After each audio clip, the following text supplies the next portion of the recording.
what's philosophical atheism versus atheism? Well, as far as I'm aware, when you look up the word atheism online, it says it is a lack of belief. But when you look at philosophical atheism under the rubric philosophy of religion, it is the proposition God does not exist, which cannot be rationally defended because you would have to basically have all knowledge to say that there is no God anywhere in the world. So that's irrational. Okay, so I can see you. I can understand you saying that somebody cannot claim that God does not exist, but for somebody who doesn't believe that God doesn't exist, that's different. Yeah, that's different. That's different. If somebody says, I am unconvinced that there's a God, I mean, okay. But if someone says, there is no God, now that's a positive claim that has to be defended. But it can't be defended rationally. But neither can the claim that God does exist. I'm glad you agree with Both. me. Go ahead. I'm glad you agree. Which one of those atheisms are you? A lack of belief, a lack of belief one, or a propositional one? Lack of belief. Okay, I have no argument against you. If you lack a belief in God, then that means you're passive and you're probably searching, or you're probably researching, and you're probably trying to find answers for your lack of belief. I'm not going to interrupt your journey. Keep searching. I don't think so, man. So if you say that if I don't believe unicorns exist, I don't think you would assume that I'm looking for the existence of unicorns. Oh, no, because unicorns and the Christian God are two different things. Unicorns have no propositional revelation of themselves. They have no followers that attest to their resurrection from being unalived. And 2,000 years of history of Christian theology and documentation and attestation of the veracity of Scripture. Unicorns and God, apples and oranges, disanalogous. Yeah, I agree. So you say 2,000 years of tradition, I agree with that, but 2,000 years of documentation? No, that's a couple hundred years of documentation followed by 1,000 years of agreeing with that. Did you say a couple hundred years of documentation? Yes. Are you talking about the New Testament? No, I'm talking about Old Testament. Old Testament on what exactly? Just the Old Testament. The oldest thing in the Old Testament would probably be the Song of the Sea. That can be dated to about 12th century BC. Newest thing in the Old Testament is probably Deuteronomy. You're talking about the compositions, right? Yes. The those compositions that were preserved throughout the centuries, right? Yeah, more or less. Which would logically imply that they were written before the time that the last copy is dated to be. The last earliest copy is dated to be. What do you mean last copy? Last manuscript? Last manuscript, yeah. Those manuscripts were copied throughout the centuries, so the oldest copy that we have, it would logically imply that it was copied from something else, which would mean that the events mentioned in those copies are older than the actual copies. Which one's the last copy?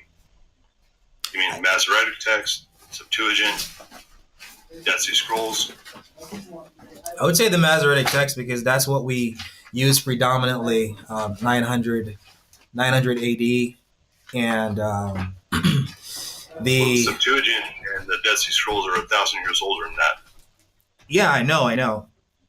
I was just about to say that the Dead Sea Scrolls, when those were found, it confirmed the veracity of the Masoretic text. So we know as Christians that we can trust the Old Testament because the methodology they used to preserve its contents was very, very reliable. Since when we compare manuscripts 1,000 years removed from each other, there's barely any difference. Barely any difference. Yeah, barely. I would say like differences that have major implications between the three manuscripts. I wouldn't say that they're major implications because the church has never claimed that the copies were perfect. We've always claimed that the Bible is perfect in all its major details, but not in all its minor details, which would be the textual errors that would, come in the manuscript tradition because of the copyists, the scribes, and so on. So, in the major details, like the Christian doctrine, no major Christian doctrine is threatened, and this is confirmed by even Bart Ehrman, who is not on our side in the matter. Okay, just so you know, I don't know anything about Bart Ehrman. I've heard his name, but I don't. Oh, sorry, my bad. I assumed too much. I mean, Bart Ehrman is the leading atheist textual scholar in the world. So he does what people do to substantiate whether or not manuscripts are accurate and true, and so on and so forth. In the field of textual criticism, which is what people use as a science to differentiate between which texts of the Bible are authentic and which ones are not. This guy agrees with the majority of scholars who say that even though we have a lot of variations in the biblical text, none of those variations affect any major doctrine of Christianity. So the major details are perfect, but the minor details are not, and they are irrelevant. Okay, yeah. As far as I know, Bart Ehrman is a New Testament guy and knows like the basics of the Old Testament. Yeah, he is a New Testament guy. But he doesn't disagree with the Old Testament scholarship on the on textual criticism because and they say that since the Old Testament was confirmed by the Dead Sea Scrolls and partially the Septuagint, we as Christians or as religious people, as some would like to call us, we have very good reason to trust that the Bible is true in its preservation. Okay. So going to your number 3 point, Yahweh is real. Yeah. What evidence can you provide to substantiate that claim? Well, the evidence that I provide for that claim is that when we look at the world as it exemplifies itself to us, it is emblematic and indicative of ultimate design and intentionality. And this points to a designer who is intentional. And this designer is the ultimate unifying single causal principle that actualizes, sustains, and controls existence. If someone denies that, then they are implicitly or explicitly saying that something else actualizes, sustains, and controls existence. If it's not God, then it's something else. There's only two options. So I say that the evidence for God is the world itself. It points to a creator, a designer, an intentional creator, somebody who has consciousness, rationality, and logic, and that is why I can say we see instances of rationality, consciousness, and logic, because it arises from a source that has those things. Either God or something else. Yeah, something else. What I've heard is naturalism. Natural laws brought everything into existence. But natural laws had a beginning, so where did those come from? I mean, what is it something else? Yeah, I feel like you could say if natural laws came from something, then God has to come from something too. Well, it's just natural law with God. I wouldn't say that it would be necessitated because it would be two different categories. If I say that natural laws came from something and God was a natural law, then that would logically necessitate that God would have to come from something. But if I say that natural laws came from somewhere, but God is not a natural law, it wouldn't logically follow that he would have to come from somewhere, like in origination or something like that. Yeah, I feel like that's just something coming from nothing with extra steps. That would actually be something coming from something. But in your worldview, though, I mean, and I'm honestly asking you this question because I want to know the answer, not because I'm trying to corner you or insult your intelligence. I honestly want to know, in your worldview, where we see consciousness, we see logic, we see rationality in the universe. Do you think that those things came from a source ultimately that is non-rational, non-conscious, and non-logical? Yeah, because we are not rational or logical We're not? in ways. Aren't we having a logical conversation right now? Well, just the fact that you disagree with me with being logical means that we're not all logical. If you believe that I'm not logical, then not everything comes from logic.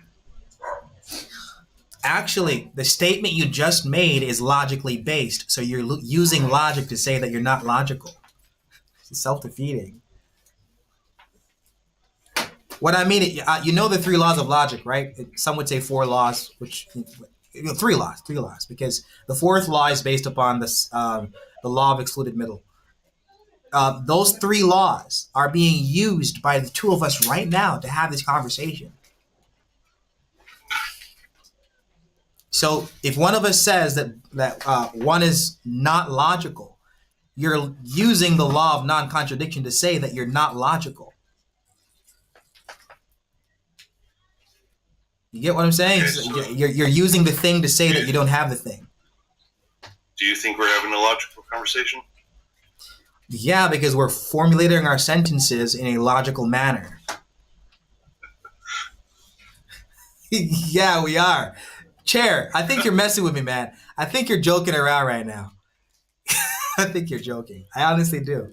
I think you're joking. I am fucking with you just a little bit. Yeah. I got the feeling. I got the feeling. But even if we're not logical right now, we're conscious, right? You do think that you're conscious and I'm conscious, right? We're conscious beings. Yeah, absolutely. Yeah. And you said that you think that we came from a non-conscious source. How does that work? How does a non-conscious source produce instances of consciousness? I actually find that hard to believe. That is very hard to believe in my worldview. But you can tell me how you believe that. Well, logic is an arbitrary label that we've assigned how we think. And it comes from a shit ton of years of evolution. So you would say that logical discourse is an emergent property. I don't know what that means. It emerged from billions of years of evolution. It emerged from billions of years of evolution. Well, millions, but yeah. Okay, millions of years of evolution, logic emerged out of a source that was non-logical. Okay. And the same for consciousness and rationality. Yes. Okay, man. All these things are labels that we've assigned things that humans do. Okay, man. All right. Well, thank you for sharing that belief. I obviously disagree because I think it's very hard for me to believe that. But, to each his own, right? Yeah, each his true. own. I believe that. I'm glad that you and I could have a respectful conversation and we could walk away disagreeing and respecting each other. Likewise. Likewise, man. Have a good night, Chair. And thanks for the humor. I needed that. Oh, boy. See, everybody, there are some very nice atheists out there. Not all of them are violent, aggressive, mad, crazy people. But some of them are, unfortunately. Diary. Okay. Let's see if... So, Hey, Diary, how you doing? I just had a question. Okay, go ahead. If God is outside space and time, right?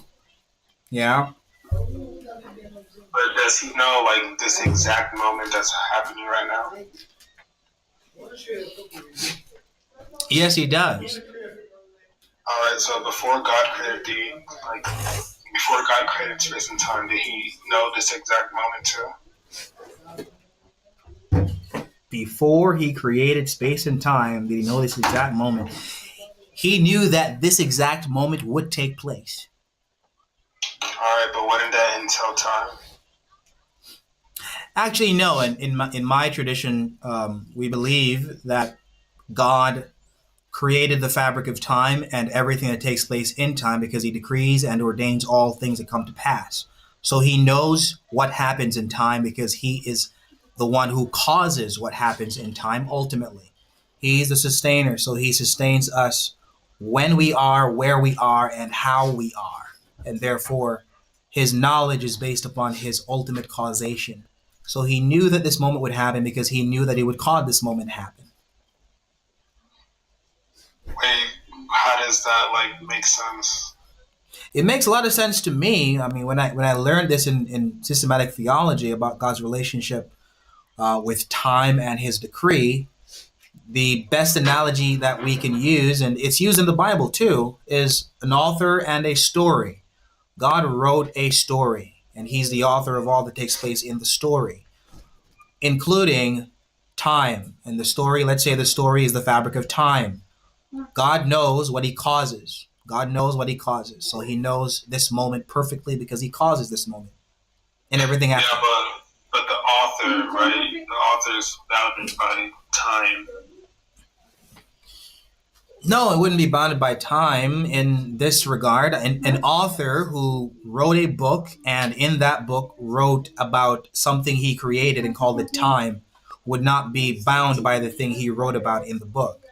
I'm using it in the sense of the author being transcendental, not an author like you and I would write a book. Because we're bound by time, but God isn't. He's transcendental. Okay. Could you explain like what transcendental means? Like, as It comes from the word transcend. So when you use that word, you would have to qualify it by saying what is the thing transcending or transcending. And in this case, God is transcendental in that he transcends the natural realm. So there's a transcendental realm where all universal principles exist, like laws of logic, truth, objective morals, mathematical principles, and all of these things are in the transcendental realm created by God, and we recognize those things, and we see expressions of them in our physical realm.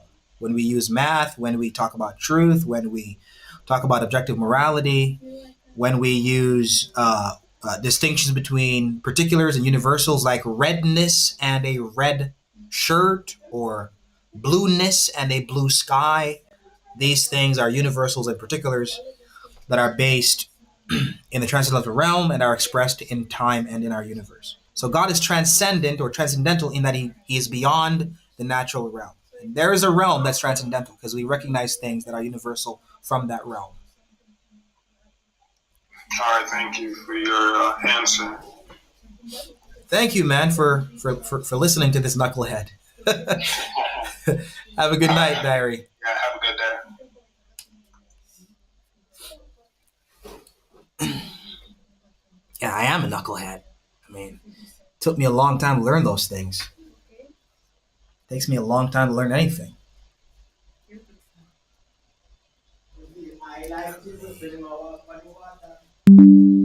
Oh, these aren't actually requests. These are just options to invite people up. Respectfully sarcastic. Wow. Well, at least he's respectful. At least he's a respectful sarcastic. Some people are sarcastically disrespectful. But at least this guy's respectful. Or maybe the name is an expression of who he is, you know? It could be. The laws of logic were created by Aristotle or observed. I think Aristotle discovered the laws of logic the same way Isaac Newton discovered gravity. The laws of logic are not dependent upon human minds for their existence, because if no human minds exist, the laws of logic would still be valid, which points to a mind that would have to exist prior to our minds existing for logic to be invariant and eternal.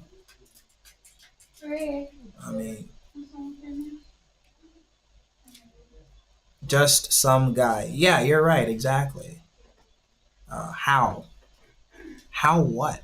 I mean, I don't, maybe you're talking to somebody else. Respectfully. Oh yeah, he is talking to somebody else. Uh, just some guy created. Wait, respectfully sarcastic thinks that laws of logic were created? How can you create a universal principle? How? I mean, this is so amazing, and this is so amazing that people actually think that universal principles can be created by people. No, they can't, because human beings are limited geographically. So any human being that created principles that we call universal principles, that principle that the human being created would be limited to that human being and then recognized by other human beings. I mean, I can't even make sense of it. I mean, it's just not true. That's an assertion that it's a universal principle. No, it's not an assertion. Respectfully sarcastic. Would you like to come up here and tell me why laws of logic are not universal? Are you going to tell me that? I'm not talking about all laws of logic. I'm talking about the laws of logic that we use for conversation and logical discourse. Law of non-contradiction, law of excluded middle, and law of identity. These laws are applicable everywhere in the universe, not just in the world, everywhere in the universe. So these things that are applicable everywhere in the universe are not universal. Okay. Do you know what universals and particulars are? Yeah, I do. I do. Laws of logic are not particulars. Laws of logic are universals because laws of logic are applicable everywhere in the universe. They can be used everywhere in the universe, and they are true everywhere in the universe. Um, mathematical laws, mathematical principles are universal principles as well. 2 plus 2 is 4 right here in Jamaica and in Australia. 2 plus 2 is 4 right here in Jamaica and in America. Mathematical principles are universal. They're not particulars. And let me say, mathematical principles were not created by human beings. We created formulas that describe mathematical principles and mathematical laws, but we didn't create math. We didn't create math. We can say that numbers are expressions of math. We can say that numbers and equations and I don't even know the mathematical terms, but we can say that these things are expressions of the universal principle of mathematics. But math is not a particular. If I say that 2 plus 2 is 22, and you say that 2 plus 2 is 4, we are both talking from a particular brain. If mathematical principles are particulars, then your answer and my answer are equally valid because it's just a particular. And I just think universals are names and labels that we use to describe the particulars. So that means universal principles do not exist at all. So those principles that do not exist at all are used to talk about particulars. Tell me how that makes any sense at all in your mind, respectfully sarcastic. Things that don't exist are used as expressions for particulars. Wow. Amazing.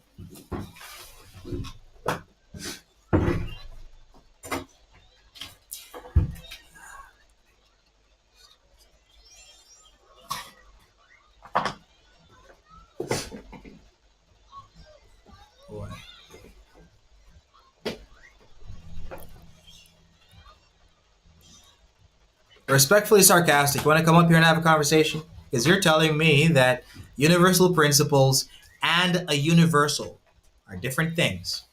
Come up here and explain that. What are you talking about?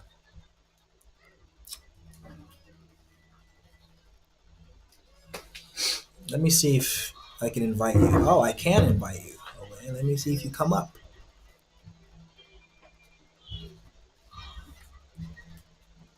Oh, he's a drive-by heckler. Okay, I get it. I get it. I get it. I mean, drive-by hecklers just love to make statements and not defend them.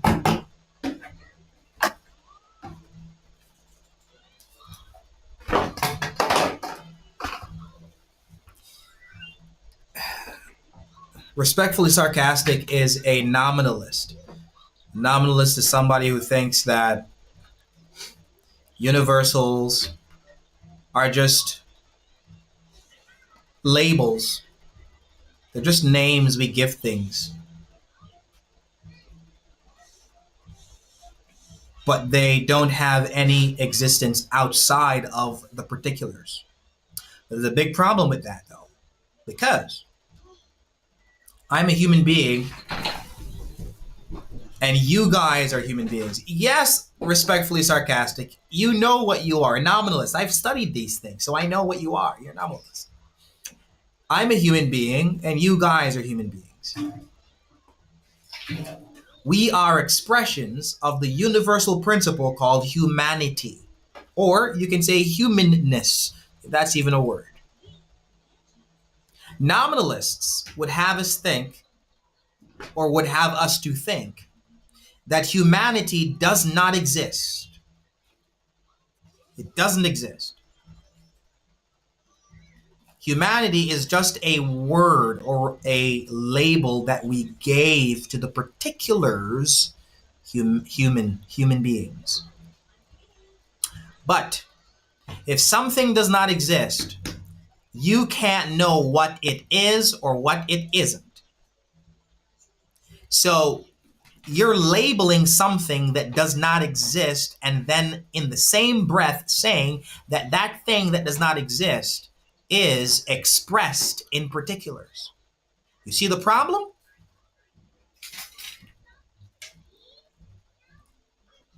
It would be like me saying unicorns is a universal that we give to horses.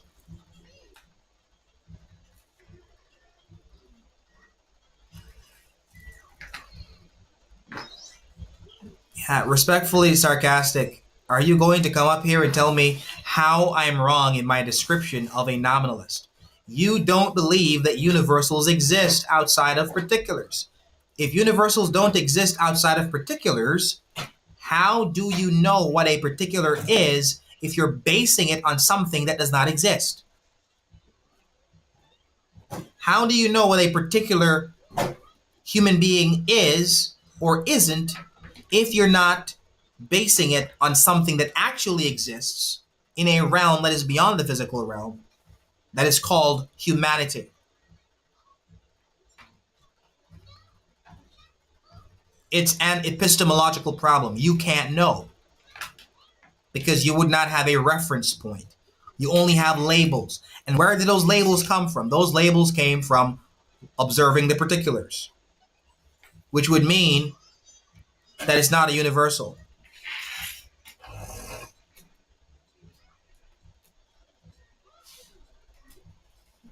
Yeah, Darth Dawkins is a good friend of mine. He recommended some very good books for me to read, and I read some of them, and so I know that you're listening to the wrong people, which is why you're so confused. So Darth Dawkins is one of the wrong people I'm listening to. Okay. I am through with you, bro. I'm through with you. I'm gonna mute you. You're muted. Respectfully sarcastic, you're muted. You can request up and tell me how I'm wrong, but I'm done reading your comments. I'm done. Okay, universals do not exist. Only rules within the framework of language. Wow. That's why you can only have contradictions within language. Yes, 100%. He just uses linguistic tricks rather than actually addressing direct questions. Yep, Darth is a force and not one you should be listening to. Wow. Darth Dawkins, they're talking about you, man, and you're not even here officially. I just saw you pop up, man. Wait, let me see if Darth Dawkins is still here. I just saw him pop up. I just saw Darth pop up. Oh, okay. He popped up and left. He probably saw the comments and he probably saw the comments. He probably saw the comments. Yeah, probably did. Anyways, let me just get through my topics. Philosophical atheism is irrational. What is philosophical atheism? Philosophical atheism is a proposition. God does not exist. That is the proposition. Philosophical atheism is the proposition that God does not exist, which cannot be rationally defended. No atheist can say that God does not exist because there's no way that an atheist can know that or prove that. Anyways, number 2, the slavery affirmed by the Bible is not wrong.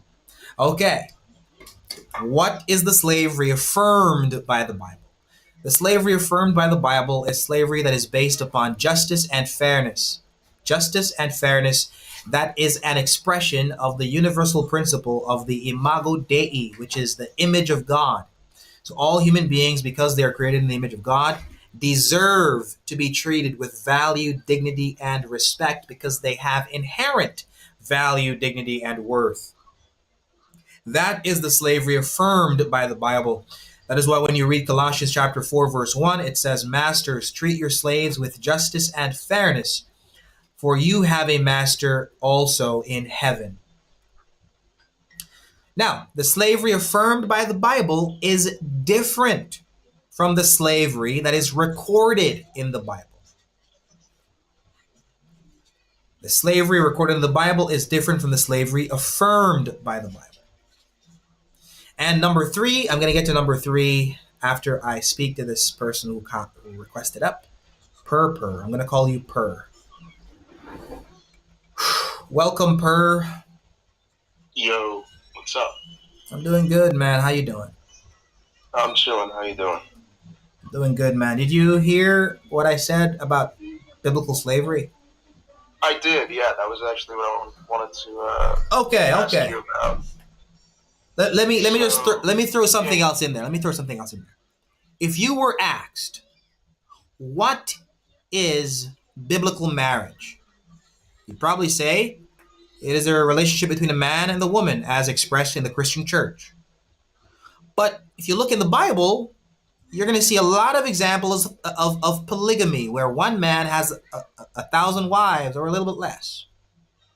So you come to an impasse where you're now thinking to yourself, is it okay to have more than one wife or is it okay to have one wife?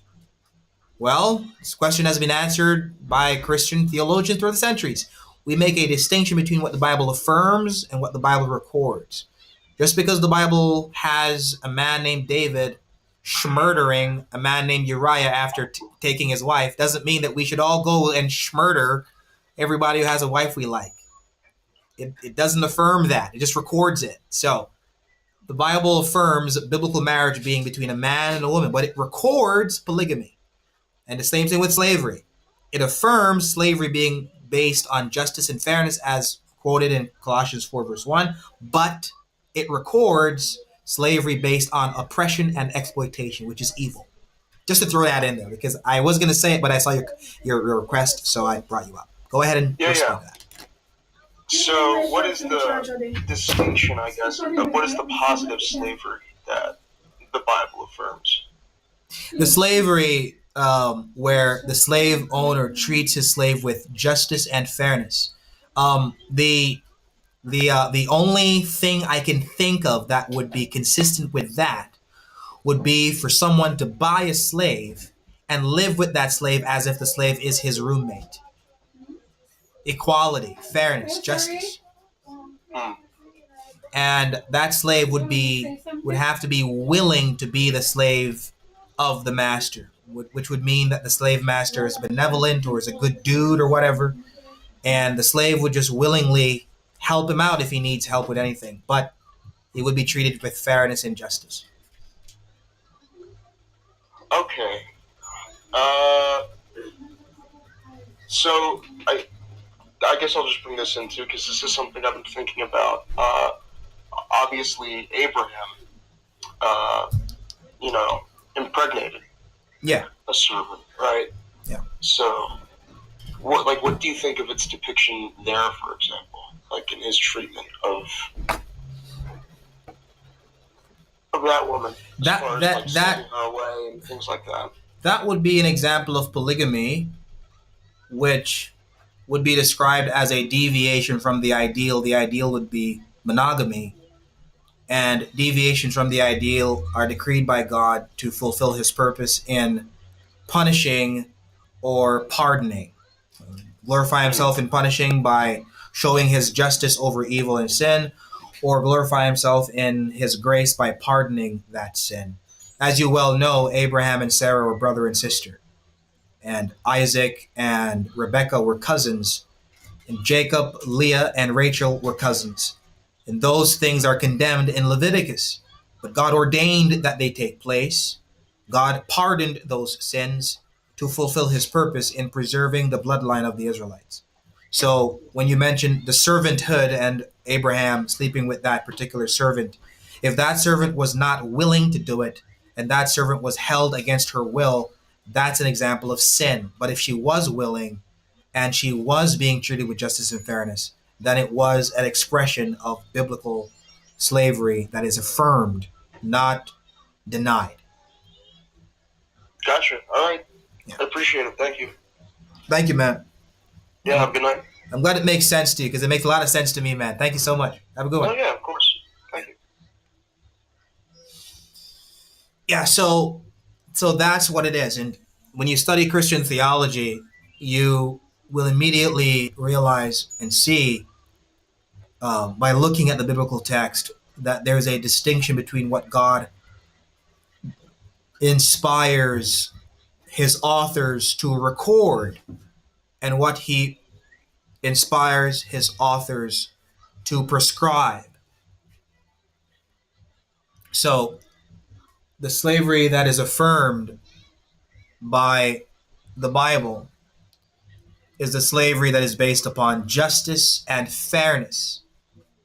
And that slavery, that kind of slavery, is not wrong.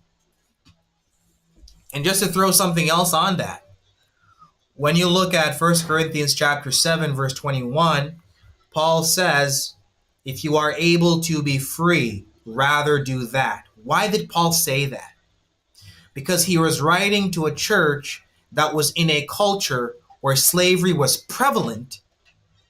30% of the population were slaves in Rome, but that was slavery that was based upon exploitation and oppression. That's the kind of slavery that was in Rome. So Paul says to the Christians, if you're able to be free, go be free. But if you are a Christian in that culture and you were a slave owner, the slavery affirmed by the Bible is that which is based upon justice and fairness. So Paul says in Colossians 4, verse 1, treat your slaves with justice and fairness, for you also have a master in heaven.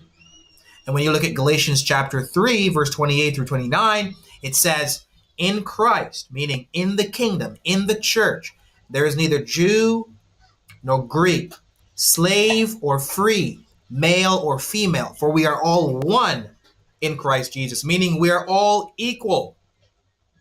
So if a slave master has a slave, and the slave is a Christian, and the master is a Christian, and even if the slave is not a Christian, but the master is a Christian, the master has an obligation to treat his slave with justice and fairness. And an example I can give is if I was in the Congo, where slavery is, it's illegal, but it's practiced. If I was in the Congo and I was a rich man, I'm a Christian, and I was a rich man, I would buy some slaves. I would buy some slaves. And that sounds very, very bad, I know. But let me tell you why I would buy some slaves. I would buy some slaves because I know that if those slaves are bought by anyone else in that culture, they would be mistreated. But I would buy those slaves and have them live with me like my equals, eat what they want, drink what they want, do what they want, until I'm able to set them free without them being captured by anyone else to be slaves again. So as a Christian, if I'm in a culture where slavery is prevalent and I own slaves, I am obligated to treat them with justice and fairness. And that's what biblical slavery affirms, or the Bible affirms.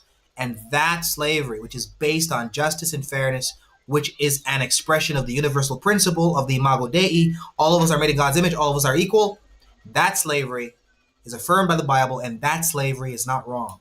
If anyone disagrees with me, then, let's hear it. Let me see who this is. We have Mojo.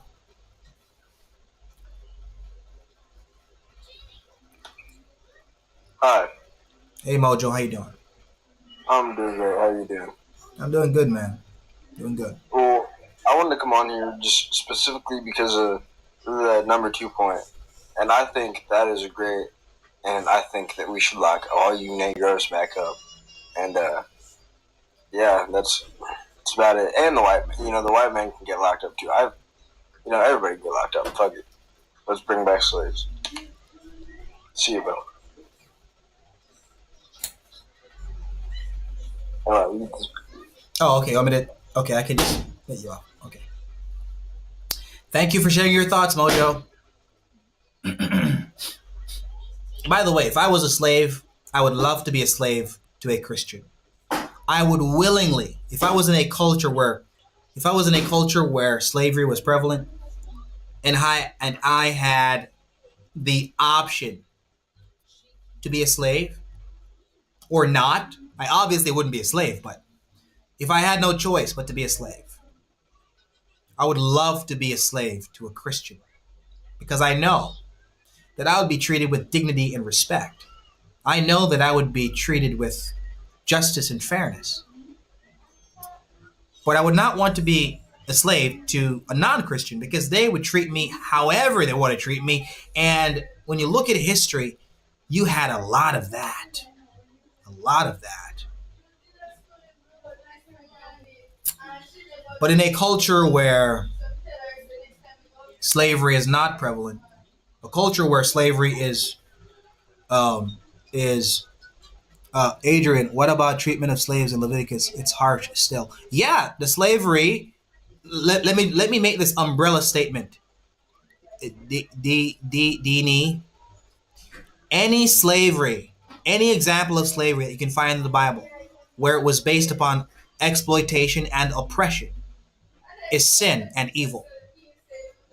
The Israelites, when they oppressed people and exploited them, because there are examples in the Old Testament of them doing that. When they did that, they were committing sin. God ordains and decrees that people sin and then hold them accountable for those sins, or pardons them for those sins, expressing his justice in their condemnation, or expressing his grace in their salvation. Let me I had Artad requesting just now to come up, but maybe he withdrew his request. I don't know. Yeah, I'm one of those Christians who's willing to say, most of the Old Testament,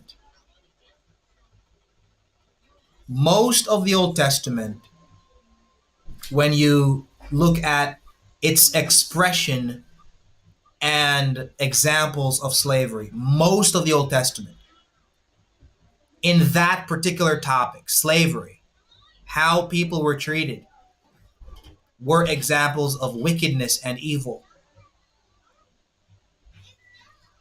But you also have examples of a Hebrew slave wanting to be a slave to his master forever. So you have slaves who were willing to be slaves and wanted to be slaves to their slave masters. That's when you have a slave who is willing and a master who is just and fair. That is what the Bible affirms. That is the slavery that the Bible affirms. And that slavery is not wrong. And as a matter of fact, as a Christian, you're not obligated to be anyone's slave if you have a choice, if you have an option. And also, the Bible says that we are to follow the governing authorities of the place that we are or we reside, as long as those governing authorities do not command us to do things that are inconsistent with God's word and God's law. I'm in Jamaica. I'm a Jamaican. I live in Jamaica. So we don't have any laws that condone slavery. So I'm not obligated to own any slaves. And I'm not obligated to be a slave to anyone. So I'm not a slave and I don't have any slaves. And if I was in a country where slavery was prevalent, I would own slaves just so that I could get to a point where they could be free. I would buy a slave so I could free him. Buy a slave just so I could free him, because that is the best expression of justice and fairness, where everyone is equal and treated as such. And as Christians, we should aim to have everyone in every culture treated as equals. If you changed their definitions, they could be equal. It's the rules of language. I mean, I'm not saying that a slave is equal to its master, to his master. It's not equal to his master in his role and in his position, which is not something that is novel. It's not a novelty. We go to work every day and we are in lesser positions than our boss, lesser positions than our supervisor. So being in a lesser position is not novelty. It's not novel. So a slave is not equal to his master in position, but the universal principle of all of us being made in the image of God, even though some of us have different roles in society and the roles make us unequal, our nature and our essence is equal amongst each other because we're all made in God's image.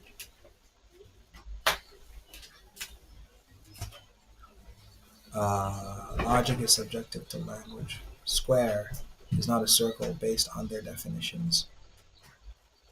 Moderator Matt. Logic is subjective to language. Square is not circle. Square is not a circle based on their definitions. I would agree with you to an extent that logic is subjective to language. And what I mean by that is we would have different ways of expressing what logical things are in different languages. So that would just be a semantic difference, but not a difference of the nature and principle that logic has, if I'm making any sense. I mean, that sounded technical to me, so I mean, I gotta ask. But Brandon Zambani, oh no. Brandon, you get the hell out of here, man. I cannot handle your intellect. You are too smart for me. You're way too smart for me. I'm sorry. Is they an objective claim you're making? I think you're probably saying, is that an objective claim I'm making? What claim? Wait. Yeah, so all I have to ask is they can objective claim. I don't know what you're saying. Moderator, just get up. Moderator, get up here. Get up here and let's have a conversation, moderator. Moderator Matt. Let me see if I can go over it again. Philosophical atheism is a proposition. God does not exist, or no gods exist.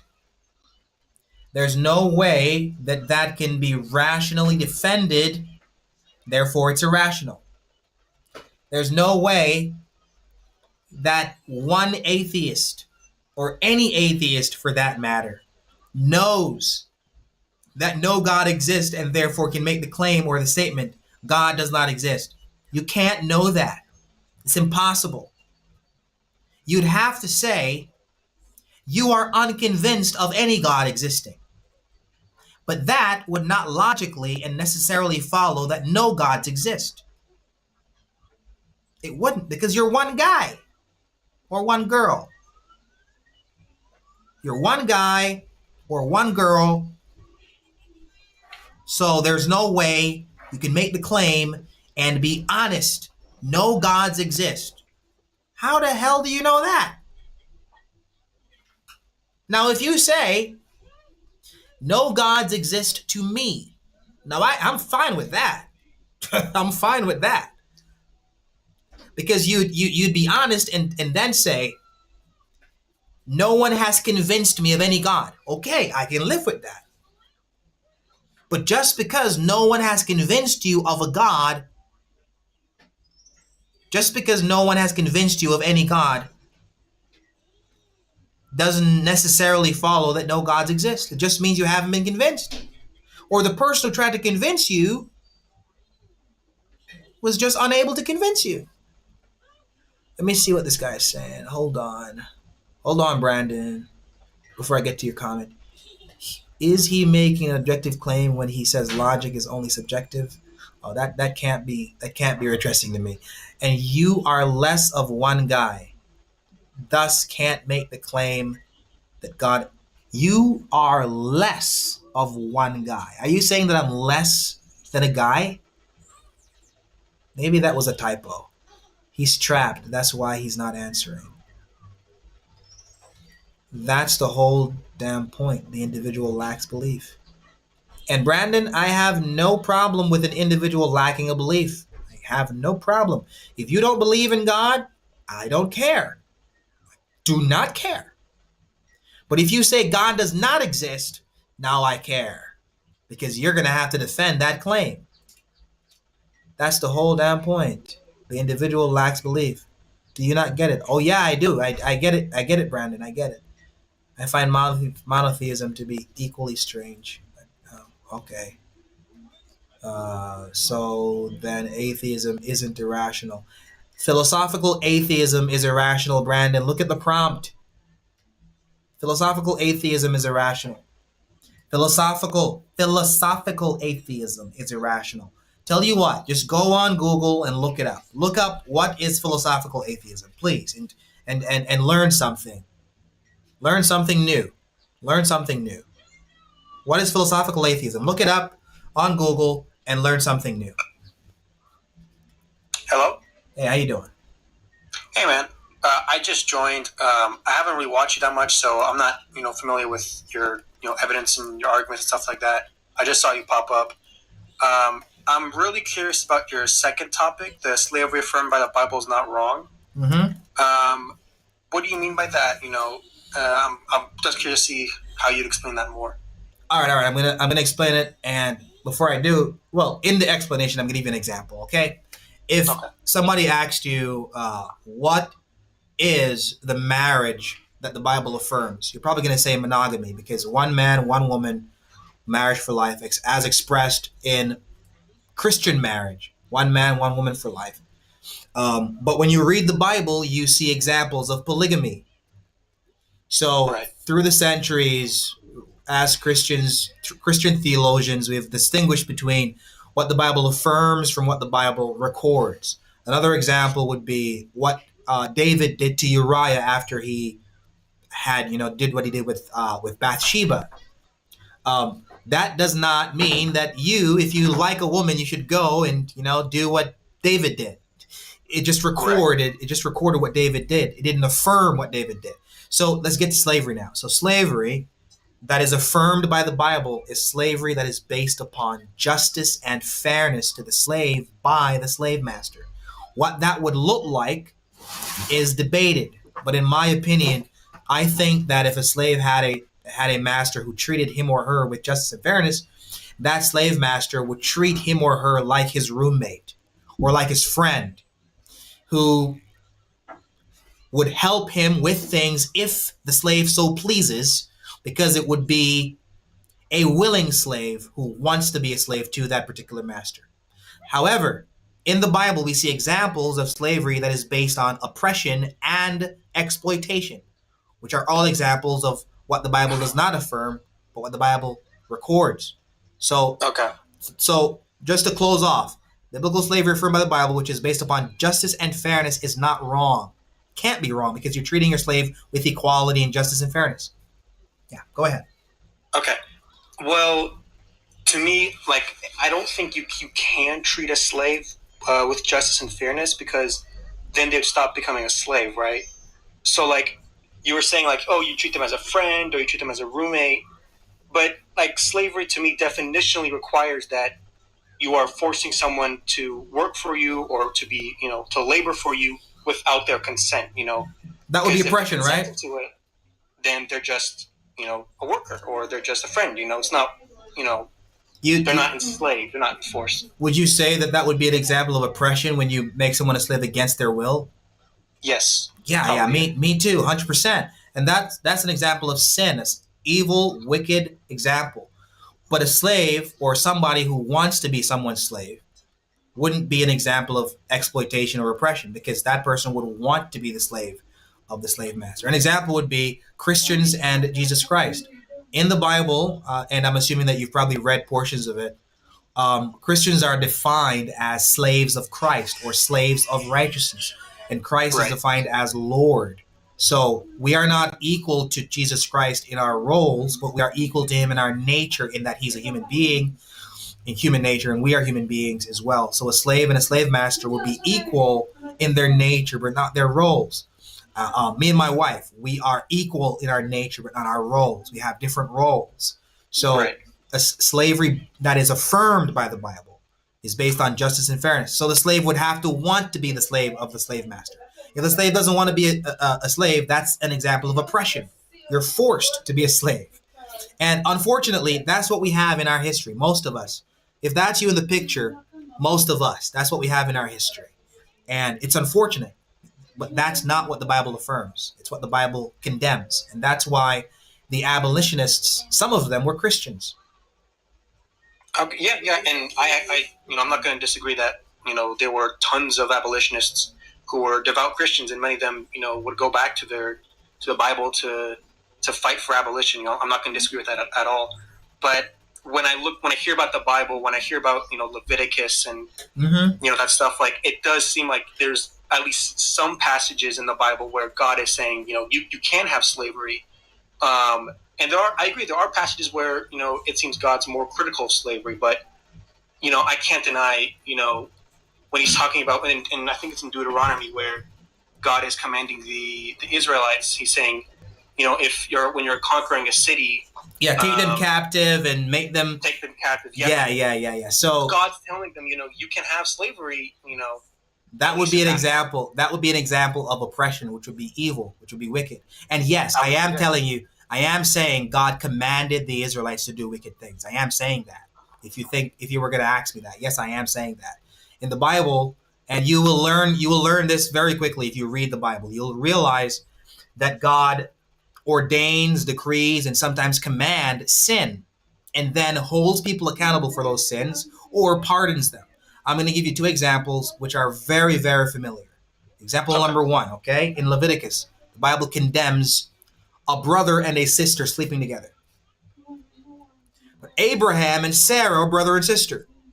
The Bible also condemns cousins sleeping together. I'm using sleeping together as a euphemism for something else. I understand. Yeah, don't worry. Abraham's son, Isaac, had a wife named Rebekah. Rebekah and Isaac were cousins. Isaac had two sons, Jacob and Esau. Jacob had two wives, Leah and Rachel, who were his cousins. God ordained that evil thing to take place to accomplish a purpose that he had, which is to preserve the bloodline of the Israelites. He pardoned that sin, but that was still sin. So you have God commanding people and ordaining sin to happen to accomplish a purpose or to accomplish his justice or his grace. Another example, very, very clear one, is in 1 Samuel chapter 31, I think, where God commands David to number the Israelites and then held David accountable for committing the sin of numbering the Israelites. So God commands people to do wicked things in the Old Testament for his morally sufficient reasons. And one of them was whenever he commanded the Israelites to oppress and exploit other people. It happened. And I'm not one of those Christians who's going to say, oh, it happened, but, it was good. It was right. Right. No, it wasn't. It was bad because it's obvious. I'm not going to try to justify it. It was evil. But God has his reasons why he ordains and commands evil things to happen, because he uses evil for good, as exemplified in the Bible when you read the story about Joseph. And I'm closing now, I promise. Joseph said to his brothers, you meant evil against me, but God meant it for good. God meant the evil for good. So God uses evil for good, and that's why evil exists. One of those evils is slavery based on oppression and exploitation. He used that for his ultimate purpose and reasons. So, go ahead and respond to what I said. That was a mouthful. I'm sorry. I didn't come in here for a hardcore debate. I was just curious on what you were saying. Yeah. I'll be honest though. From what I'm hearing from you, I don't really hear it that often from Christians. Usually, I hear like God had to do slavery or something, or it was a beneficial kind. But you're admitting that it was evil, at least in some parts. But it almost seems like you're saying that he had a better plan, something like that. What I'm saying, and I'm going to admit this to you right here, right now, because honesty is very important to me, and I can be honest. And I'm going to tell you, I believe that God could have done it differently, but he chose to do it this way. Why he chose to do it this way is a question I'll ask him when I get to heaven, but I don't know why he chose to do it this way. I only know why God chooses to do anything is for his ultimate glorification and for the good of his people.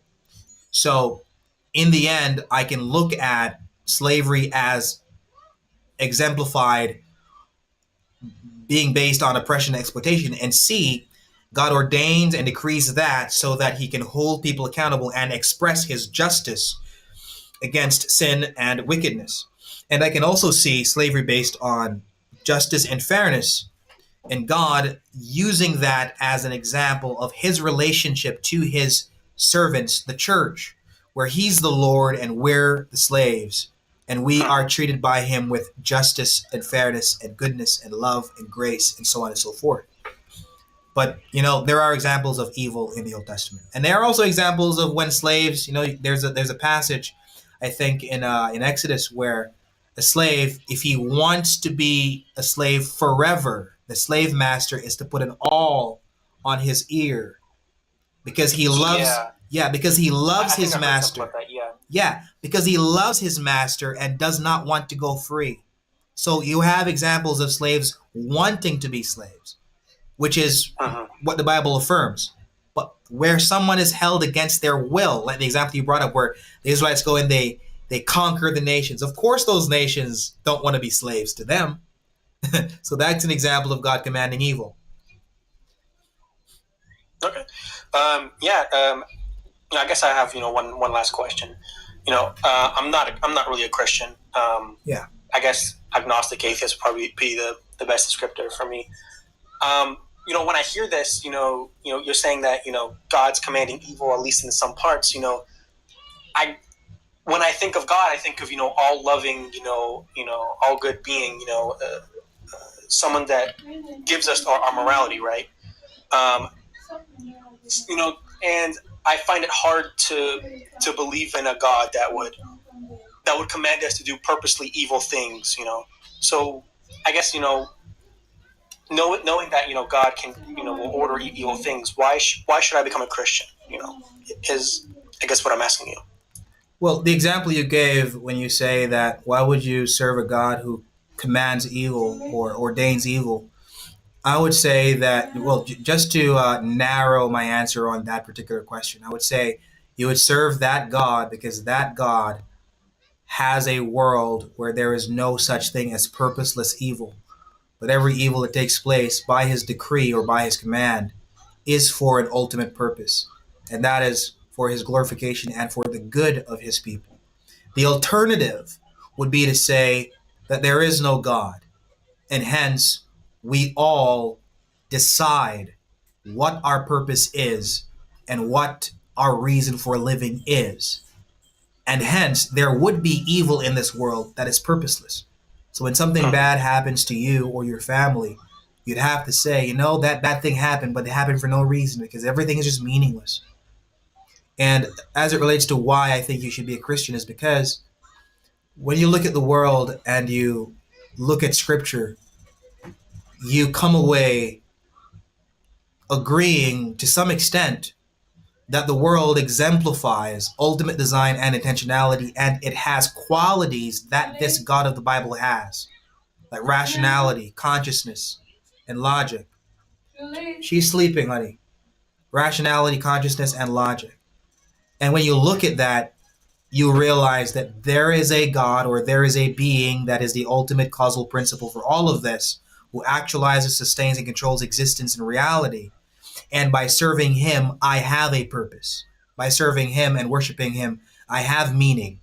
By serving him and worshiping him, I have a reason for believing that every human being in this world has dignity, value, and worth inherently, and not imposed.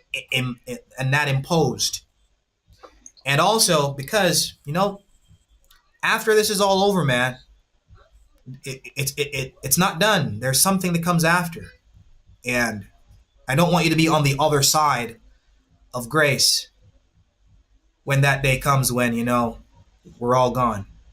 So that's what I would say in a nutshell as to why I think you should be a Christian. Okay, yeah. I'm probably gonna head out, but yeah, thanks so much for the conversation and thanks for clarifying.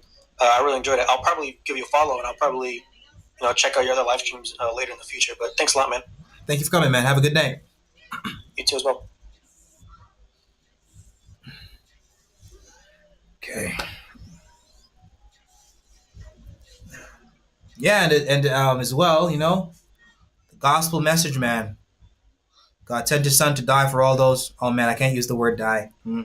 God sent his son to, give himself for all those who would believe, that when we trust in him, believe in him for salvation, we're saved by his grace through faith. So be a Christian for that reason. And for all the other reasons I said, Thank you, Christ is King. Okay, let me see what's coming up. Moderator Matt, okay. Looks like I have a philosopher here who's going to put me in my place on what I've been saying about philosophical atheism. Let's hear it. Let's hear it. I'm doing good, Matt.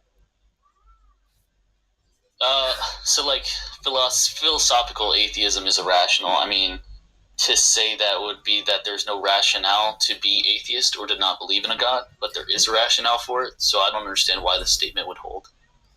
Well, I'm using irrationality as something being illogical, and anything that's illogical is irrational. But there's a logic behind the non-belief of a God. There's a logic. Let me read what philosophical atheism is, and then you tell me if that's what you are, okay? Philosophical atheism is the position that there is no God or divine being based upon philosophical reasoning and evidence, rather than simply a lack of belief. Philosophical atheism. So, if you are an atheist who is just somebody who says you have a lack of belief, this prompt is not addressing you, okay? If you are a lack of belief atheist, and that means you're open to being convinced, but you're unconvinced right now. And I can live with that. Just keep searching until you probably find the truth or not. But if you're saying that you are a philosophical atheist, what I'm saying is that position is not defensible. And because it's not rationally or logically defensible, it is irrational. But there is philosophical arguments you can also make. I mean, there's a physical or what is it called? Materialism argument there. That's part philosophy. There's also like an ethics argument, like what would be the ethics of a God creating this reality, especially the ones being claimed to like Christianity and all the different religions. Give me the argument. Give me your favorite one. Give me your favorite one. Let me hear it. Let me hear your favorite one, because you're gonna name all of them for me. But I want to. Sure. I'll just go with the biggest problem, which is even a problem for scientists themselves. The idea of time, right? Something that is able to think before time exists is illogical itself. The philosophy of there being a thinking being that creates everything because it thinks about it is just impossible without time. A thinking being that creates everything because it thinks about it. Which God is that? Is that the God of the Bible? That would be the Christian God.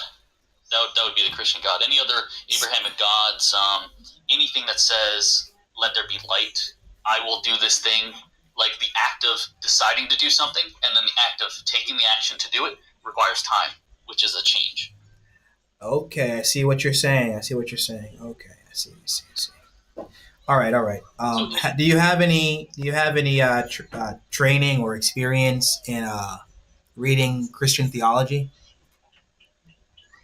And training in reading Christian theology? I've read the Bible. I've read a huge portion of the beginning of. Go ahead. Okay. And I'm not trying to corner you or insult you. Go for it. Okay. The reason why I brought it up is because as an upcoming pastor, I have to study these things, and Christian theology is basically the explanation of what the Bible means by what it says. So we separate them in categories. There are 10 categories of systematic theology that we have to learn. And one of them, as you know, this particular topic that you're talking about is God's existence and his relationship to time, and what theologians have said throughout the centuries about that particular topic. And the examples you gave about God saying, let there be light, and there was light, and God said something and then it was created.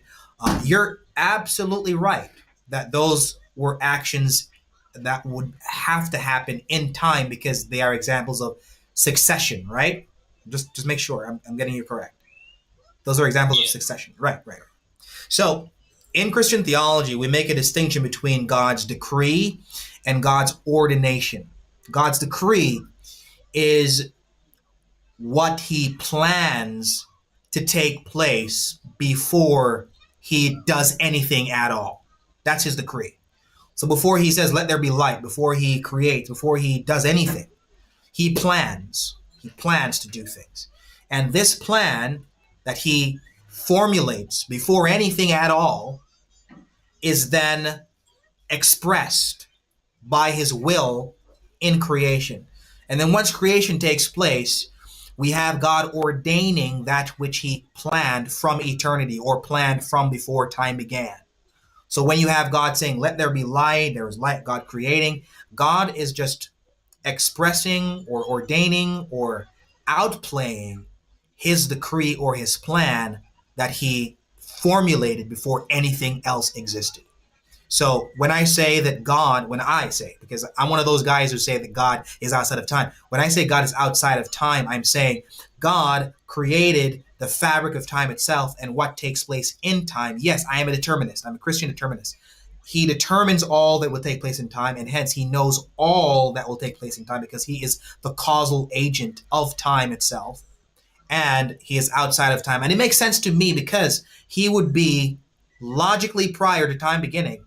He would be formulating his plan to ordain things in time and act in time, which would be succession and so on and so forth. But I do agree with you to an extent. If you remove God's decree, then I can't say that God is beyond time. And if God is successive in time, then that means time would be something that exists before God exists. And then we would have to say that something preceded God. And where did that come from? I would have to say time is God, because time would be the creator of God. So it creates a lot of problems. So we have explained those things through the centuries because we've had people like you who ask those very good questions that we've had to answer them. But go ahead. What do you think? Yeah, well, real quick, time isn't like a thing. It's just our like measurement of change. So if anything changes, then there's time. But if nothing changes, then there's no time. Anything to be eternal would have to have no change. So like if you have a God who is eternal, he can never think or change his mind or formulate a plan or anything like that. Essentially, it'd be a null object, some fourth, fifth dimensional object. I'm using that term loosely. That just expresses the fluctuations on the lower dimensions. Something of that nature would have to exist. In science, we don't know exactly how that functions, how that would function, but that would be the only thing that could be. So, like, the only reason I'm saying that is that if you have a God that you're putting these attributes of thought and action and decision making and all that stuff, that requires time, and so it could not be the main object that is eternal. You know what I mean? God Very good, would very be a good. function of the eternal object and not actually the object itself. Very good. You're bringing up all the right objections. That is why in Christian theology, if you ever get a chance one day to buy one of those books, they're very thick books, like 1,500 pages and stuff, months to read through. Maybe a few months for you because you're probably one of those smart people. I'm not one of those smart people. I'm a knucklehead. But just to respond to what you said, that's why when we speak about God's relationship before creation, we don't use temporal language. We use logical language. If you haven't heard of this before, there's something called temporal order and logical order. So we don't say temporally before time began, God acted as an eternal being. We say logically prior to time beginning, God acts. And logical order would be consistent for an eternal being. And yeah, eternal beings don't change, but we have to distinguish between relational immutability and natural immutability, or immutability that's based upon the nature of the thing. So God's nature is immutable, but his actions and relations are not immutable. So he can act in eternity logically prior to creating and express that which he has planned from eternity, what to do, what to take place in time. So, I mean, when you actually, like, for example, all these questions that you have, if you were to type them into like ChatGPT or something and ask the question, what was the response to this question by Christian theologians? What I'm saying is not novelty. Like, what I'm saying is the responses to these objections. So that's how I would respond to what you just said. I get what you're saying. I think the issue may be the limitation of language in describing these things, because even the term acts or plans, they're all verbs that require time, right? You can't take any action or do anything without a change taking place. Even a thought is a change in opinion or state of mind, whatever you have. Yeah. So there may be a case where there is an action that takes place eternally, maybe, but that wouldn't be an action. That'd be some concept of a higher dimensional process that we've never even conceived at this point. Sure, that could be the case. And let me give you a concession. I'm going to concede this right now, and my concession is not novelty either, because Christian theologians have conceded this for centuries. We have conceded that our human languages cannot sufficiently describe God. We can't. We are limited in our language, as you rightly described and rightly said. We're limited in our vocabulary. We're limited in our human language because we're attempting to describe a being that the Bible says is ultimately incomprehensible. So we serve a God in Christianity who has revealed portions of his nature to us that we understand, and other portions of his nature to us that we can't understand. And I'm going to give you an example. I do not know what it means experientially to be omnipresent because I am limited in my geographical location. I do not understand and will never understand what it means to be without beginning and without end, because I have a beginning and I'm going to have an end, if you get what I'm saying. So us human beings within Christianity, theologians have always said, we're attempting to describe the indescribable. And this is one of those examples. When we talk about eternity and God acting in eternity before he creates time, logically prior before he creates time, we're talking about something that we don't totally understand. We're just operating on what the Bible has said about God. He's eternal, and he has a decree before the foundation of the world. He does things and plans things, and we just have to accept what the Bible says, even though we don't completely understand it. And I'm conceding there. Trust me, I am. You brought something up that I have to concede. Yeah. I mean, that's fair. Like, that's an issue for all scientists and all theists. Is how do you have infinite time or eternal time? And I think it's going to be a concept of something that is a higher dimensional, non-changing thing that just has, subset properties on a lower dimension of change. But I honestly, I'm not going to take any stance that I know what that would be. But, I mean, there are certain arguments, though, that are brought up that are invalid just on their face when it comes to, like, logic being in language. Like using logic as an eternal thing that shows, like, an eternal being in any kind. Just to be clear, because I know a lot of people in the comments brought it up, logic is just a function of language. I just wanted to make that clear. So if you didn't have any language, there would be no illogical things, because it's simply two words that are defined to be opposites being equated in one sentence. If you don't have the sentence and you don't have those definitions, there's no contradiction. Do you see what I'm saying? Would you say that logic is a function of the brain? Sure. Yeah, it's a function of the brain, but only in language. Okay. So, you would say that language is a function of the brain, right? Yes. Yeah, we decided the framework of language, and then we use it. Okay. So, language is a function of the brain, and logic is a function of language. Therefore, logic is a function of the brain, right? Yeah. That would be a consistent syllogism, right? Yeah. All right. So, I guess I have to ask you, because this is what I would struggle with if I believed that. How do we differentiate between which brains are being logical, since logic is ultimately functions of the brain? Is it by consensus or by individuality? Well, Or there's a third option. Or there's a third it would option. be by, I guess, how you define the word. So first you'd have to make sure consensus on the definitions of the words, like square and circle. Because if somebody's saying a square is basically a dog and a circle is a circle, you could have a circular dog. But if we're all in agreement that a square is a square and a circle is a circle, and then someone makes a statement a square is a circle, that's the illogical part. So we'd have to consensus on the definitions, and then we determine case by case if it's illogical. So would you say that logic is an expression of truth? Of that which is true? Even though it's a language, would you say that it's describing that which is true? Not necessarily. Because logic, you could have a statement that's untrue, but it could be logically sound. So it's really just it's a rule of language. That's true. Based on definitions. All right. Okay, so since it's a function of language, and language is a function of a brain, and those things are determined by the consensus, would you say the consensus is 100% of humanity, or just the majority of humanity? Oh, no. We don't have consensus on language. That's why we have multiple languages. So I wouldn't say it's a consensus.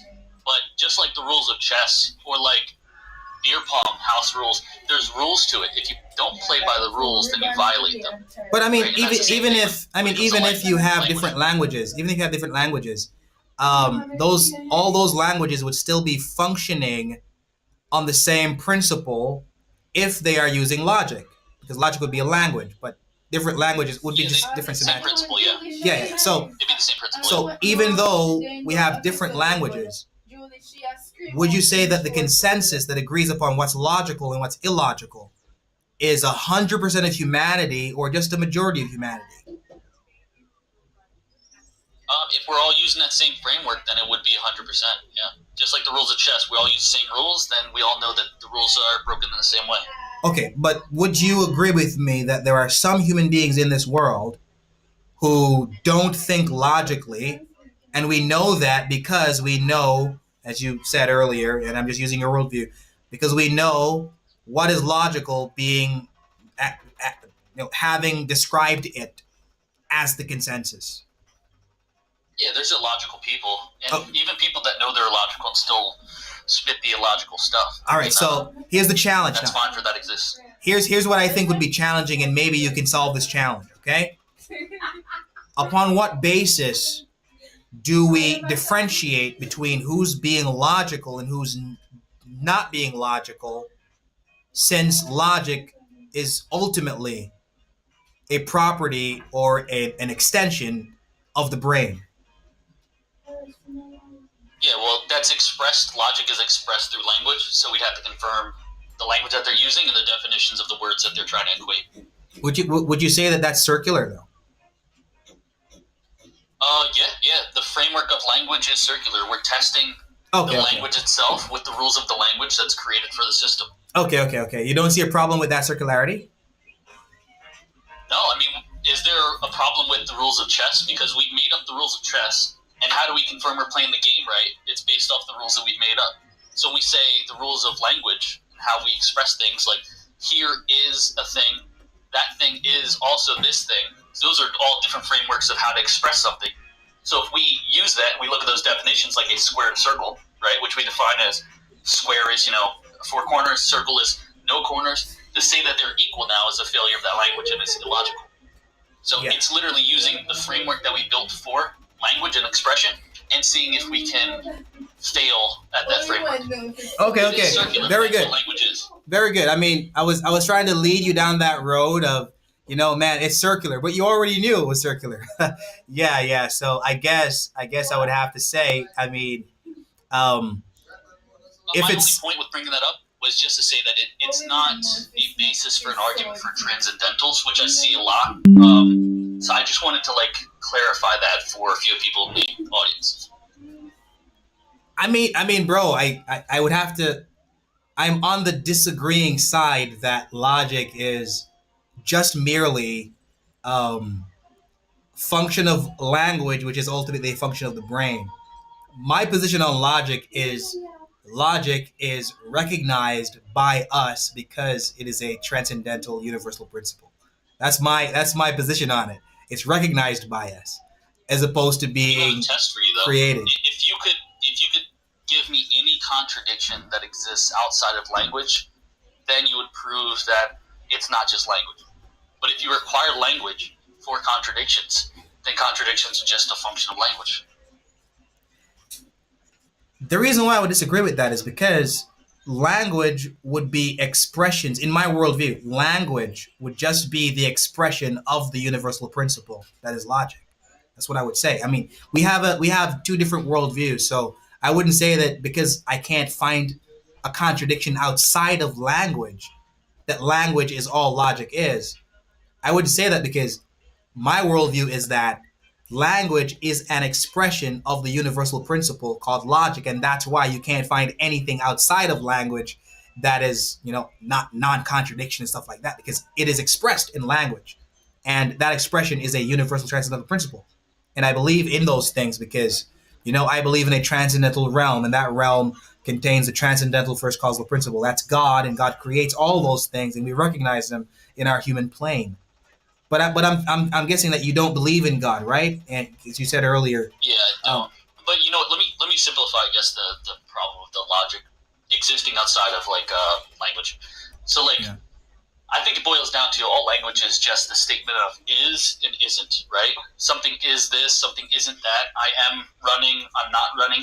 It all really boils down to something being or not being.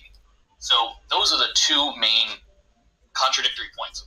But when you look at reality, there is no isn't. You know what I mean? There's only is, right? Either something exists or it doesn't, right? So there's no contradictions that can exist outside of there. The only place a contradiction can exist is when you put those two together in a phrase in language. That can never happen in reality because either something is or isn't in reality. Does that make sense? Yeah. It makes sense, but it still sounds consistent with my worldview in that logic is expressed in language, and logic is something we've recognized in the universe, or transcendentally, and we use it through our language. That's why we can't find anything outside of our language that is expressed elsewhere in logic. That's my position on it. But I want to ask you though: do you think that the world is independent of God? Do you think so? Is the world independent of God? Yeah. Based on my knowledge, yeah. All right. There's nothing that points to a requirement for a creator, especially a thinking one, considering we had to have a basis of a non-changing null object. All right. Let me ask you this then. I just want to see how you think when it comes on to questions like these. So, in your worldview, what would you say is the ultimate unifying single causal principle that actualizes reality, sustains reality, and controls reality? Sure. I mean, based on what we know scientifically, it's going to be the consistent energy of reality, the base level of reality. So you got quarks, and then gluon field, and then all the different waves, like the Higgs boson field. All of those different things are really consistent of one consistent material. And because that material consistently reacts with itself, you're going to have consistency throughout, all reality. So physics works. All these things are consistent because it's all one material that's just a consistent reaction with itself. Would you So say? that. Go ahead. Were you done? That's all I had. Okay. Yeah, that's it. Would you say that those things you just mentioned, and I don't remember all of them, you have the scientific jargon, I don't, right? All of those things you mentioned, would you say that they are characteristically non-rational, non-conscious, and non-logical? Would you say that they are characteristically none of those things? Everything in reality would be like consistent with logic, but that's only because it's part of the is. You know what I mean? We don't need the laws of logic because that's only required when you're putting is and isn't together. No, sorry. I mean, do you think that the thing that, because you said energy, and you said some other things with energy, would you say that those things are non-conscious and non-rational? I mean, yeah, they wouldn't have the ability to have neural pathways or decision-making processes because it's all one consistent material that just has one consistent reaction. So There's no how capability for diversity in the thought process of the minutia. So in your worldview, how did something that's non-conscious and non-rational actualize instances of rationality and consciousness? How? The same way that a brick house can have corners, right? You have a brick which is just consistent of 8 corners, but once you build a house with it, now you can have a plethora of corners, and you can put a bunch of different materials together. So even though there's a smaller material that's only made out of one consistent type of thing, it could be put into different shapes on higher levels. Wouldn't that mean that something put it together? No. If it's part of the consistent reaction of those things, then it just comes together as part of its reactional process. Like 2 blocks hitting each other. I mean, the 2 blocks going to hit each other, transfer energy. No one's specifically pushing the block in the left direction and the right direction, away from each other. It's the reaction between them that just happens. So it was the same thing for the smaller scale. All these different things either attracting or repelling.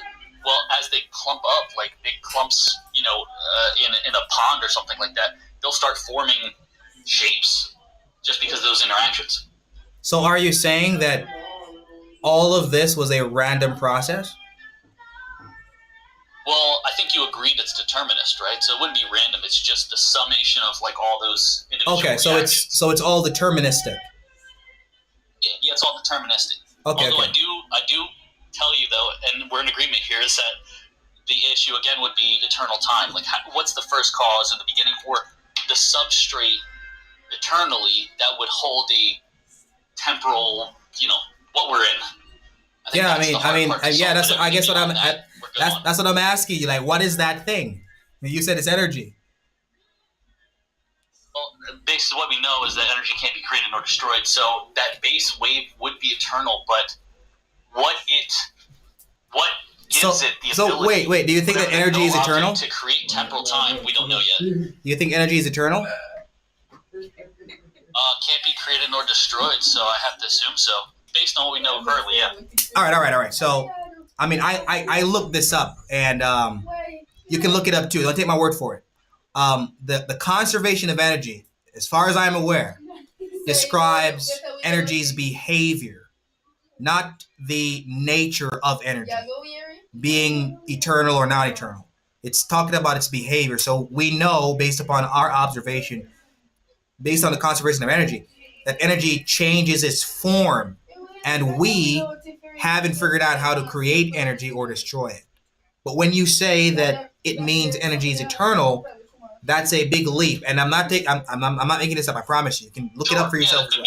You're right. It's a big leap in that when they spoke about conservation of energy, they were not talking about energy's eternality. It's actually just a conclusion that people draw from the statement energy can't be created or destroyed.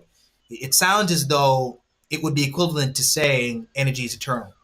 So I'm mentioning that to say that from my study or from my reading, energy isn't eternal. It had some beginning to it, which would make the question even more difficult for both of us. If both of us were atheists when I'm a Christian, where did this all come from, and what is the ultimate unifying causal principle that brought everything into existence and is controlling everything deterministically? Oh, sure. First cause, basically, right? Or at least whatever kickstarted the temporal space that we're in. Yeah. In your worldview, what would you say that is? Yeah, well, we don't have the answer to that yet. All right, man. That's fair. That's fair. Yeah. That's fair. All right. That's fair. That's cool. That's cool. The only reason I brought the two things up, right, which is the transcendental of logic, and saying that logic would persist everywhere, that part is just by saying either something is or isn't. That's like the basis of like logic, and that's reality.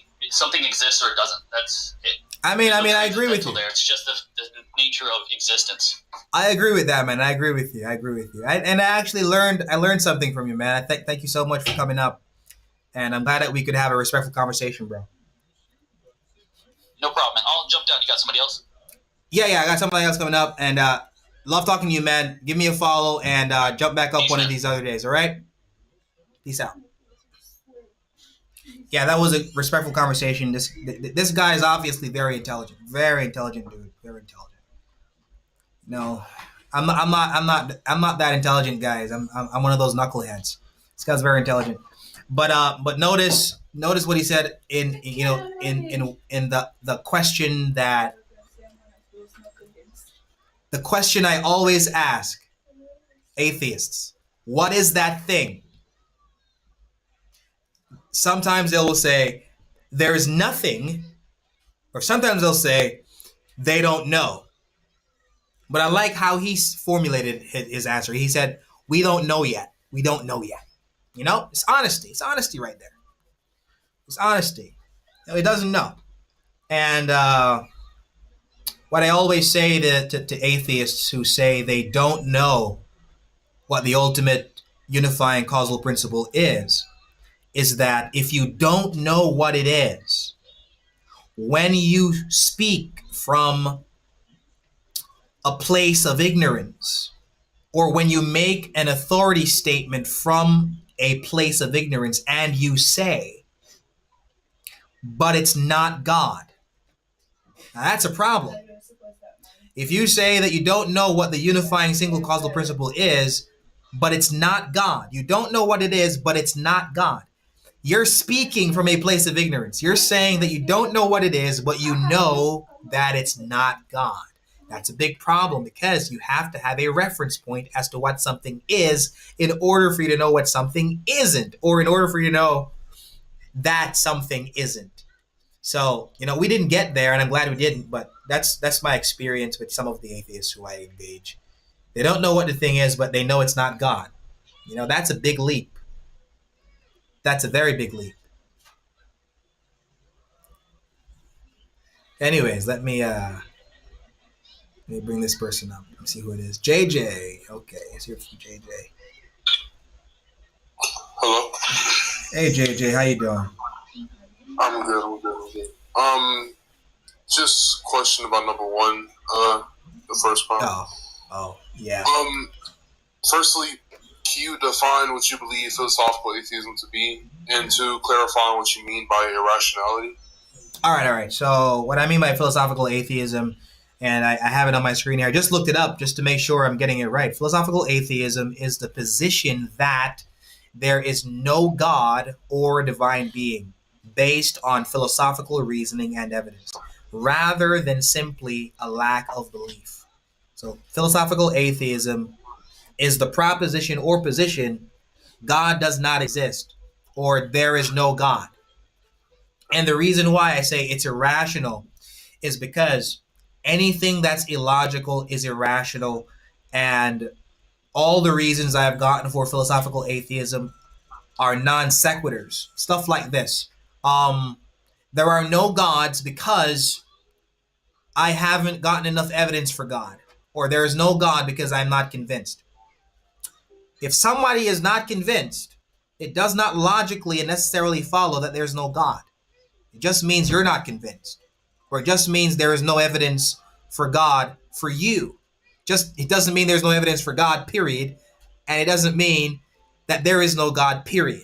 That's a non sequitur, and non sequiturs are illogical. Illogical things are irrational things, and that's why I say philosophical atheism is irrational. Okay, so I'm glad we clarified on that. So when you say philosophical atheism is irrational, it seems to be based on the belief that all arguments within your database or whatever are irrational or like non sequiturs, rather than something being inherently irrational about the position, right? Yeah, basically, basically, because I'm making reference to the reasons and the arguments given for the proposition or statement God does not exist. And all the statements I've heard thus far are non sequiturs, and therefore they're illogical. And if they're illogical, then they're irrational. Okay.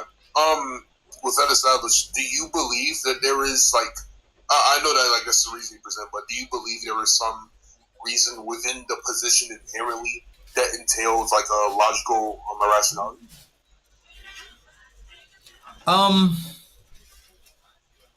There's another example I could give. There's another reason I could give as to why I think it's irrational. It's because it is a performative contradiction. A performative contradiction is when someone's statement or behavior contradicts their ideology or beliefs. And the reason why I say that is because oftentimes, and I'm not saying, if you're an atheist, I'm not saying that you did this. I'm just saying that it happens a lot with atheists. In that if atheism is true and the position God does not exist is true, then there is no basis for objective, universal moral ethics. No basis. And you will often hear atheists complaining about injustice and falsehood and human beings being treated with oppression and stuff like that, as if those things are universally wrong, but it would only be relatively wrong in their worldview. So that would be a contradiction. And contradictions are illogical because it violates one of the laws of logic. And illogical things are irrational things. So that's just another example. Okay, so I have a problem with the performative contradiction thing. Yeah, go I'm ahead. not even sure if that's like a problem, because I feel like, let's say you're a theist or an atheist, right? Because I know there are theists that hold to the position that free will does not exist. Performatively, we act as if we do have free will because we are saddened when things in our life happen, or we feel love and all of these things, right? We act as if we have the choice to believe in these things or feel a certain emotion about these That's things. a performative contradiction, though. That's an example. That's a blatant example. Yeah, I agree. That is a performative contradiction. By the way, I'm a determinist too. I'm a determinist. I'm a Christian determinist, and I live as though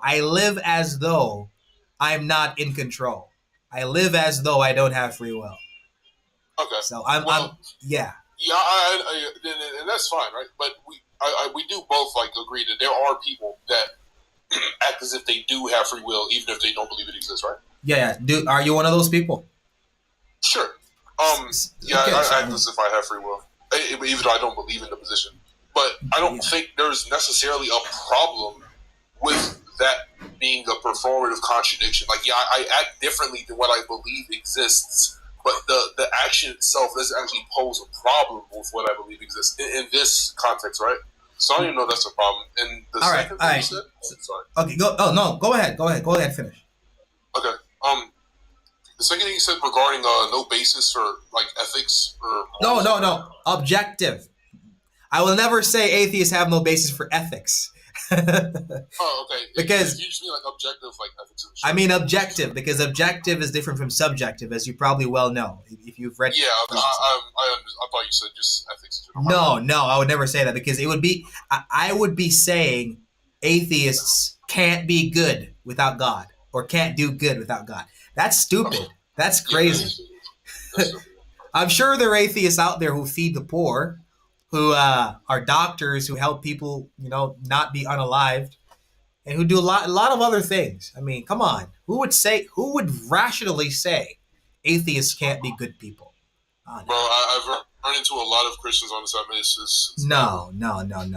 That those are irrational Christians. But Yeah. it seemed like you had a response to the performative contradiction thing. So Yeah, what I was gonna say to that was, I think that nothing in this world is conclusive, in that you will not find everyone agreeing on one thing. So if you give me a reason as to why you think chocolate ice cream is the best, and I say, man, hey, I have a problem with chocolate ice cream. I still have a problem. I'm sorry. I still do. I mean, chocolate ice cream can be the best. Not everybody's going to like it. So I could give reasons why I think that philosophical atheism is irrational and why I think it's a problem. But ultimately, it's subjective to me. I think it's a problem. And you don't necessarily have to agree with me. And you would have reasons why you don't agree with me. And we would say, okay, we'll agree to disagree. Because you're giving me your reasons why you don't agree that philosophical atheism is a problem. You agree with the definition, but you don't agree that it is necessarily a problem. And that's okay. That's okay. I guess what you and I could do is move on to the $1 million question as to what your position is on what the ultimate unifying single causal principle is that actualizes, sustains, and controls reality itself. Because in my worldview, it's God. In your worldview, it's not God. And that's a true dichotomy. Either it's God or it's not God. So if it's not God, in your worldview, what is it? Yeah. So the reason I don't believe in God is because the arguments that have been provided for God have not been sufficient. They're either non sequitur or they're just like not sufficient evidence, or it doesn't necessarily lead to the conclusion of God. I don't have an argument per se that debunks God or like concludes like God doesn't exist, but I know that I do not believe that God exists. But I also believe that the universe would have just have to exist. Like I don't think the universe can be in a state of non-existence. If you need me to clarify. So you think the universe is necessary? Yes, I don't think that the universe could not exist, because if the universe did not exist, then nothing would exist. And I think the idea of nothing in itself is contradictory. So I think the universe might necessarily exist. I've never met somebody who actually said that before. You're the first guy to say that. I guess I would have to ask you. So you think the universe is eternal, right? Sure. Yeah. And everything in it. Well, that's the thing between. So what you're referring to is emptiness. I think that how do I put this without sounding weird? The container of the universe, like what we reside in, I think that thing must always exist. But if you're just referring to like matter or whatnot, like what exists within the universe isn't really the main issue here. If you need me to clarify, I'll try. No, I mean, you probably are clarifying. So you think the space, the container is eternal, but the matter in the container is not eternal. It can be or it can't be. I'm just saying I can't make a claim on it. Because the reason why I'm asking you these questions is because I'm looking for consistency to see if you're going to say that what is in the container that is eternal is also eternal, or you're saying that what is in the container is not eternal, but it is in something that is eternal. And I'm just trying to find out what the rationale is for that, because It doesn't make sense to me. Honestly, it doesn't make sense to me. But if you believe it, it obviously makes sense to you. So I want to know your rationale behind that. Yeah. So, what resides within the universe? Yeah. Whenever I refer to the universe being eternal, I'm referring to the container. So, Yeah. if you were to ask me like about what exists within the universe, I couldn't tell you. Okay. Yeah, to be honest, can't really tell you. Okay. But when I'm referring to the container of the universe is what existence is. Existence is the universe, and I think that must exist. The container must always exist. All right. Because that is what retains existence. Do you think that only that which is scientifically proven is true? Pardon? Is it your position that only something that is scientifically proven is true? Only something scientifically? No, because proof is tied to epistemics, and something can be true without you having proof of it necessarily. All right. Let me ask you a different question. Do you think that something has to be scientifically verified for it to be considered true? Okay, so just to clarify, do you mean verified or verifiable? That's what I mean. Scientifically verifiable for it to be considered true. Yeah. Let me think about that actually. That's okay. Okay, just like off the top of my head, I would say that more of what we have confirmed to exist does fall in line with the scientific method. Yeah. Therefore, I would like say if something does exist, like to prove that something exists, it's probably like verifiable with the scientific method. Yeah. Is that one of your reasons for not believing in God, because God has not been scientifically verified? I don't know if it's scientifically verified, because when we're talking about God, and like Christians will typically use like creation as a theory. The creation is the conclusion of every position. Like, let me clarify. Existence is the conclusion of every position.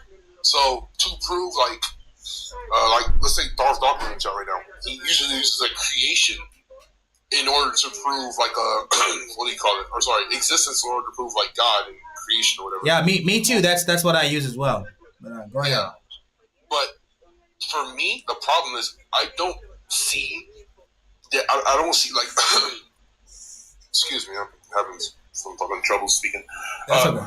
I don't see like where you would really gather rationally that because of like how quote unquote finely tuned something is, or whatever, then that would point to God. So if that's what you're asking, like. That's just like about some fine-tuning sense, and I just don't see how that points to God. I mean, I guess what I'm asking you is, if your reason for not believing in God is because God hasn't been scientifically verified, then if you apply that same reasoning to the scientific method itself, the scientific method itself has not been scientifically verified. So if your reasoning for rejecting God's existence is because he hasn't been scientifically verified, then if you're consistent, you would have to also reject the scientific method because that has not been scientifically verified. That's why I was asking you. That's why I was asking you those questions, but it didn't lead to that. But I just wanted to tell you where I was going. I think that's kind of malformed because the scientific method would be verified through like the results of what we see to be the case. So let's say, for example. So wait.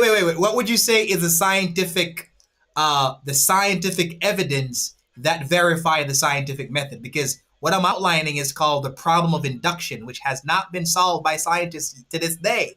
So, I mean, I'm going to bring Darth Dawkins up so he can probably, ask you better than I'm asking. Me and Darth Dawkins talked earlier. He just kept cutting me off.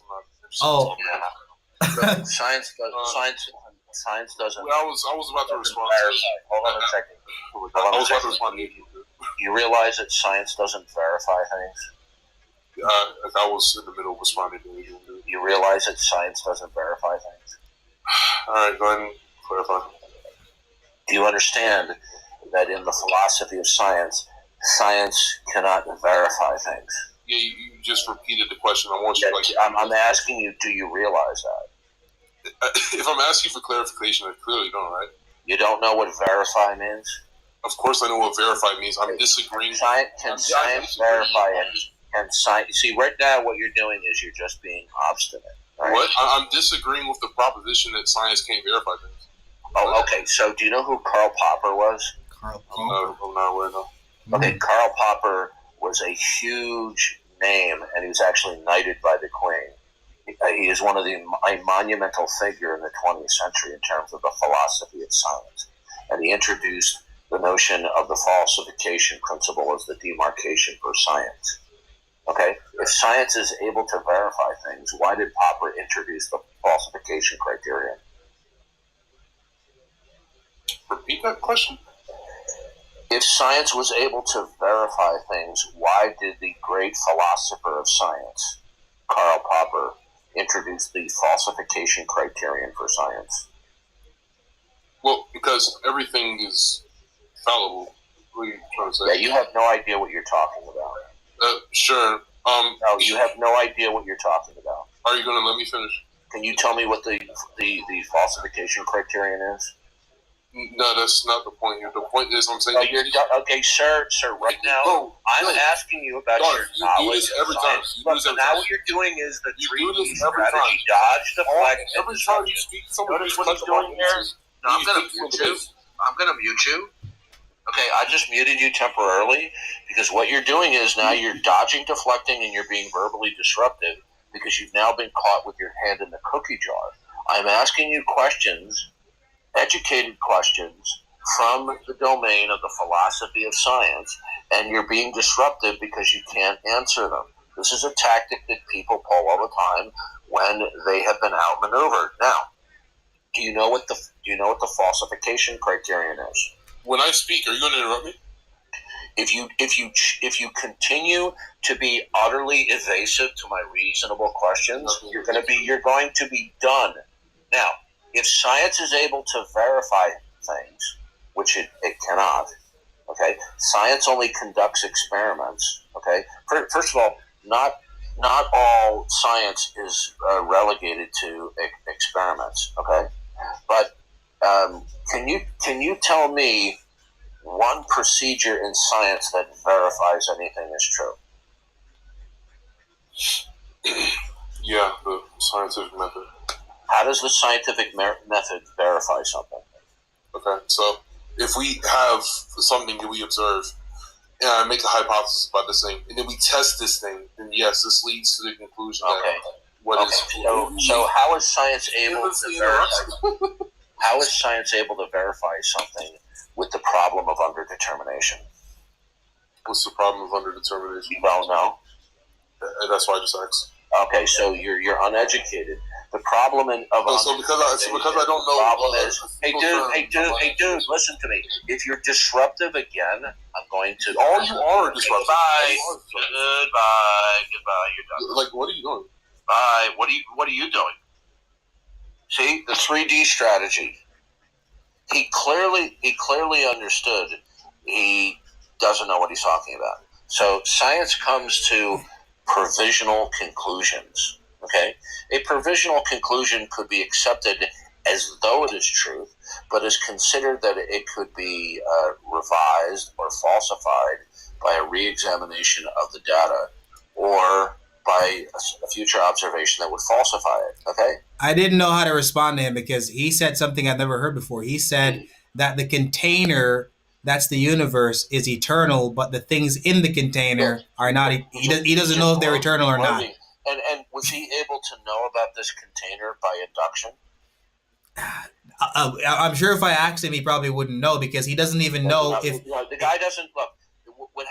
When you mix a lack of even informal education, I'm not going to hold people to formal levels of education on this issue because I don't have it either. But I'm holding them to a level of informal education, and then you combine that they reserve the tactic of belligerence and argumentativeness when they're in trouble. This is what you get with people like this. Okay?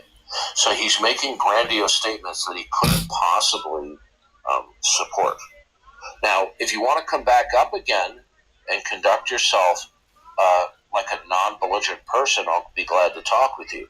Science doesn't verify things. Science comes to provisional conclusions, okay, in modeling and experimentation, and even trying to falsify something, that if they keep on getting certain consistent results without exception, they accept it as provisionally true, but that's not the same thing as saying it's verified, meaning it is true and it can't possibly be false. Oh. That's why Sir Karl I see. Popper, I get it now. okay, this It's is why Sir provisionally Karl Popper, true. right. So there are a number of great names in the history of the philosophy of science, and Karl Popper is one of them. Now, there are people that agree with Karl Popper. There are scientists and philosophers of science who disagree with Popper in certain areas. But that withstanding, he was still a brilliant guy. And what he came to the conclusion was this, that verification that certain things are absolutely true and are not subject to revision in any sense is not possible. So what he did was he championed a principle of demarcation between what is science and not science. That since science can't verify, what we attempt to do is formulate robust theories and then subject these theories to falsification tests. And those particular theories, in order to explain phenomenon that survive test after test after test, lives on another day to be possibly provisionally accepted, but nothing is ever absolutely verified in science. Okay? Right. And people who are uneducated in these basic concepts, we're talking about the philosophy of science, not just general science facts. So this is why this guy became verbally disruptive, because he didn't want to concede that what I was saying was correct. Science doesn't verify. Now, we might say that science verifies certain things in a colloquial sense, which is fine. But science, technically speaking, does not verify things. Science will conduct an experiment, and if they get certain consistent results, they will say that it's confirmed, but that's provisional. Okay? So no conclusions in science are considered immune from revision or to be falsified. So I brought up the issue of the problem of underdetermination. That's the principle of fallibilism, right?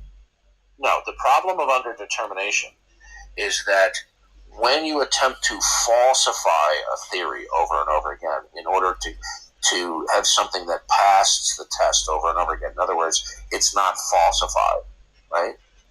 The problem is in order to falsify a theory or a proposition is going to require a plurality or a multiple of auxiliary hypotheses, okay? And you cannot falsify each and every single one of the auxiliary hypotheses that are used compositely or in the aggregate in order to falsify some type of experiment or a theory. So even falsification itself, from a conceptual point of view, is problematic, and that's called the problem of underdetermination. There's something called the Duhem-Quine thesis. These were both philosophers.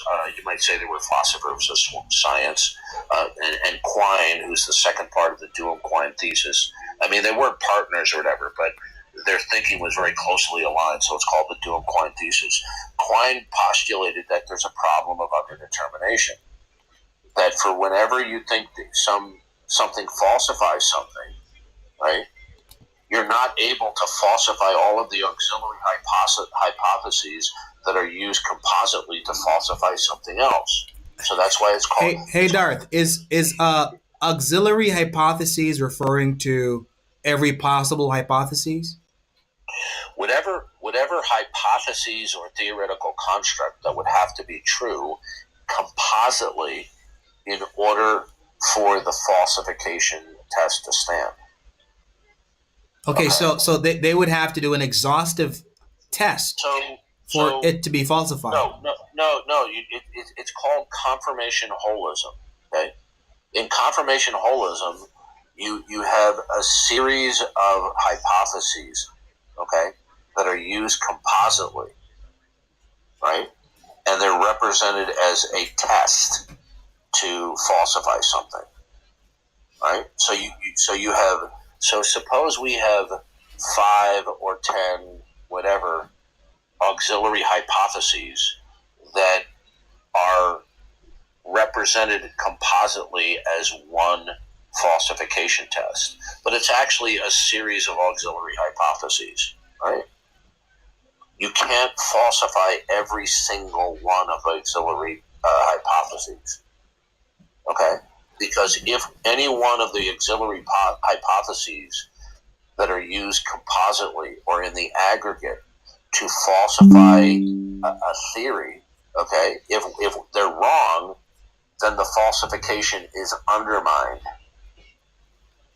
Okay, so that's called the problem of underdetermination, right?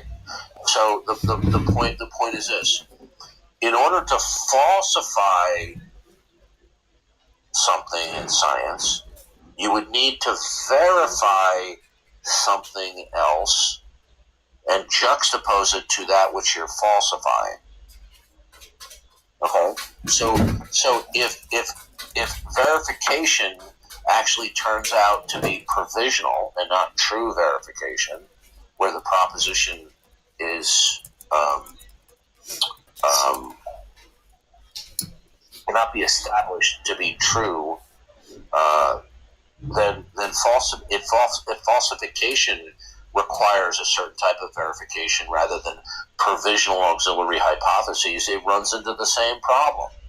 But you see, this guy, being prideful, didn't want to humble himself and learn from somebody who knows a little bit more about the issue than himself. But if you're still out there, you want to come up and you want to conduct yourself like an adult, I'll be glad to talk with you. Hey, let me read something about what you said, because I just looked it up to see if I can put it in my folder to be able to articulate it better one day. Because I'm not gonna learn everything you just said completely. So let me read this. The problem of I wouldn't expect you to. Yeah, the problem of underdetermination in science refers to the idea that scientific theories and hypotheses are often undermined by the available empirical evidence. This means that there may be multiple theories or explanations that are consistent with the same set of data, making it difficult to determine which one is true or more accurate. Is that correct? Yeah, that would be a good way to sum it up. All right. So the problem is this. This is the problem. People take this approach that, and I don't know if it's called like a naive empiricism, right? That science is the only way to know things. The bottom line is this: if you're speaking colloquially, well, science verified that this antibiotic will save you from this type of pathogenic microorganism. If you're speaking colloquially, yeah, okay. But when we're getting down to real things, it hasn't been verified. It's just been provisionally confirmed. And there's a clear difference between a provisional acceptance, because you see this without deviation, right? So it's okay when you're talking colloquially, but when you're talking about real science and you say science proves things, this is simply not true. Like, for example, we all accept the periodic table in certain calculations for chemical reactions, right? This is a model. It is accepted provisionally and true because we get consistent results with predictive capabilities. But in the future, if the predictive capability started to fail, then the provisional conclusion would no longer be held. Okay? Okay, I see. I looked that up as well, and you're absolutely right.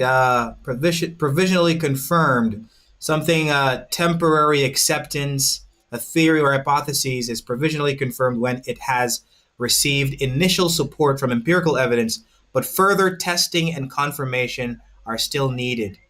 And that would be for everything, right? either further re-examination of the current data or future observations could contradict the previous conclusions. Right. That's the principle of fallibilism, that scientific theories are open to revision at all times. So if science verifies XYZ proposition, if they truly verify it, then it will be utterly immune from refutation, falsification, or immune from revision. But that's not the position that science holds to, that nothing is ultimately immune from revision. So let's give an example. Let's take the second law of thermodynamics, that everything moves from order to disorder in a closed system. The patent office, operating off of that provisional law, is not taking any more patent designs for perpetual motion machines. Okay, because of the numerous types of exercises showing or confirming provisionally the second law of thermodynamics, that this utterly mitigates. That's why they don't accept it. But they haven't proven the second law of thermodynamics. Okay, but the provisional confirmation can be so powerful in the minds of people. I'm not saying that's right or wrong. That it's considered to be almost beyond, or I should say, it's immune from revision. But it's not immune from revision, though. It's not. It's just widely accepted. Nothing in science. Nothing is ultimately immune from revision. So all they can appeal to is just that most people in science believe it, or most people accept it. But it's not, closed off from revision. Right. If you understand science properly, conclusions can be held pervasively. They can be held in consensus. They can even be considered by some people with an attitude as a fact. But there is no conclusion in science that is, in fact, immune from revision. And that would include evolution, that most people in science believe. That is correct. Which has people who are so emotionally wedded to evolution that they'll say, like, for example, Stephen Jay Gould or Jerry Coyne. Gould is dead, Coyne is not. They'll say things like, a fact that has been shown to be true so many times that it would be perverse not to accept it. Well, that's his own little proprietary, way of defining it. Well, evolution hasn't been confirmed over and over again. Or they'll say that there's such a mountains of overwhelming evidence that it would be perverse not to accept it. Well, that's not scientific, lingo there. That's ideological lingo, right? Yeah, because evolution is an ideology, and atheism is an ideology. I would agree with them to the extent that things like the second law of thermodynamics, that it has been confirmed so many times that it is perverse for somebody to deny the second law of thermodynamics, because they have no practical examples to mitigate against that. But that is not the same thing as the cabal of evolution. Okay? People confuse a pervasive consensus as this near verification, and it's not. You see, Thomas Kuhn is another huge name in the philosophy of science, and he wrote a book which I still have to read. It's called The Structure of Scientific Revolutions, and he drives home the point that science is driven by various levels of paradigms. And the paradigm is an ideological filter that directs what experiments we do, how we interpret things, right? And so science isn't driven so much by individual discoveries, but by paradigm shifts. So let's say, for example, Einstein came up with the concept of relativity, which differed from Einsteinian's, not Einsteinian, Newtonian celestial mechanics. So Newton, as brilliant as he was, thought that gravity was a force, okay? And if you want to talk about gravity as a force colloquially, that's fine. But scientifically, it's not a force.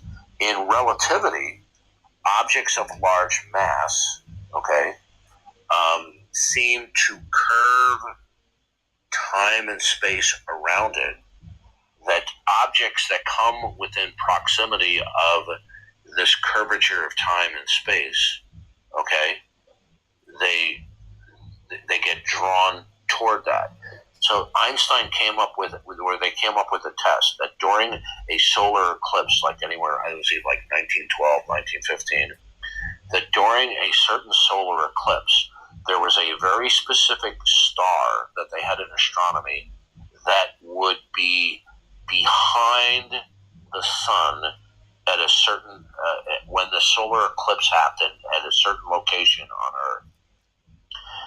And Einstein's theory was this, that when the photons from the star that is slightly behind the sun were passing in a straight line slightly to the side of the sun, so to speak, that because the sun warps the space and time, it curves the space and time around it, that star would then be visible because its trajectory was now curved by the warpage of space and time due to the sun's math, and therefore the star, even though it was behind the sun at this location during the solar eclipse, the star would be visible because the light was being bent. Right. Okay? Let me give you an analogy. You know what fiber optics are, right? It's the first I've heard of that, honestly. Fiber optics, no. Okay, do you know what a copper cable is? Yeah, copper cable, yeah. Okay, so you have your cable TV. They run a copper cable in, all right? So the copper cable is a conduit or a pipeline for electrons, okay? Right? Fiber optics are very thin cables that are made out of glass, okay? Right. And those cables that are made out of very thin strands of glass, you can send photons through these glass filaments, okay? And the cables can be curved, and the photon will travel along the curvature of the fiber optic, okay?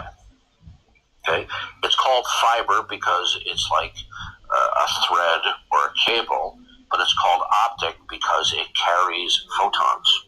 Oh, wow. Okay, right? So in the 1970s and 80s, they started to implement more fiber optics.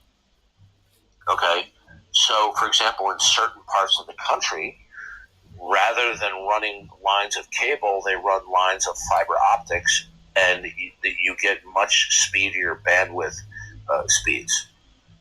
Okay, so so light will travel in a straight path. Okay, but light can be bent or curved when it passes through certain mediums. Yeah. Right? So fiber optics is one such medium where when you have, let's say, a large bundle of these fiber optic cables, that you can lay it down from one location to another, and it can be curved, and the photons replacing the electrons as a signal will curve along the path of the fiber optic.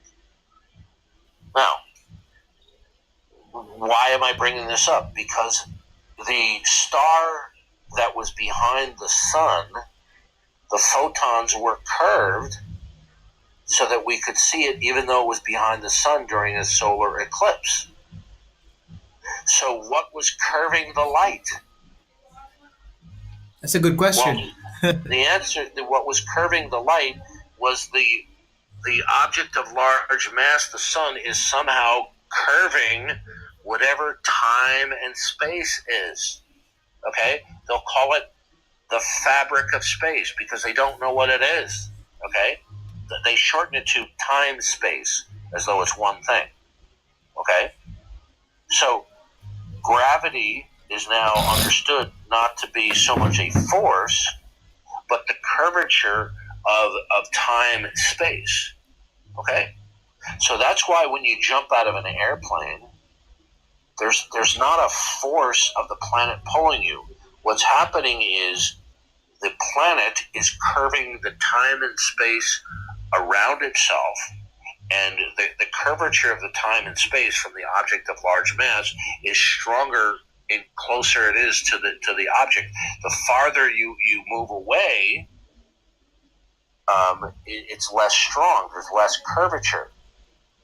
This is a difficult concept to wrap your heads around, okay? Because we're thinking of it of a force when actually it's the curvature of time and space by the object of large mass. So you'll have to forgive me for being going on in this. So That's okay, man. That's okay. I guess I want to ask you something, and let me just wrap it up real quick. Sure, so go ahead.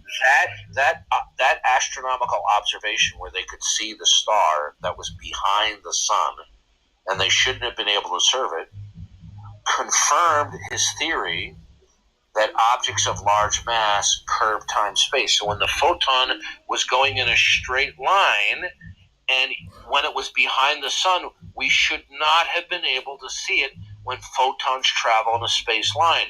But they could see it during the eclipse because the space around the sun was curved. And when it was curved, it's like fiber optics. The photons curved slightly around the sun, making it visible to us even though it was behind the sun. Wow. Now, does that prove Einstein's theory of relativity, that it's true beyond revision? No. It confirmed his theory, but it didn't verify the theory. And there's a difference between verify and confirmation. But when people use the word verify colloquially, that's fine. But strictly speaking, nothing is verified as absolutely true and beyond revision. So that's why we talk about it's confirmed rather than verified. I see. Wow. What I was going to ask you, Darth, was what is your method of memorizing so much information, man? Just reading. Do you have like a photographic memory or something, or do you have like a note taking? Absolutely not. For some things, I have a craptastic memory. Do you have like a note taking method or something? Like you just read and remember stuff? No. I just read, and if it interests me, it's memorable to me. But there are things like I had a guy the other day. His name is Shark. And he showed up, and he said something. I said, "Oh, do I know you?" And he goes, "Darth, I think you're getting senile." He goes, "I've talked with you about 5 or 6, 7 times." I go, "I'm sorry, I don't remember." So I have a good memory for certain things and a crappy memory for other things. So would you say that your memory is like selective on the things that you really, really love and interesting? I think all of us have a good memory for things that we enjoy. Okay. Because man, you know a lot, and I'm like, I wonder if you like have a photographic memory or something, because I find it very difficult to remember a lot of things. No, I do not have a photographic memory at all. So okay? you read, and when you read something you like, and you remember it. Yeah, if when I'm learning and I find it interesting and enjoyable, okay, then it makes it more memorable. Okay, it's like when I'm learning new stuff, and when the explanation is clear to me, it's like you get it, and I remember it. And I'm always trying to explain things, although I don't succeed, clearly to people. right? But people claim that, accuse me of word salad. Well, that's because when I'm explaining things, I'm trying to be precise. And sometimes when you're precise, it's going to go over some people's heads. Yeah. I'm just like, wow, you know so much. And I mean, I have to type things up in my own words to remember them, or rewrite them in my own words to remember them. But it seems you just read things, and when you understand them, that's it. You just get it. Read, study. Do you like have fun by like watching TV, or like hours away from? By the way, academically, like when I was in high school, I was terrible. Okay. Oh, I was okay. not academically inclined or motivated at all. But I've always enjoyed learning. Yeah. Okay? And I love science as well. Although I despise, evolution. Yeah, I mean, you know so much about science. I can't disagree with you that you actually love science. Well, I have to tell you that I've been motivated to learn even more dealing with atheists over 14 years. Yeah. Because they're always invoking misrepresentations of philosophy, logic, and science. And so that's motivated me to read on these different topics, to understand, to understand how they're boulder dashing. I can't tell you how many times they misrepresent science, right? Like people go, there's a mountain of evidence for evolution. No, it's simply not true. I mean, tonight, I don't know if you were listening, but I used your argument, the argument I heard from you about the conservation of energy does not necessitate that energy is eternal. And the atheist totally understood what I was saying, and then said he was just making a leap from conservation of energy to saying energy is eternal. Well, people who have an adolescent type but that is one of the lies in science, that it's eternal. People are lying when they say energy is eternal. They're saying something from an adolescent level of understanding of the first law of thermodynamics. And when the first law of thermodynamics, see, they're not well studied in it, right? They're capitalizing on the semantics and then falsely concluding to a grand metaphysical declaration that is not inherent within the first law of thermodynamics. So the first law can be stipulated in a variety of ways. One way is matter and energy cannot be created or destroyed. Yeah. That semantical representation in the minds of people that have an adolescent level of basic science, from that they'll say, well, if it cannot be created, therefore it must have always existed.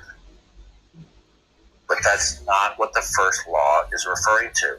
When it says it cannot be created, destroyed, what it's talking about, in our present circumstances, there is no known natural or man-made way by which we can create or destroy energy. Yeah. The more accurate representation of it is the amount of matter and energy in our uniform experience remains the same, although it changes form.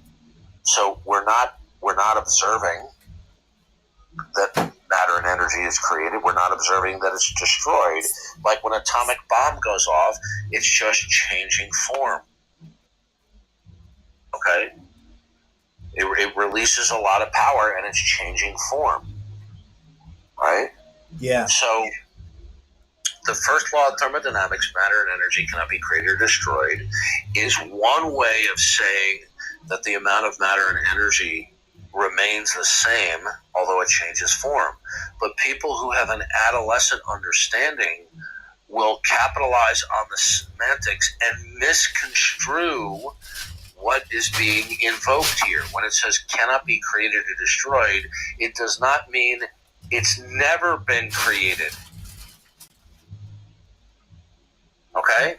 And so with an adolescent mentality, they extrapolate, well, it cannot be created, well, therefore, whatever cannot be created is eternal. No, that's not what it's talking about. So the first law of thermodynamics, that the amount of matter and energy remains the same, cannot be created or destroyed, is commensurate with creationism. God has created a world of matter and energy, and it remains constant, although it changes form. So Right. the first law of thermodynamics, okay, is commensurate with creationism, where matter and energy were created. It just means right now, at our present time, we don't have observations of matter and energy being created or destroyed.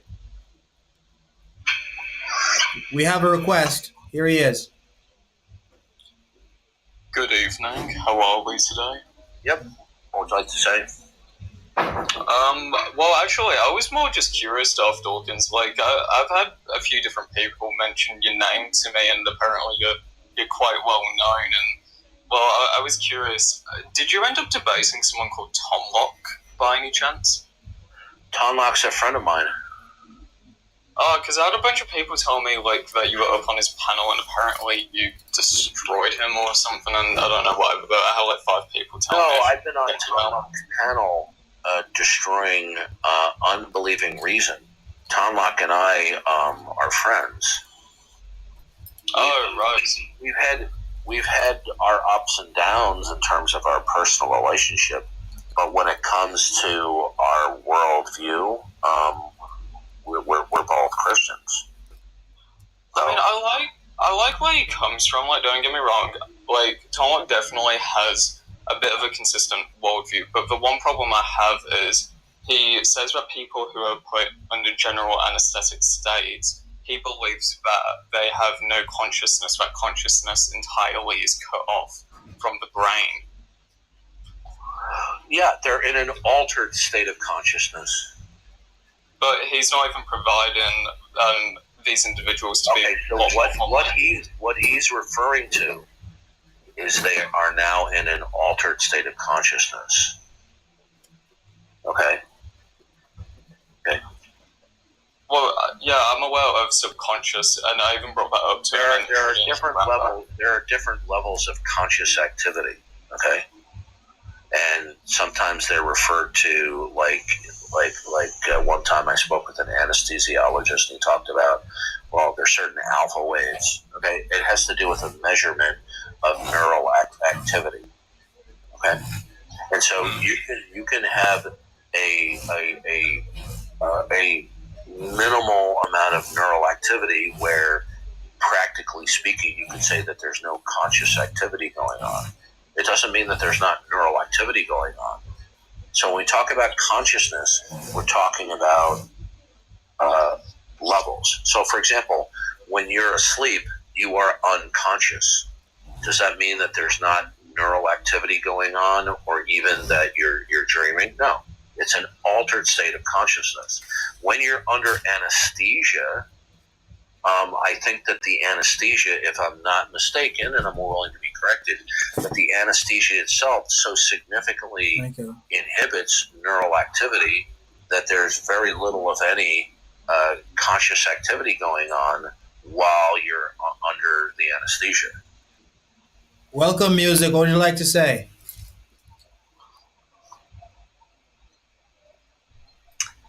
Hey, Darth. I do not.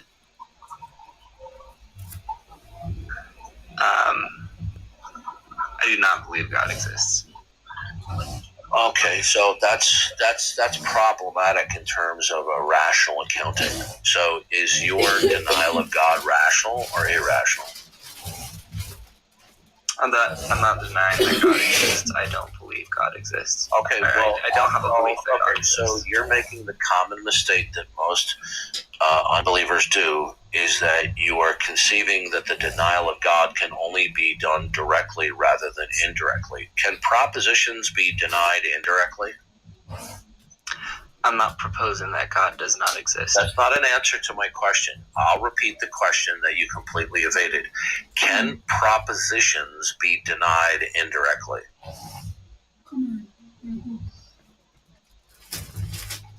Yeah, that's a good question. Let's Yes. go. Okay. God as the creator, is that a proposition?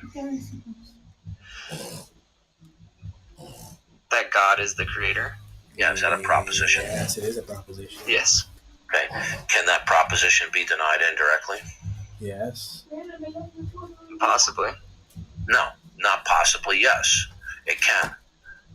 Now, are you maintaining that you're both not directly denying God, neither are you indirectly denying God? Right. I am not directly or indirectly denying God. Okay, well, that's false. Okay, so when we invoke propositions or statements, they will always either be invoked and contextualized either from a God-dependent world or a God-independent world, because there's not a third possibility. That's right. So do you understand that facts, proposition statements will only be invoked from and exist within either a God-dependent world or a God-independent world? Before I answer your question, you made a claim that what I said was false, and I want you to justify why you think that's false. I'm in the process of doing that. But I have to walk you through this so that you understand it. Are propositions always contextualized by either a God-dependent or a God-independent world? Or I could put it differently. Are propositions contextualized either with or without referencing the necessity of God? I'm processing.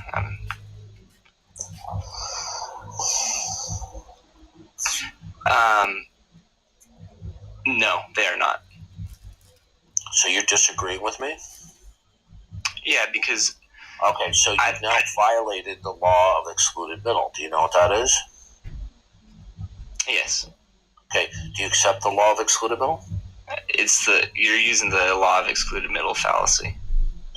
Okay, don't bullshit me and think I'm not going to be aware of it. Do you accept the law of excluded middle? Listen, I do not dodge one more time. Justification. Dodge one more time. This is the 3D strategy. Dodge, deflect, and then disruption. Do you accept the law of excluded middle?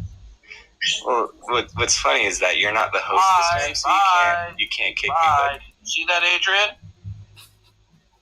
Dodge and deflect. Yeah, I see. I'm just surprised you didn't call him the village. Do you realize what he said? He's saying that he doesn't believe in God, but he's not denying that God exists. That's amazing, man. That's amazing. What's going on here is we have a whole generation or so of unbelievers and atheists who they do realize, even the village idiots among them, they do realize the impossibility of denying God. So rather than abandon atheism and try to identify like it's an agnostic pretending that they're suspending judgment, what they've decided to do is to bastardize the standard definition of atheism, that there is no God, and replace it with it's a lack of belief in God. So rather than, like if you go to the Stanford Encyclopedia of Philosophy or the Internet Encyclopedia of Philosophy, both are prestigious publications and are peer-reviewed in philosophy. That's what I read to them all the time. I read that to them all the time. They have to accept it. Yeah. So in those respective publications, it points out that atheism is a proposition that there is no God, but that there's some people, including some philosophers, that want to water that down to where it's no longer, atheism is no longer an answer to the question, does God exist? Okay?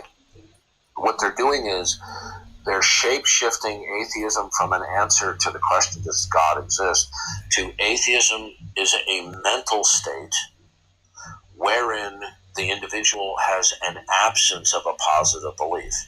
And therefore, under that shape-shifting new definition, they now insulate themselves from having to answer atheism as a proposition or an answer to the question, does God exist? So defining atheism as a lack of belief is not an answer to the question that God does not exist. Excuse me, it's not an answer to the question, does God exist? It's an attempt to redefine atheism in such a way using devious semantical gymnastics to insulate themselves from defending what their real position is. And you can read about this in the paper A Theological Apologetics, not written by a Bible thumper.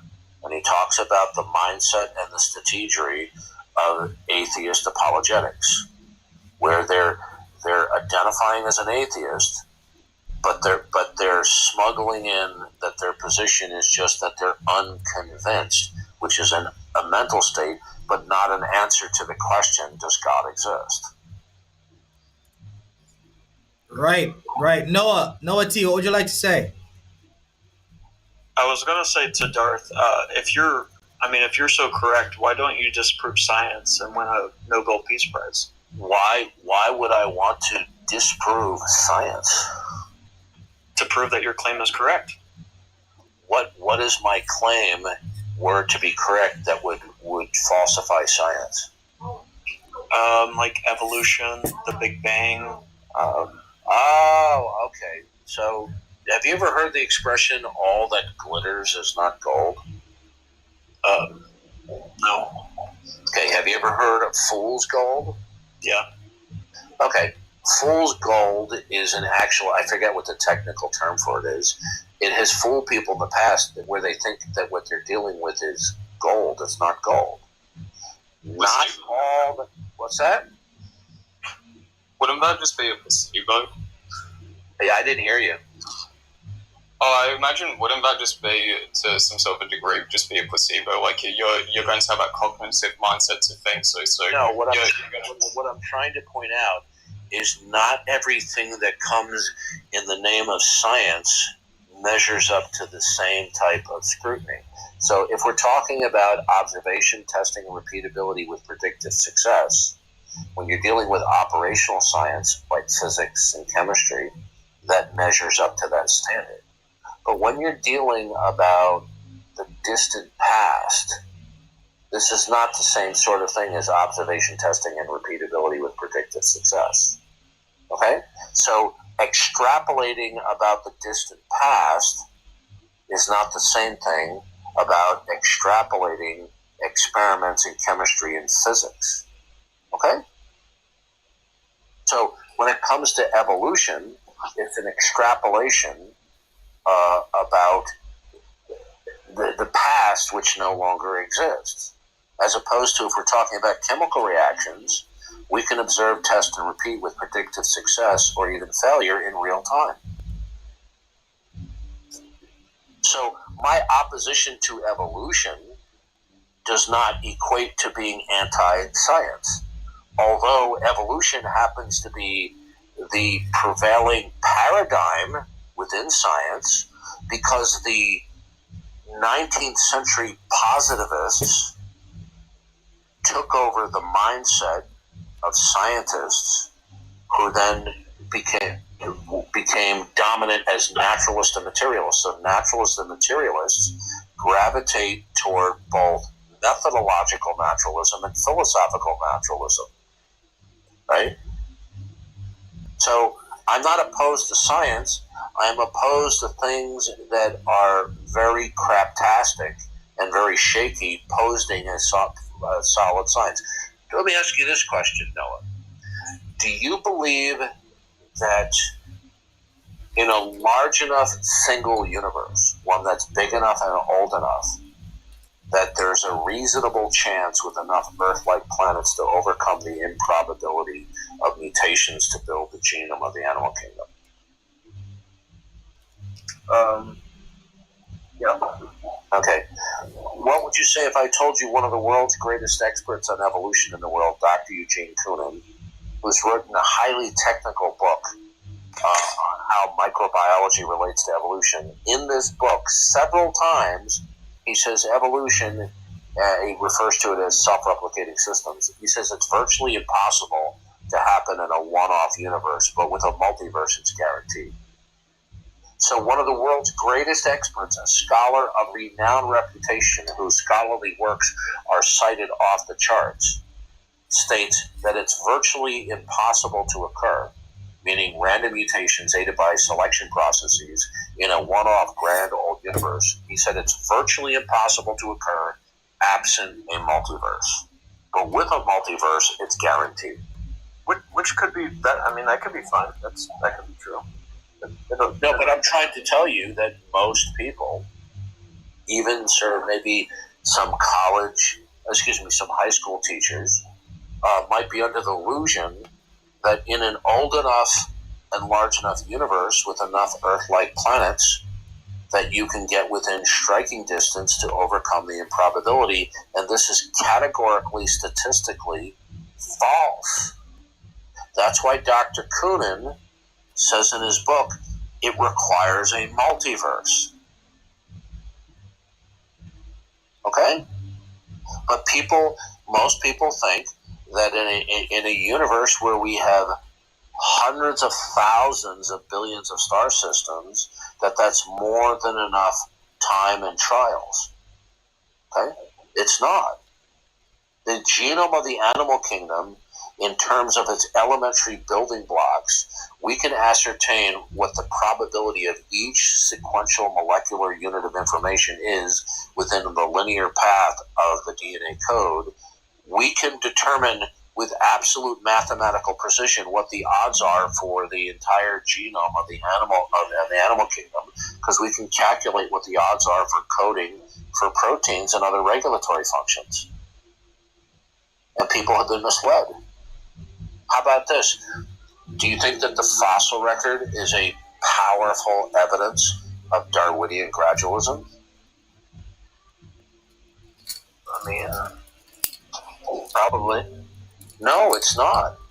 People have been misled by a whole lot of evolutionary storytelling and go, oh, looky over here. Look at these horse fossils.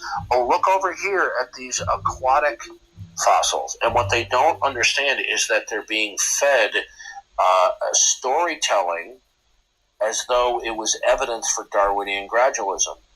The dirty secret in paleontology that is not widely known, and that all paleontologists know, who are credentialed paleontologists, is that the fossil record compositely exemplifies stasis, not transition. In other words, when we look at the creatures that appear in the fossil record from an evolutionary perspective, they appear abruptly and they disappear abruptly without numerous transitional forms. What I just said is a fact of paleontology. It is so much a fact that the late Stephen Jay Gould, who was a preeminent expert on evolution and paleontology, along with his colleague Niles Eldredge, promulgated a sub-evolutionary theory called punctuated equilibrium, that evolution happens in such rapid bursts, it does not leave telltale fossilized remains. Mm-hmm. I've heard of that. If the fossil record was robust with transitional forms, then it would be utterly superfluous or unnecessary for Gould and Eldredge and others who espouse punctuated equilibrium to bring that up. It is because of the stasis that is representing in the fossil record. So in other words, when we look at the creatures that are in the fossil record, they represent what are the tips and nodes of the, let's say, the evolutionary tree of life. We do not find in the fossil record numerous transitional forms between intermediary species. They're just not there. But what people are fooled by, because they'll say, well, look at Archaeopteryx, look at Tiktaalik. They'll look at some odd creatures in the fossil record, and they'll say, oh, well, these are exemplars of transition. But that is not the same thing as finding numerous transitional forms between the tips and nodes of the phylogenetic tree. So contrary to what people have taught, the fossil record does not exemplify gradualism, which is a hallmark of Darwinian theory. Okay?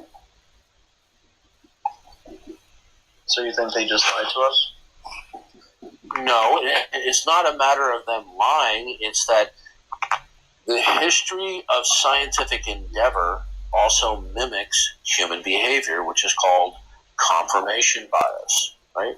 Now, if you take a course in the philosophy of science, that will give you great insight that what happens in the development of science is that science is governed by paradigms. Do you know what a paradigm is? No. Paradigm is like a large theory, okay, about how things are.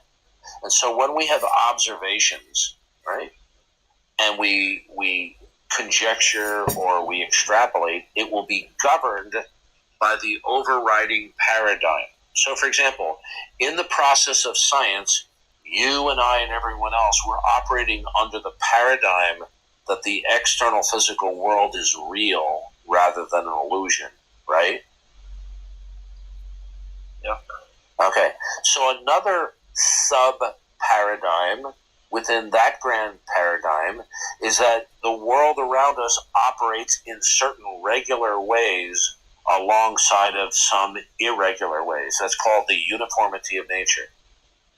The uniformity of the regularity of nature is a paradigm that all scientists are operating from in terms of their interpretations of present phenomenon and extrapolations about alleged past occurrences.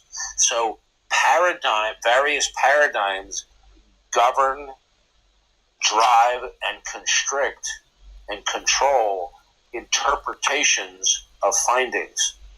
And so science radically changes not by individual discoveries, but by paradigm shifts. So in the 19th century, Charles Darwin, he did not discover evolution, which was called transmutation. What put him on the map was when he was under the influence from various background sources, which I won't bore you with at the moment. He came up with the idea that selection processes in the environment will direct the transmutation of species to produce an ever-increasing complex of a tree of life. Okay? That was a paradigm shift. Okay?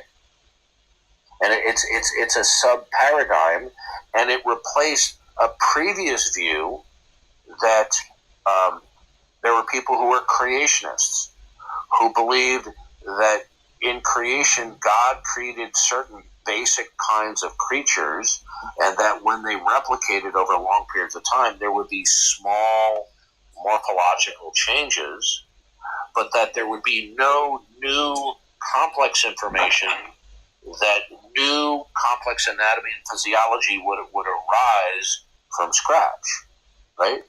But then as time moved onwards, there were people who moved from creationism eventually to materialism, right? So evolution is just a pervasive paradigm that supplanted the previous pervasive paradigm of creation. Doesn't make it true. People commit the fallacy of novelty, that if it's new, it's better and true. Okay? So, or what now, since the fossil record is such an embarrassment to the evolutionary theory, they're opting by saying, well, look at the similarities. We don't need evolution. We can show common descent by comparing the genomic sequences between creatures and between, let's say, between humans and chimps, showing that they have a common ancestry. But when you don't hear opposing viewpoints, you can be led to believe that the information that they're giving you is rock solid. Like, have you ever heard that human beings and chimps have like 95 to 96 the same DNA? Yeah. Okay, that's not true. Okay, what they did was they compared the protein coding regions of human and chimp DNA, and which comprises probably less than 4 to 3% of the entire genome of human and chimp, the DNA structure. When they compared the protein coding regions, they still had to shift some of them to the left or right in order to get them to have a striking similarity. But that's still only 3 to 4% of the human genome. It's not the rest of it. Okay? So when they relegate, when they say, well, we share 96%, if you will, whatever percentage you want to take, right? When they tell you that, they're not telling you the whole story. Because when you take an evolutionary approach, which they did years ago, they concluded that the protein coding regions within the human DNA were the only things that mattered, and the non-protein coding regions was junk. It was an accumulation of what we could call, in nautical terms, flotsam and jetsam. Okay? It's just junk that accumulated, right? Now, it's certainly true that in very low organisms, through reproduction, they can acquire junk DNA. No one's disputing that. But to say that the whole human genome that doesn't code for proteins is junk is a belief that is not based upon rigorous scientific investigation, but based upon an evolutionary paradigm. So you see how you've been misled about human and chimp DNA? I mean, I just looked it up and it said that we do share about 98% with them. That is a mischaracterization of incomplete information. What portion of the human genome did they compare? Was it the protein coding regions, or did they compare the protein coding and the non-protein coding regions?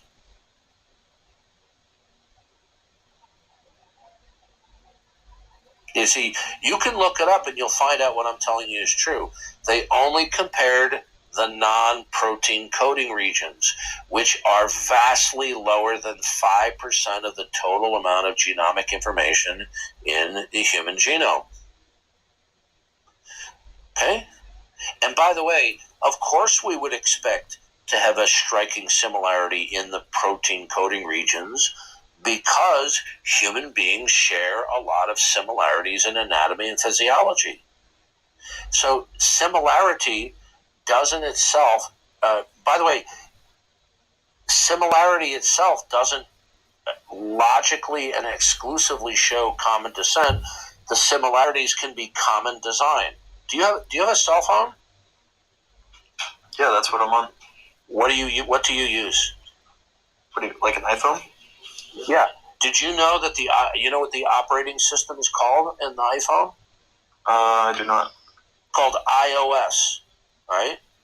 Oh, now, yeah. The iOS, did you know that it is a pared down version? It's a stripped down version of Mac OS 10? No. Okay, yeah. And even iPad OS. So what they did was they stripped down Mac OS 10, which is undergirded by Unix, right? They pared it down to a minimum so that it could run on low power chips.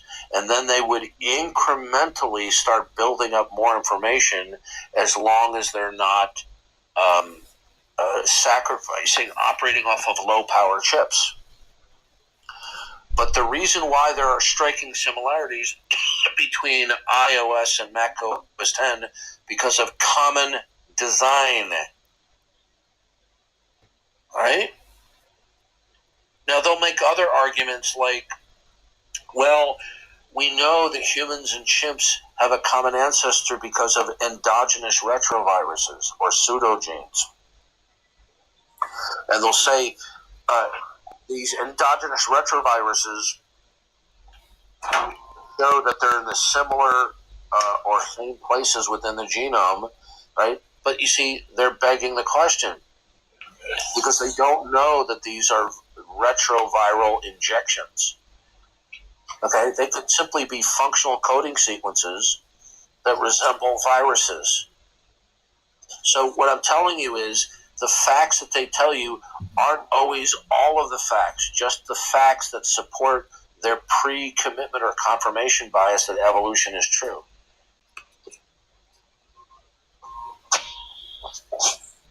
Okay? So to be anti-evolution is not to be anti-science. Any other questions? No, I gotta head to bed. Okay. Welcome, Teresa. What would you like to say? Hello. I just joined. I didn't hear everything you guys were saying. Yeah, he was asking why I was anti-science, and I said I'm not anti-science. I'm pro-science. I just don't agree that the theory of evolution is this robust, super evidentiary scientific theory. Every scientific theory continues on in enhancements throughout history. So your argument is definitely very valid. That's categorically false. You don't know what you're talking about when it comes to history of philosophy. So every scientific... I'm talking about scientific advancements. Okay, so where is the steady state theory today? What? You just told me that scientific theory... I was agreeing with you, bro. Well, it didn't sound like it. You did. I was. Okay. I have a different understanding of science. No, what you have to understand is in the 19th century, with the increasing development of scientific investigations, they abandoned a biblical worldview and adopted a positivist worldview. And a positivist worldview is just another term for naturalism and materialism. Okay? And this took over. Okay, when I talk about, I'm talking about a naturalistic or positivist explanation about the past.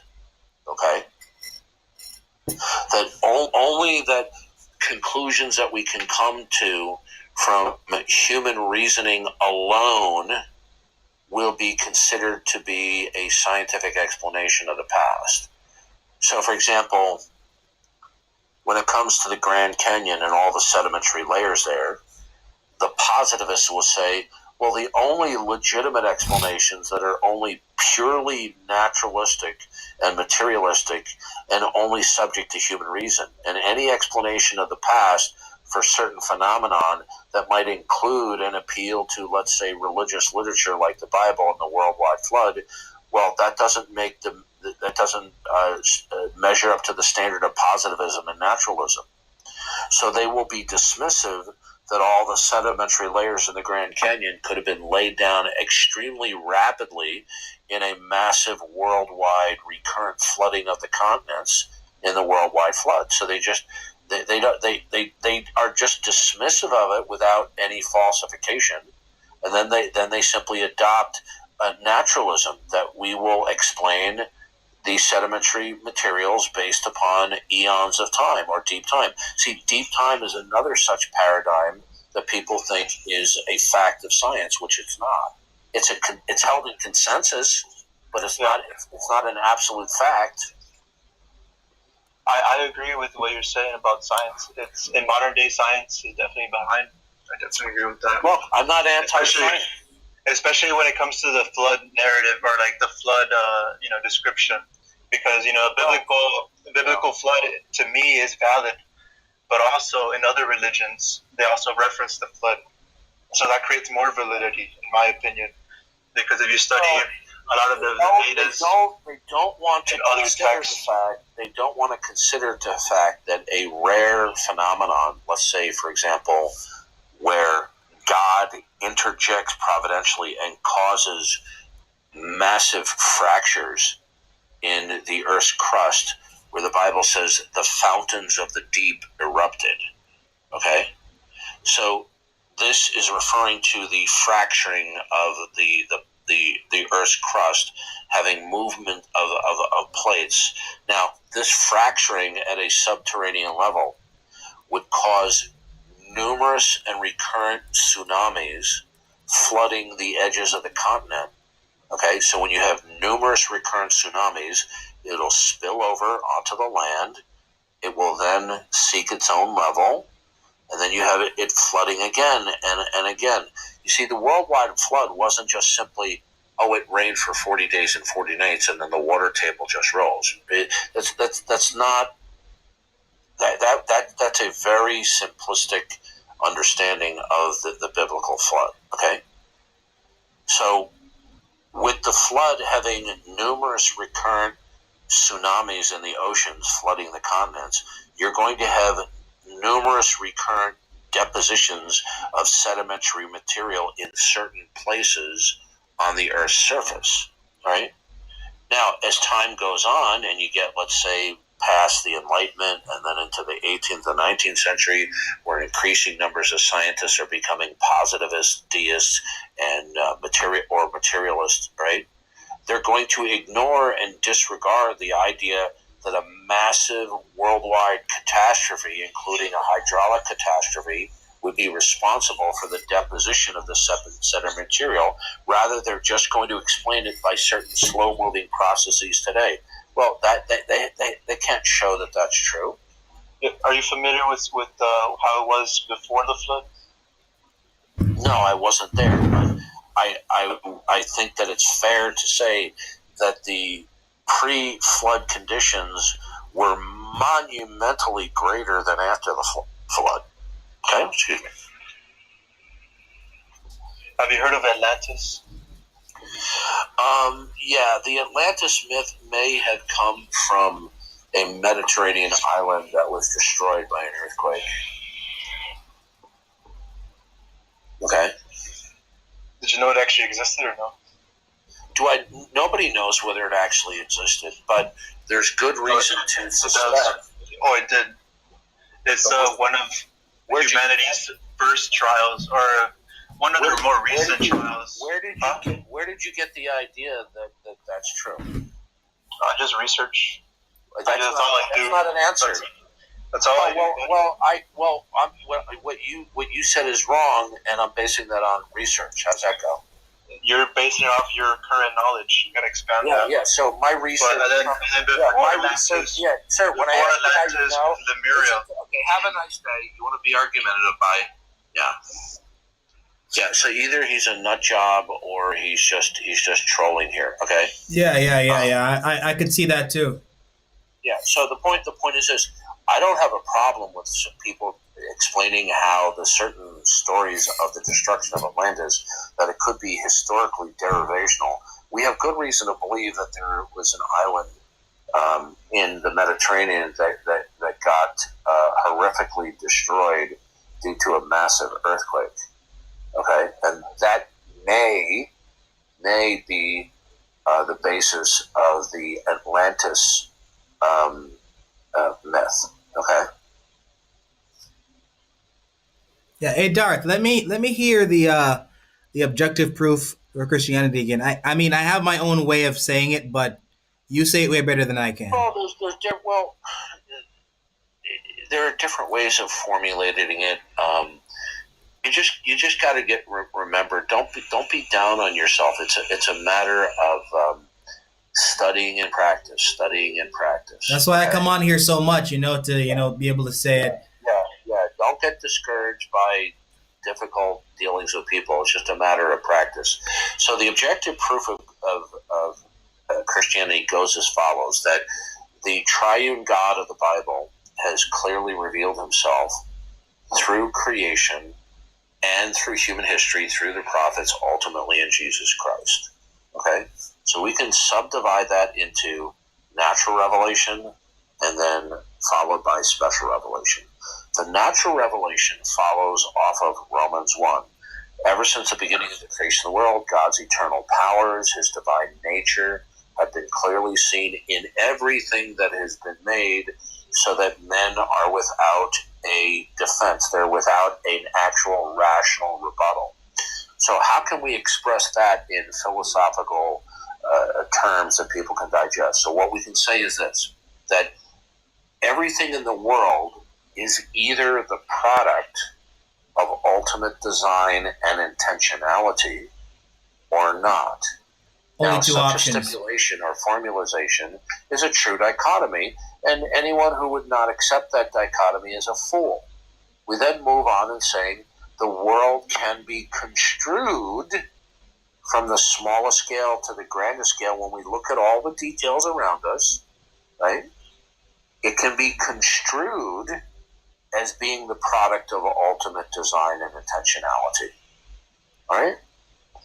Now, once we take the position that it can be construed that way because that's the way it is, and we point out that the negation of that is irrational and not defensible, then we have an objective proof through a transcendental argument, okay, meaning that the rationale, if denied, results in an absurdity. So if they deny that the world truly does exemplify ultimate design and intentionality because it can be construed that way, and they deny it, their denial is not rationally defensible because now they're in a world that's not designed. So what they will do in they will use the intellect that God uses them in order to gaslight themselves by saying, well, the world is an illusion of design. They're not saying that the world does not exemplify design. They're just saying it's an illusion of ultimate design and intentionality, that through some mixture of determinism and indeterminism brought about this design. But this is not something that they can actually defend. It's all hocus pocus. They want to sit there and say, we believe in magic? This is why, for example, when we talk about the complexity of the biological kingdom reflecting ultimate design and intentionality, one of the world's greatest experts on evolution, Dr. Eugene Koonin, said it's virtually impossible to happen in a one-off universe, but with a multiverse, it's inevitable. So what he's now doing is he's saying that the world can be understood as designed, but it's an illusion of design because a multiverse did it. It's a multiverse of the gaps argument. They like to accuse us of God of the gaps. Well, they're doing multiverse of the gaps. Okay? Yeah. So if they say that the world is not the product of design, okay, if they say that the world is not emblematic and indicative of ultimate design and intentionality, then there's no actual design to speak of. Because from whence comes that design? Determinism or indeterminism? Okay? So, just to sit there and say that these highly functional patterns from the smallest to the grandest scale, it's just a chance world. That this is ludicrous. There would be no reason to believe in science or the uniformity of nature. So, while we agree with our evidentialist and classical Christian apologist that the world indicates design, they're advancing that from a probabilistic point of view. We're not presenting it probabilistically. We're presenting it that the world is emblematic of ultimate design and intentionality as the only rational explanation, and that the denial thereof results in complete absurdity. Right. Because if the world is not ultimately designed and has purpose, then everything is chaotic and they couldn't make any statements or deny or affirm. It'll destroy not only the meaningfulness of the world around us, it will destroy their ability to maintain that they are rationally cognitive creatures. But for them to even make the statement that the world is not exemplifying ultimate design and intentionality is a contradiction, because to make that statement, the world would have to be designed and intentional. That's right, because were it not, then them saying that the world does not exemplify design was billions of the years in the making, and my disagreeing with him was caused billions of the years in the making. Yeah, nothing is meaningful, then everything is meaningless in that regard. That's right. That's why Van Til says that Christianity, when positively represented, is true by virtue not only of its positive presentation. We're not saying it's true because of the impossibility of the contrary. we're saying it's true because of its positive representation and the impossibility of the contrary. Exactly. And Okay, it's a comprehensive model of reality, and to deny that reality is to be absurd. We're not saying that Christian theism is true because atheism fails. That's not what we're saying. We're saying it's true by virtue of its own positive presentation, and that it is rationally impossible to refute the positive presentation of Christianity. So when they sit there and they mock us, they go, well, you presuppose God. I don't presuppose God. You see, God as our presupposition is positively and rationally defended by virtue that the world exemplifies design and intentionality, that it's revelational. Okay, Yes. and we're showing you that it can be construed as revelational, and therefore, since it's construed as revelational, you're going to have to accept that it is revelational, okay, for positive reasons and due to the impossibility of its denial. Exactly. This is gold, man. This is gold. This is amazing. It's powerful. This is amazing. Because now, what you have to, and I got to go in a second, but what you have to understand that most of these unbelievers are going to fall back in their response or rebuttal into Captain Incredulous. Like, oh, well, you haven't. What's the argument? You haven't proved that. You haven't proven it. But you see, the moment you do not accept the positive presentation of revelation, natural and special revelation, you're then speaking out of and advocating for a worldview counterclaim. Okay? So when we speak, every proposition we speak is emanating from the God-revealing, God-dependent world. When they reject that, when they speak, their propositions are being invoked from within the context of the God-independent world.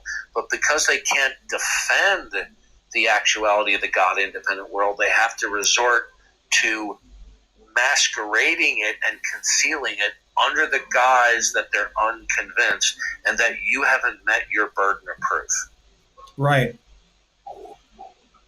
That's called atheological apologetics. That's an implicit denial of God. Yeah. I think what I'm going to do is I'm going to try to run atheological apologetics through the AI to simplify it down to, let's say, 4 or 5 paragraphs so that the average person can digest it. It's not an easy paper to read, but didn't you say it's in the folder though? Yeah, it's in there. I mean, I think you're perfectly intelligent enough. It's just that it's the guy who wrote it's super smart, so portions of it are going to be difficult. Yeah, but it's worth going through. And this is one thing that has sharpened my thinking on this and my understanding is that they're practicing atheological apologetics. Well, what is that?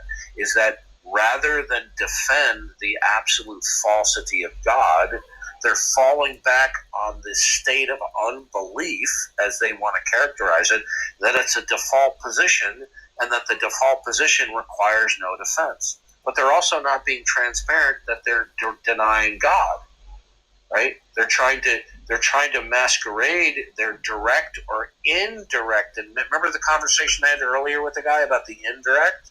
Yeah. Right? They're right. They're not directly denying God, many of them. They're indirectly denying God, right?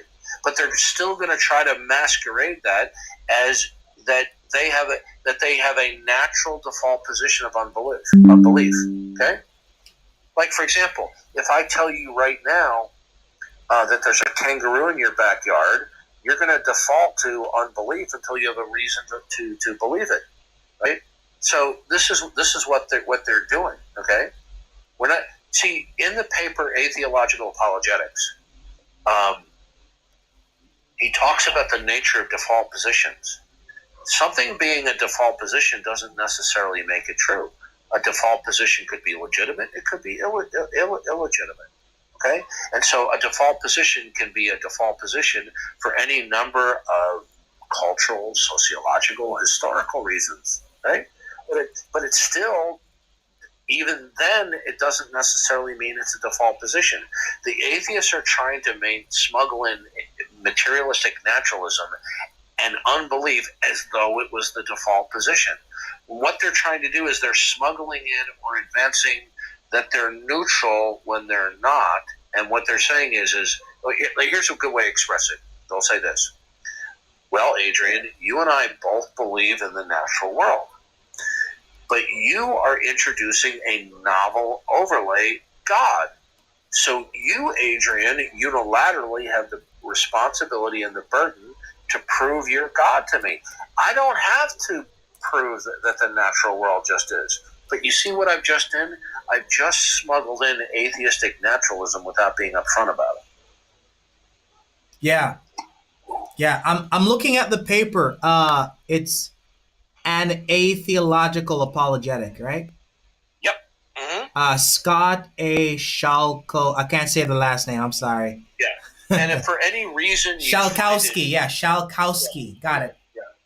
If for any reason you find it difficult, P. Mars told me that you can upload PDFs and have AI, or let's say ChatGPT, give you a condensed summary. That's what I did with the Objective Proof of Christianity, and was able to understand most of it so far.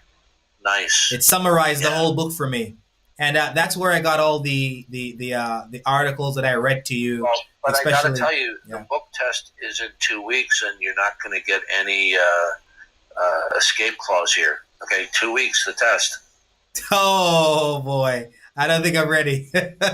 I'll probably get 60%. But always remember this: the majority of atheists are going to, and they're going to do it in different speeds. Some slowly, some more quickly. They're going to deploy dodging, deflection, and then disruption. The 3D strategy. Yeah, I'm used to that. I'm gonna see if I can. I'm gonna put this in my PDF reader right now so I can read it when I'm ready. Here. Yeah, it's a really good paper, and it really helped me to understand the atheist mindset to a greater degree. I got the one where you have all the highlights. It's amazing. Oh, okay, good. I don't even remember if I even finished the paper. I may have. I don't remember if I finished it. Definitely highlighted some portions of it. Definitely 17 pages too. Yeah, so what I do is I highlight stuff that's really meaty, so when I go at her, it just jumps out and hits me in the face. Yeah, because I mean, one of the reasons why I asked you if you like photographic memory is when I see the highlights, I'm like, I wonder if Darth memorized these highlights. No. Listen, we can remember things. You see, researchers have found that certain things can be very memorable when they're tied to emotional states.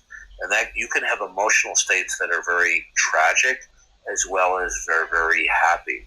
So when you're studying material, if you're getting a great sense of satisfaction as to what you're reading, there's a tendency to remember it more because you're not bored. You're like, wow, you're reading this and you're learning more about this stuff. Okay? And so I think that I tend to remember things more when I'm getting a great deal of satisfaction about learning about the content. There has to be some level of interest in the material. Right. Rather than reading something is a drudgery. Okay? I get it, definitely. Whenever I come across meaty stuff, and I'm like, oh, wow, that's such a great way of putting it, and it's so spot on. You see, at that moment, I'm having, and I don't want to exaggerate, but I'm having a moment of enjoyment and delightment because I'm like, wow, that's so true. And so it makes it to be more memorable. Yeah, and I understand that totally, because when you said there's an emotional connection to memorable things, when I realize now that when I remember something really, really fast, it's because there was some emotional connection to it. Yeah, I'm getting it now. And it's enjoyment. But that can also be, in the reverse, it can also be something really, really negative. But like if I come across a statement and I highlight it, right? And I'm really going like, wow, this is really good. I'll take what I've highlighted and I'll read it to myself or again 4 or 5 times over. I'll read it again. American Philosophical Quarterly, Volume 26. Number, January 1989. Atheological Apologetics. Scott Ashalkowski. Over and over again. Okay. That's right. That's right. I'm going to do the summarizing thing right now. Generate a quiz, summarize. Yeah, tell me how that works out and share that with me. Anyway, I got to hit the sack. Thank you again for having me up. It's always fun talking with these knuckleheads because they always choose the same routine of dodging, deflecting, and disruption. Amazing, man. Thank you so much for coming. And I always learn something from you, so it's always a pleasure. Oh, thank you.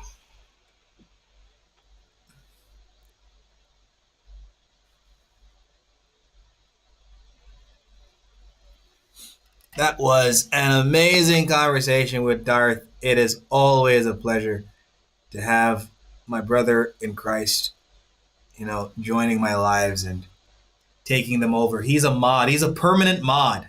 So whenever he comes on my life, he takes it over, and that's just fine.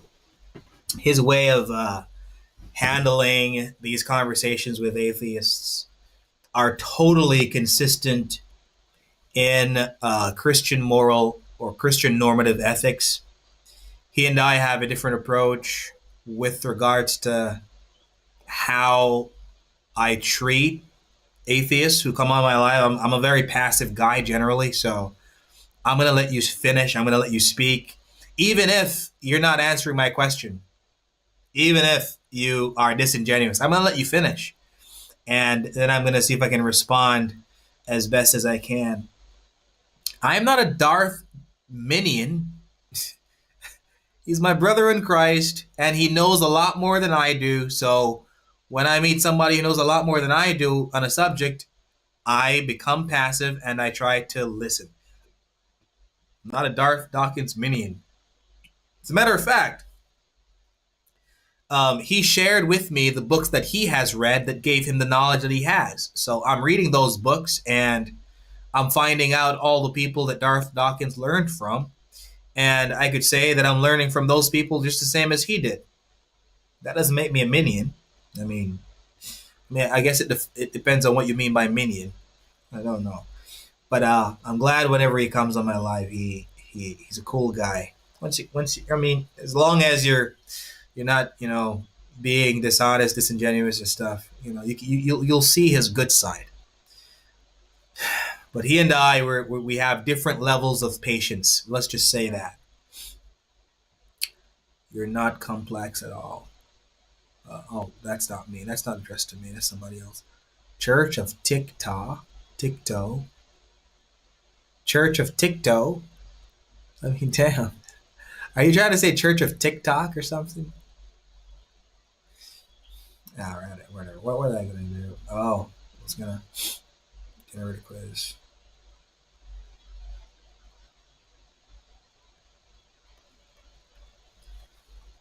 No, never mind. Don't generate no damn quiz. Speechify. I want to see if this paper.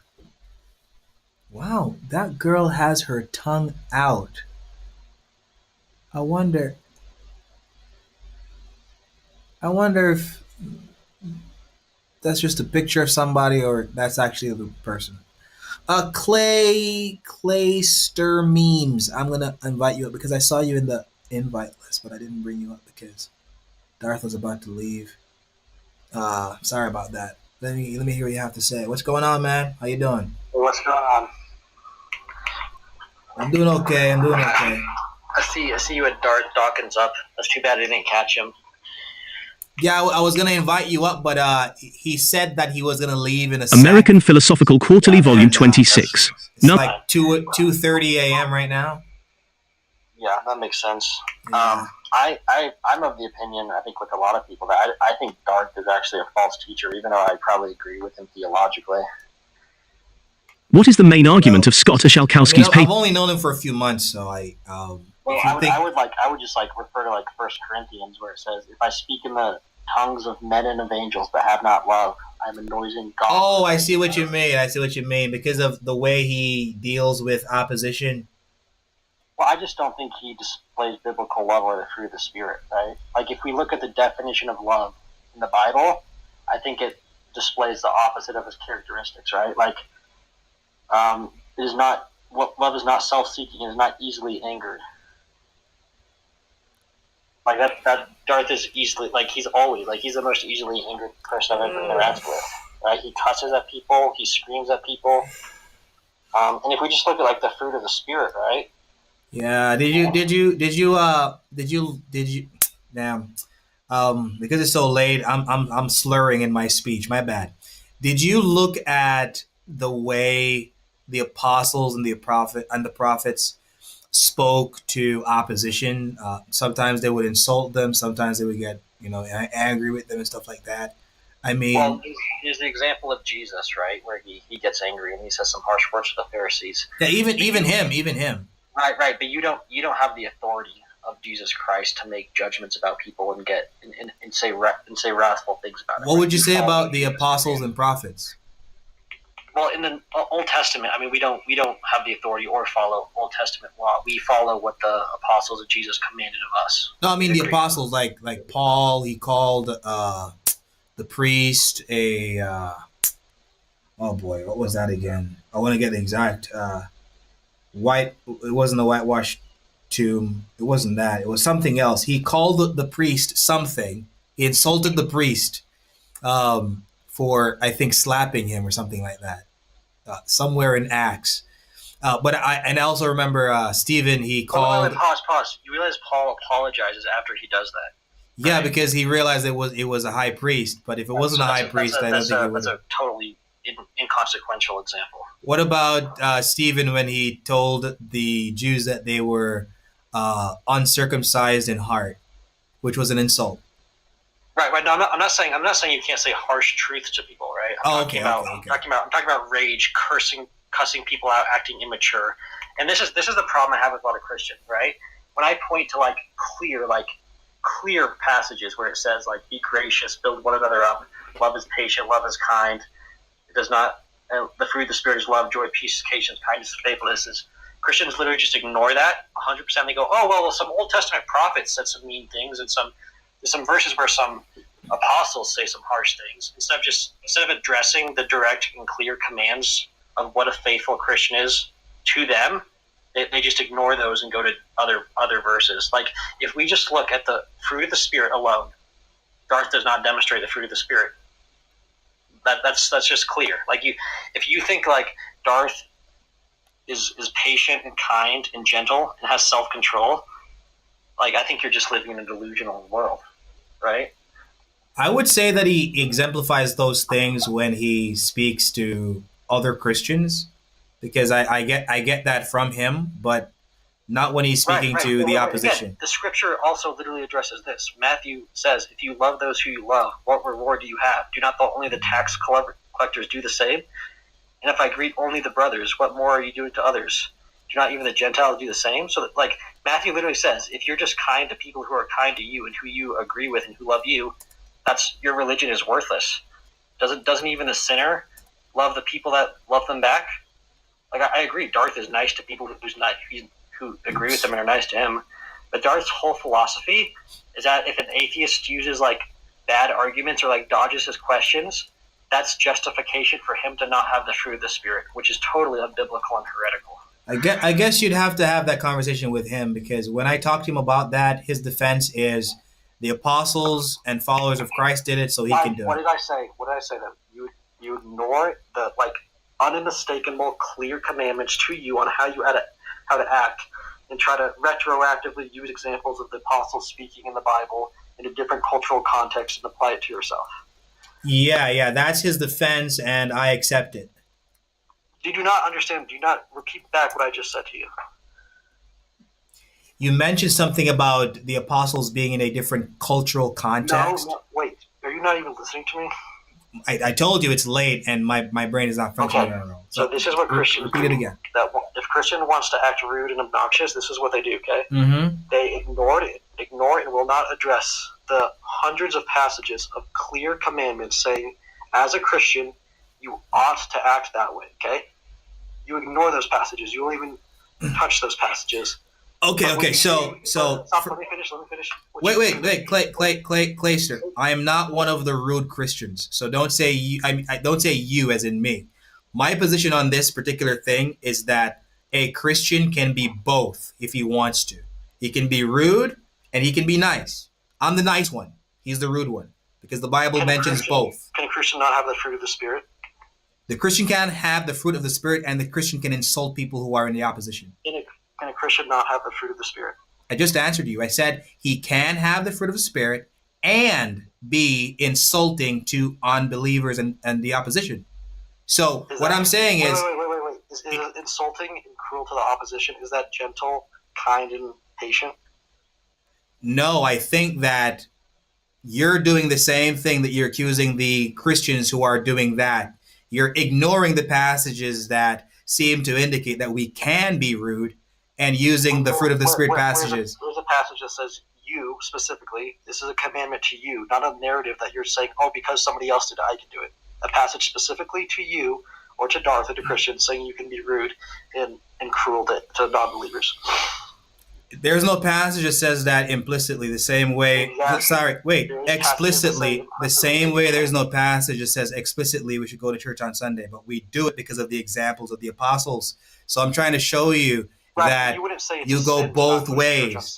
Wait, what? You wouldn't say it's a sin to not go to church on Sunday. That's not like a dogmatic teaching of Christianity. Oh, it is a sin to not assemble together with the saints, and they do it on Sunday as the early church did. Because that's a commandment. The commandment is it's a sin to not get, or it'd be not following God to not. It's a sin to not gather, but the early church is gathered on Sunday, so to not gather on Sunday would be to disobey what the Bible says implicitly. So when the apostles acted rude, it's an implicit way that we can do it, but we don't have to. We don't have to. So are you comparing like an insult from the apostle of calling? What was the insult you used? The insults that were used by the apostles, like uncircumcised in heart, whitewashed tomb, whitewashed sepulcher, if that's the King James Version way of saying it, those were considered insults in those days. Okay. They're not considered insults would you say today. That insult is comparable to Darth calling somebody a fucking moron and an idiot and saying they're dumb? You think those are comparable? Well, calling someone dumb and an idiot would be merited if they are actually acting dumb and stupid. Yeah, but so screaming at somebody, calling them a fucking idiot, you think that's... What, using the F-bomb? Yeah, he uses the F-bomb all the time. Well, I spoken to him about it. I told him that he shouldn't use the F-bomb. But if you call someone stupid and dumb, I think he's justified in most of the time. You think Darth? He has narcissistic tendencies. Like would you say he's easily angered at the very least? I would say he's angered when people are disingenuous. I've witnessed these things. He thinks so he thinks anybody that disagrees with him is disingenuous, right? Basically. Well, not on my life. I haven't seen that. I've seen when people are asked specific questions, they dodge and they are disingenuous and they act a certain way. He calls them stupid and dumb. If it's merited, you call someone stupid and dumb. I don't think it's sinful. I think it's an insult that demonstrates what you are experiencing in that moment. I don't think it's wrong. Do you think it's constantly calling people stupid and dumb and raising your voice at people? Do you think that's consistently being patient and kind and gracious? I agree with you that those are not examples of a Christian exhibiting the fruit of the Spirit mentioned in Galatians chapter 6. But I'm also saying that there are passages in the Bible where Christians act in ways where they insult people. So we can do both, is what I'm saying. I'm the nice one. He's the rude one. I think insult's about you're using insult wrong. There's a difference between using harsh language and giving harsh truth to somebody, right? And then there's being unhinged and cursing at somebody and just ad hominem attacks, right? And then there's like giving harsh truths to people, right? Oh no, I call people dumb and stupid a lot of times when they come on my live and act dumb and stupid.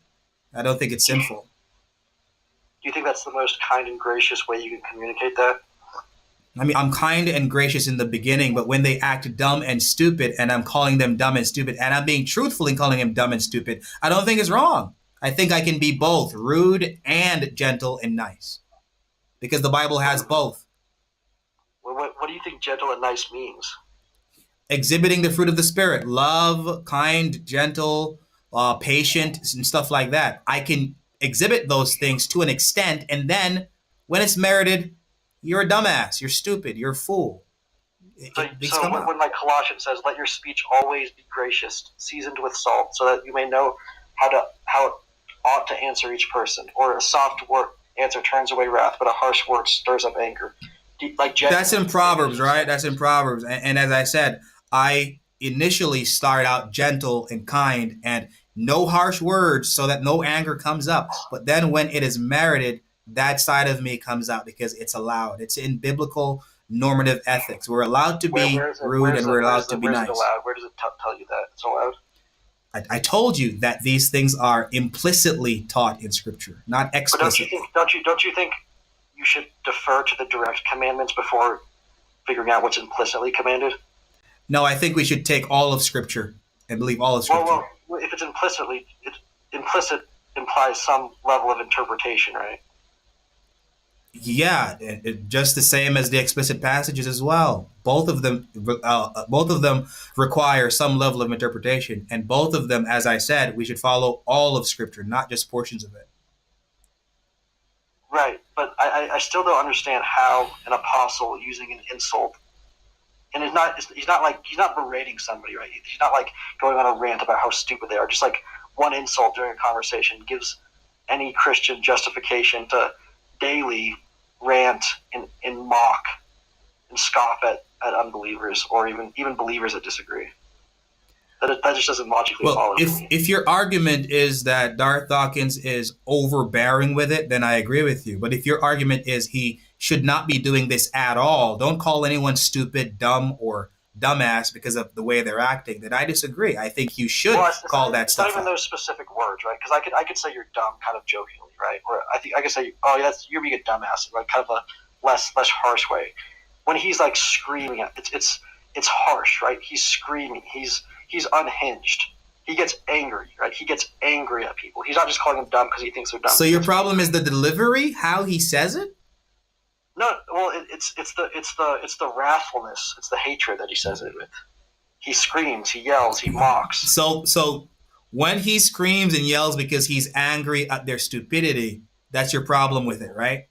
Well, because it's not biblical love. It's rude. It's arrogant. It's easily angled. It's resentful. The thing that you accuse the other Christians of doing is what I'm accusing you of doing. I think that you're taking just the nice parts of Scripture as to how we should treat the unbelievers and ignoring the other parts. No, because it even says you have to speak truth in love or rebuke people in love. Do you agree? Yeah, I agree. And what's the biblical definition of love? It's found in 1 Corinthians chapter 13.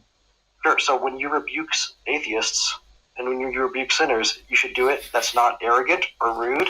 Yeah, I'm saying you can do it that way, and you can also follow what the Bible says in Jude chapter 1 verse 4, which says, "Contend earnestly for the faith." You can follow the way the apostles shared the gospel in their evangelism, and some of what they did was they would condemn the evil actions of the people and they would insult the people. I'm saying do both if you want. Your opinion is that it's okay sometimes to not speak the truth in love. No, I'm not saying that. I'm saying it's okay to speak the truth in love, and it's okay to insult people. Do both. Right, but what you're saying is that by saying it's okay to speak the truth and not insulting people implies that you're not doing it in a loving way, right? I think that you're creating a false dichotomy between speaking the truth in love and telling someone that they're stupid and dumb in a harsh way. No. Again, that's like a specific example. I'm just using what the text actually says. And you should always speak the truth in love. That's not sometimes, right? You agree? And always. Love is never harsh? Well, it's not arrogant or rude. It's not irritable or resentful. It does not insist on its own way. It's patient and kind. It's patient and kind. All those examples and all of those things, love is never harsh. What? Love is never harsh. It can be harsh, but it can't be arrogant, rude, insist on its own way, and it has to be patient and kind. So when the apostles insulted unbelievers, they were committing sin. Well, I think they used harsh language to describe believers. I don't think it's an insult like you modernly use the colloquial term insult. So when I harshly tell the truth that someone is stupid and dumb, I'm not sinning. If you're doing it in a way to demean and just to be irritable and resentful against them, it is a sin. But wouldn't me just even mentioning the words, even if I'm not doing it demeaningly, you're dumb and stupid for what you just said. Isn't that an example of violating 1 Corinthians 13? I would say probably, yeah. Yeah, so the apostles and Christ sinned. Did they ever call people dumb and stupid? They called people whitewashed tombs, the same insults of their days and the same insults of today. They use different insults for their time, and we use different insults of our time, but they're still insults. The principle still remains. If they insulted people, they violated 1 Corinthians 13. Or 1 Corinthians 13 is one way of handling unbelievers, and the other passages are other way of handling unbelievers. It depends on your demeanor. So you're saying that sometimes not following 1 Corinthians 13 isn't necessary? I think that you follow 1 Corinthians 13 and all the other passages that talk about how you should be gentle and kind until you can't. That's your initial way. Remember the passage says that you should admonish someone after the first and second admonition, then you do something else. I think you leave the person alone, or you regard them as a heathen or unbeliever or something like that. You have your steps. That's talking about treating somebody as a brother in Christ versus as a sinner. That's not saying you treat them rudely or worse. No, what I was pointing out is that there is a principle in Scripture of you approaching the unbeliever gently or respectfully initially, and if you realize that they are swine and dogs, as Book of Peter, chapter 6 says, they're swine and dogs, and they trample the gospel underfoot. You either defend the gospel or you walk away, and some of us like to defend it. No, it doesn't say defend it. It says if they're not hearing it, you walk away. It doesn't say you could stay there and escalate. I was talking generically as to what the Scripture says. The Scripture says that we should contend earnestly for the truth. We should be ready always to give a defense for the hope that is within us. Is the defense of the hope cussing and screaming at people? No, I'm not saying that it is cussing and screaming at people. I am saying that Scripture allows both approaches. You can't reject one section of Scripture and say, well, the apostles were different kinds of people and Christ was different authority. We can't do it. I would say using a harsh language or an insult is found in Scripture, never as a commandment to you by people with greater authority to you. So you should, in general, be cautious about doing that, since there's hundreds of passages giving commandments of the opposite to you. I would say just as a general principle, that would be wise. Wouldn't you say so? Well, and the principle that says if there's persons that say if you lack love, if you lack the fruit of the Spirit, you're not saved. So, but I don't think that's what you're saying, though. I think you're saying don't ever do that. Don't ever be insulting. No. Don't ever. I mean, we're talking about somebody like Darth Dawkins, who for decades online every single day cusses and screams at people. And I'm saying, and I'm sure that he would not disagree with me, sometimes he may go overboard, but the approach is allowed in Scripture because we have the apostles who did it. He fundamentally lacks biblical love. Well, I don't experience that from him. I get biblical love when I talk to him, so I don't think he lacks it. To Matthew's point, if you love only those who love you, your religion is worthless. So he lacks biblical love to people who don't love him back. But I have heard him talk to people who don't agree with him, and he has been respectful. As a matter of fact, I like to go on his lives and record his conversations, and I have 2 conversations of him talking to an atheist, and it was respectful. Do you attend a local church? Yes, I do. Do you think your pastor or your elders would say Darth is a faithful Christian or a good representative of Christ? I don't think any of my elders at church would be able to give an accurate analysis of whether or not Darth Dawkins was a real Christian. Because the analysis would be limited to them only knowing about him on TikTok. Well, just based on, maybe not if he's a real Christian. Do you think they would say he's a good representative of Christ on TikTok? In the defense of the faith, I would say, yeah. You think your elders would listen to like an hour of Darth and say he's a good? Okay, you're just out of your mind, bro. I think you and Darth probably. I'd worry about your salvation if you lack biblical love. That's all I'm saying. Worry about my salvation. So I guess, again, Jesus Christ, who insulted the Pharisees and the apostles who insulted unbelievers, who you agree violated 1 Corinthians chapter 13, you would question their salvation as well. I mean, guys, I have to follow what Darth Dawkins says on this. Well, it wasn't Darth Dawkins who said this. It was a guy named Andrew Wilson. Andrew Wilson. Niceness is not a Christian virtue. We're not supposed to walk around like we're Captain Rogers or Mr. Rogers. This is not Mr. Rogers' neighborhood or Mr. Rogers' country club. I am allowed to be as rude and as obnoxious as I want to be when it is merited. If an atheist comes up here and he's insulting me, he's cursing me out, and I decide to call him a dumbass and stupid and a fool, there's nothing wrong with that. Because the Bible calls unbelievers fools. And the Bible also has examples of the apostles insulting people who were not believers. And the Bible has Jesus Christ insulting the Pharisees. So if Darth Dawkins does it, I can say that he maybe goes overboard a little bit, but his approach is absolutely allowed in Scripture. Absolutely allowed. And the gentle approach is also absolutely allowed. I tend to be on the gentle side most of the time because I'm like, in personality, a passive guy. But if you're going to come up here and say that, somebody's very salvation is questioned because of their approach, which is rooted in Scripture, by the way. You can't be a Christian and lack biblical love.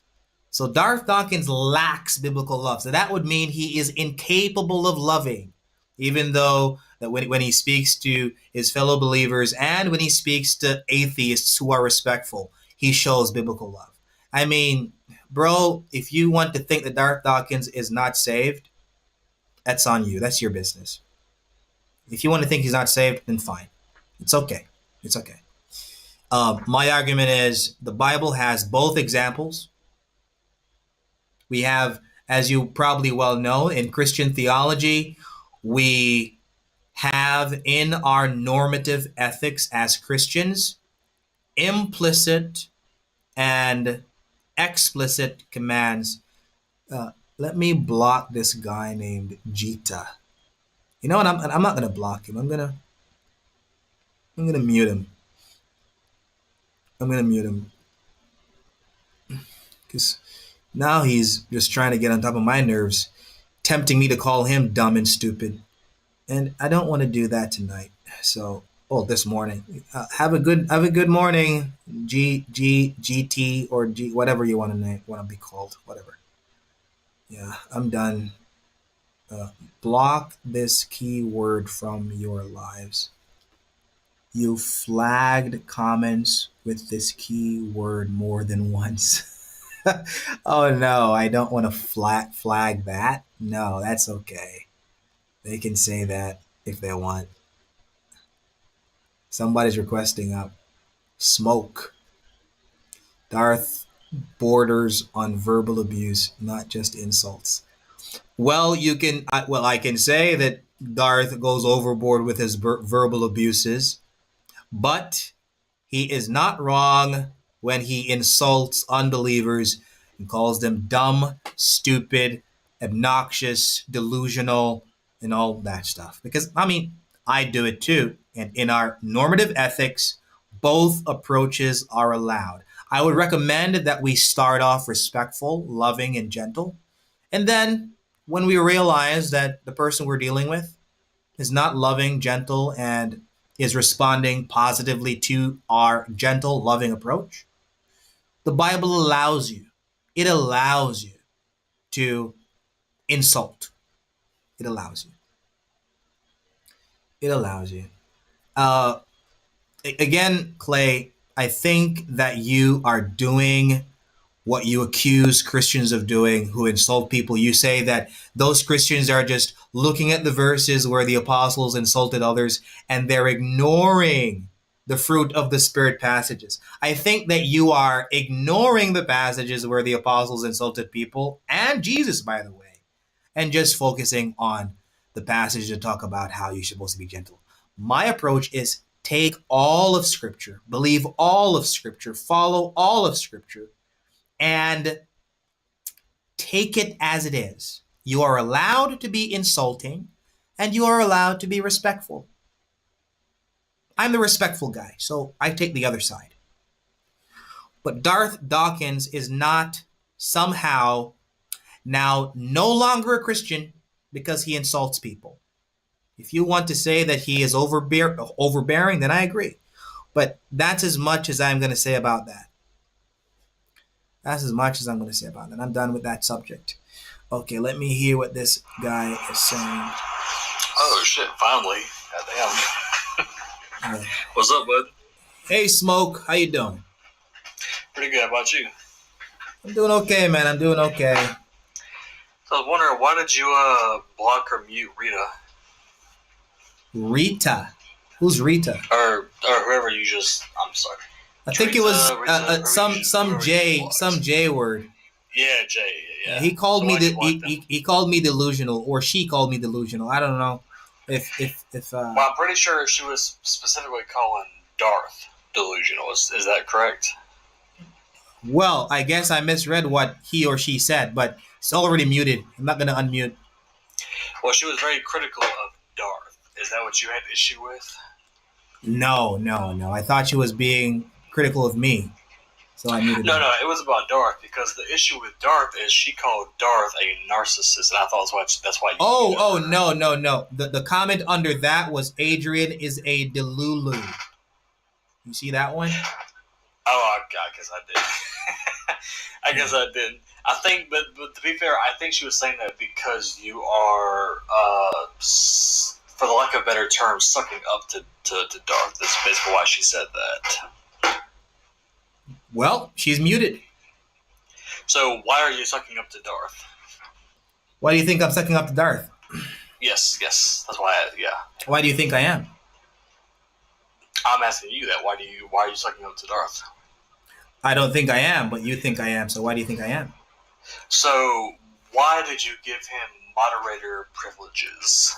Because when he comes on my live, I learn things from him, and when people know things more than I do, I tend to stay quiet and listen. So when he is rude, obnoxious, narcissistic, and egotistical, that doesn't bother you as a Christian?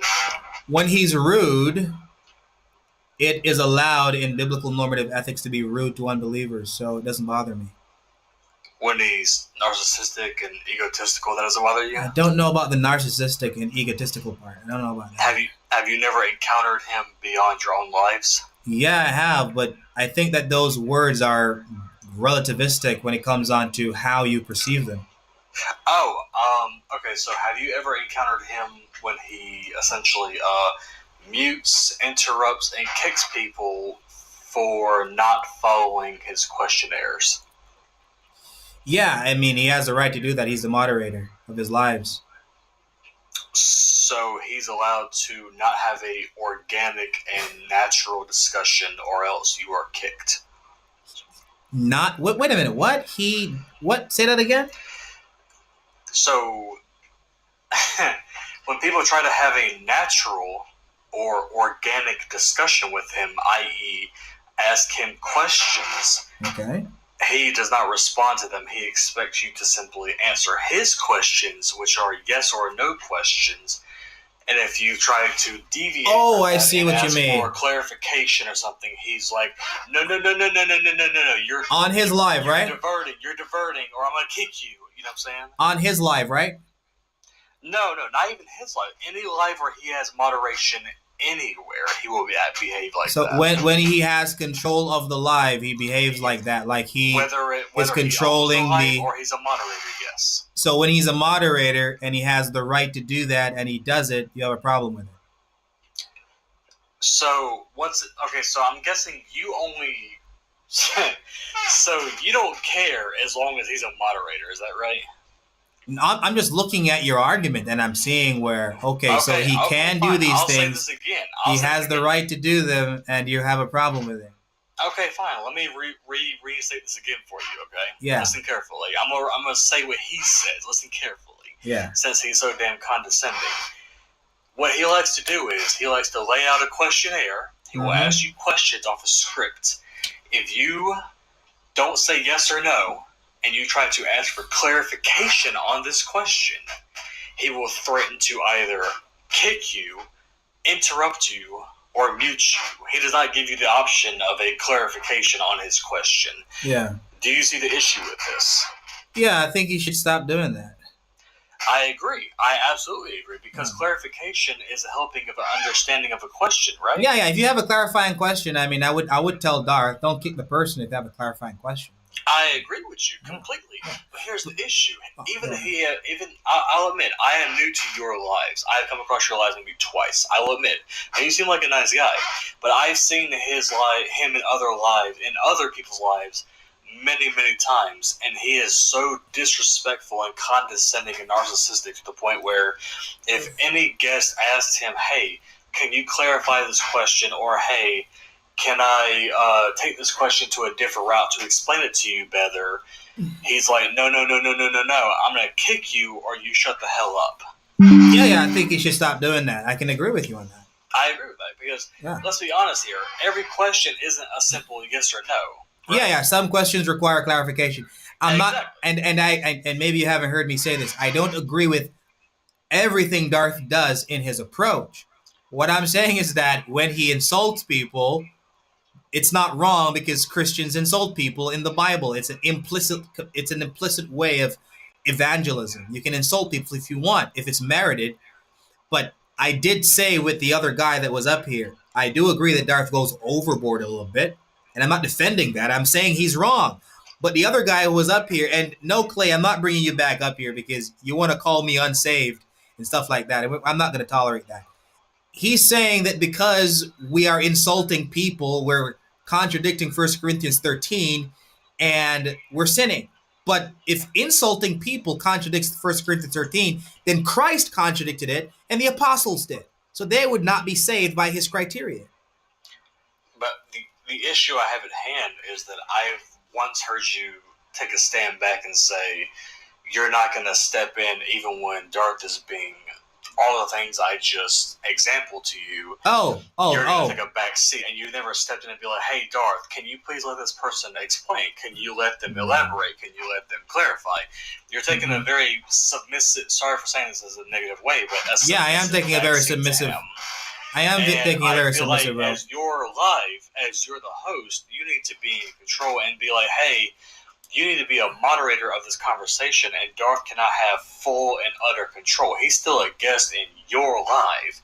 This needs to be a fair discussion, but Darth never has fair discussions. He tries to control everything. And I want you, as a strong Christian man, to be like, hey, you need to moderate this and be fair. You see what I'm saying? Don't let him take control of you. Because I don't know if you've ever seen his other lives, but he's taking control of Precept Mars, Biblical Tabs, Faceless Prophet, all these guys. He's taking full control over their lives, and he's like, no.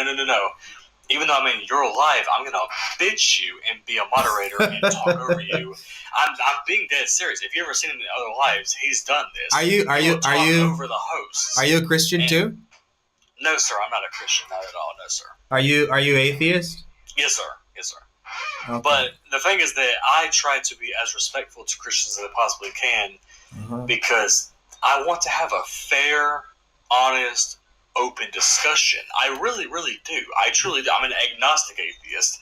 I want to hear other opposition opinions. I'm not of the mind of, oh, I'm right and you're wrong. No, I want to hear opposition as well. But Darth does not want to hear opposition. He wants to just hear that he's right and you're wrong and get this gratifying feeling of winning. You know what I'm saying? But I feel like as a host, you need to put your foot down and be like, hey, Darth, like you're overstepping. Let this person clarify, explain themselves, give an example or something. Something. You know what I'm saying? Instead of being like, hey, if you divert from my script, because I don't know if you know, he has a script of questions. You need to be like, hey, let them answer how they're going to answer. Thus far, all the times he's been on my live, I haven't gotten a hint of people trying to ask clarifying questions. It's dodging. That's fair. I get it's that. my experience is them dodging, deflecting, and disrupting and interrupting and stuff like that. That's my experience. Maybe they're angry at Darth for how he acts or something like that. Okay, but my here's the experience thing, is though. limited. When you say deflecting, is that your definition or his definition? Because he used deflecting a lot as his definition. Do you actually see it as deflecting? Well, what I call deflecting is what, happens to me when I ask a question like, okay, this is very difficult now. My brain is moving very slow.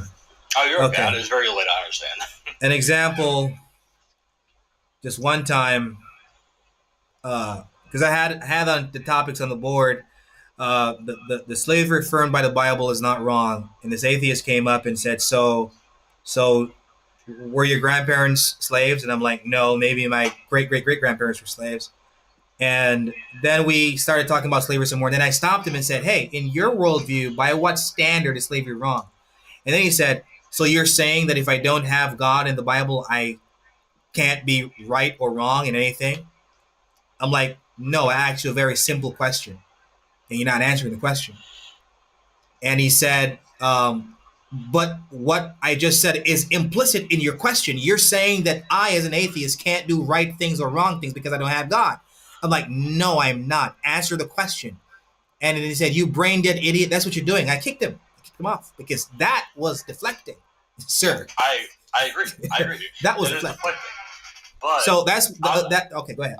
Sorry, go ahead. Oh, no, sorry, go ahead. I apologize. No, I mean, I was just gonna repeat myself anyway. So just do your thing. Okay, but I don't know if you ever seen, because Darth Dawkins, like he's been around for a while, on YouTube and God knows what else, other platforms. I'm a lot younger than he is, but a lot of times he calls deflecting simply, again, and I know it probably hates to hear this, but going off of his script, he has a script that he follows. I mean, I can't confirm or deny that, man. I mean, a Catholic traditionalist wants to come up. Maybe he can shed some light on this and help me out.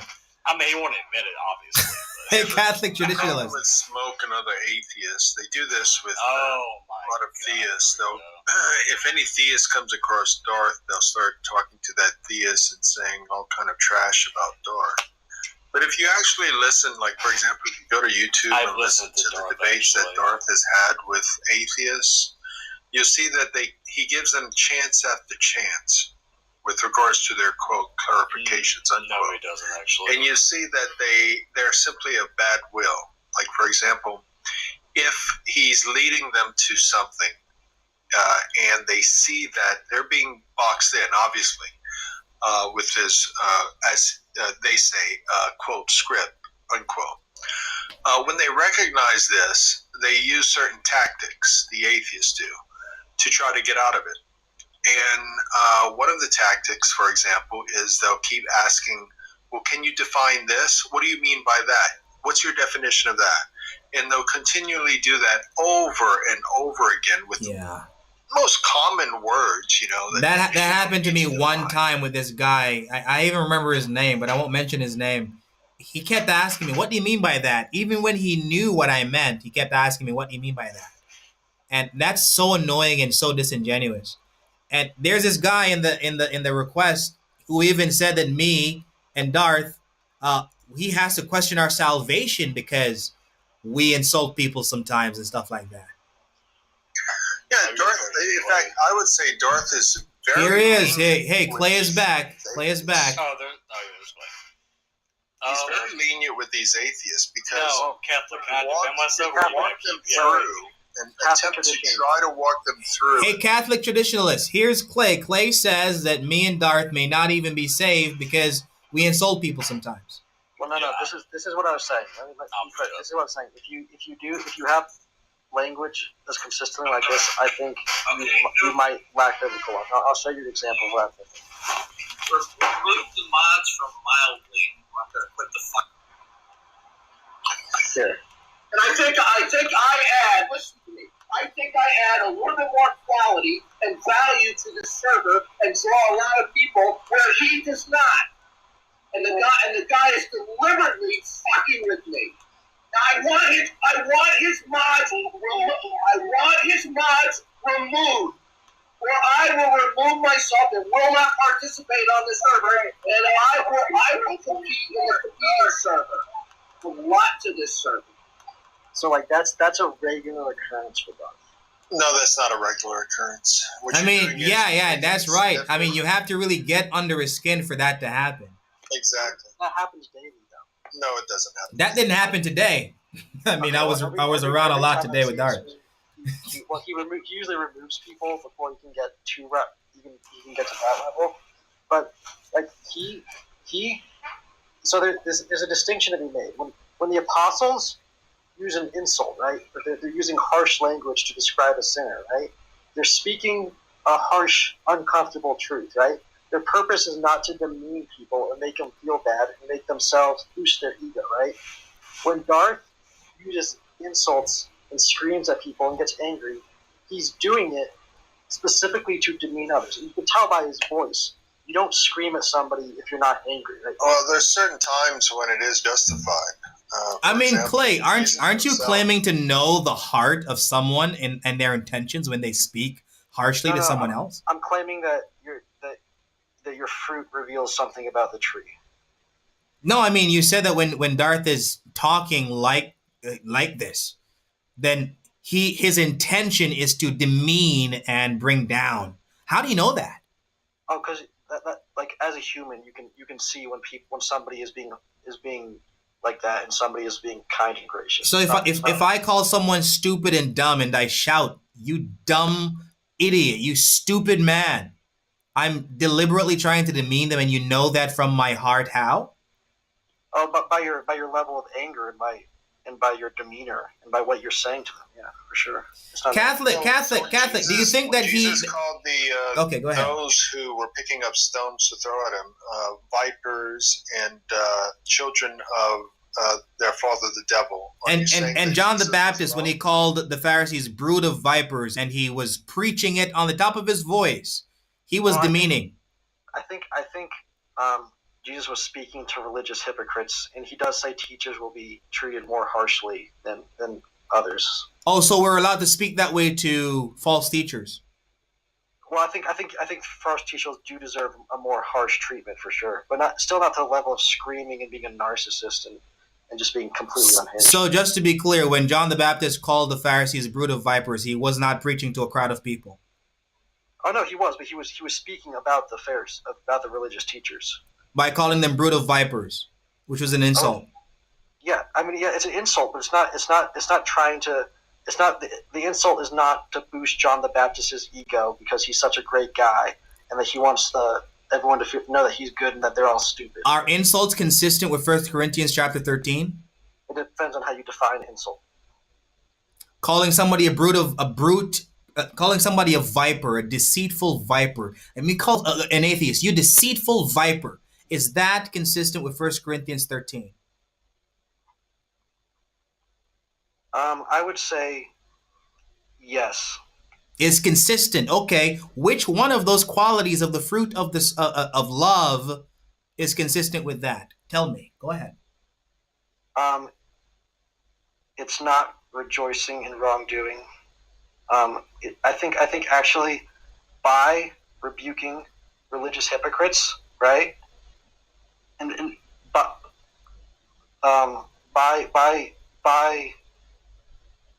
by giving the truth to the crowd, by rebuking the religious hypocrites, I think it is actually beneficial and gracious and kind to the populace, because specifically he's stopping the abuser, right? Like, he's actively stopping the abuser, which is a kind, gracious, and loving act to do.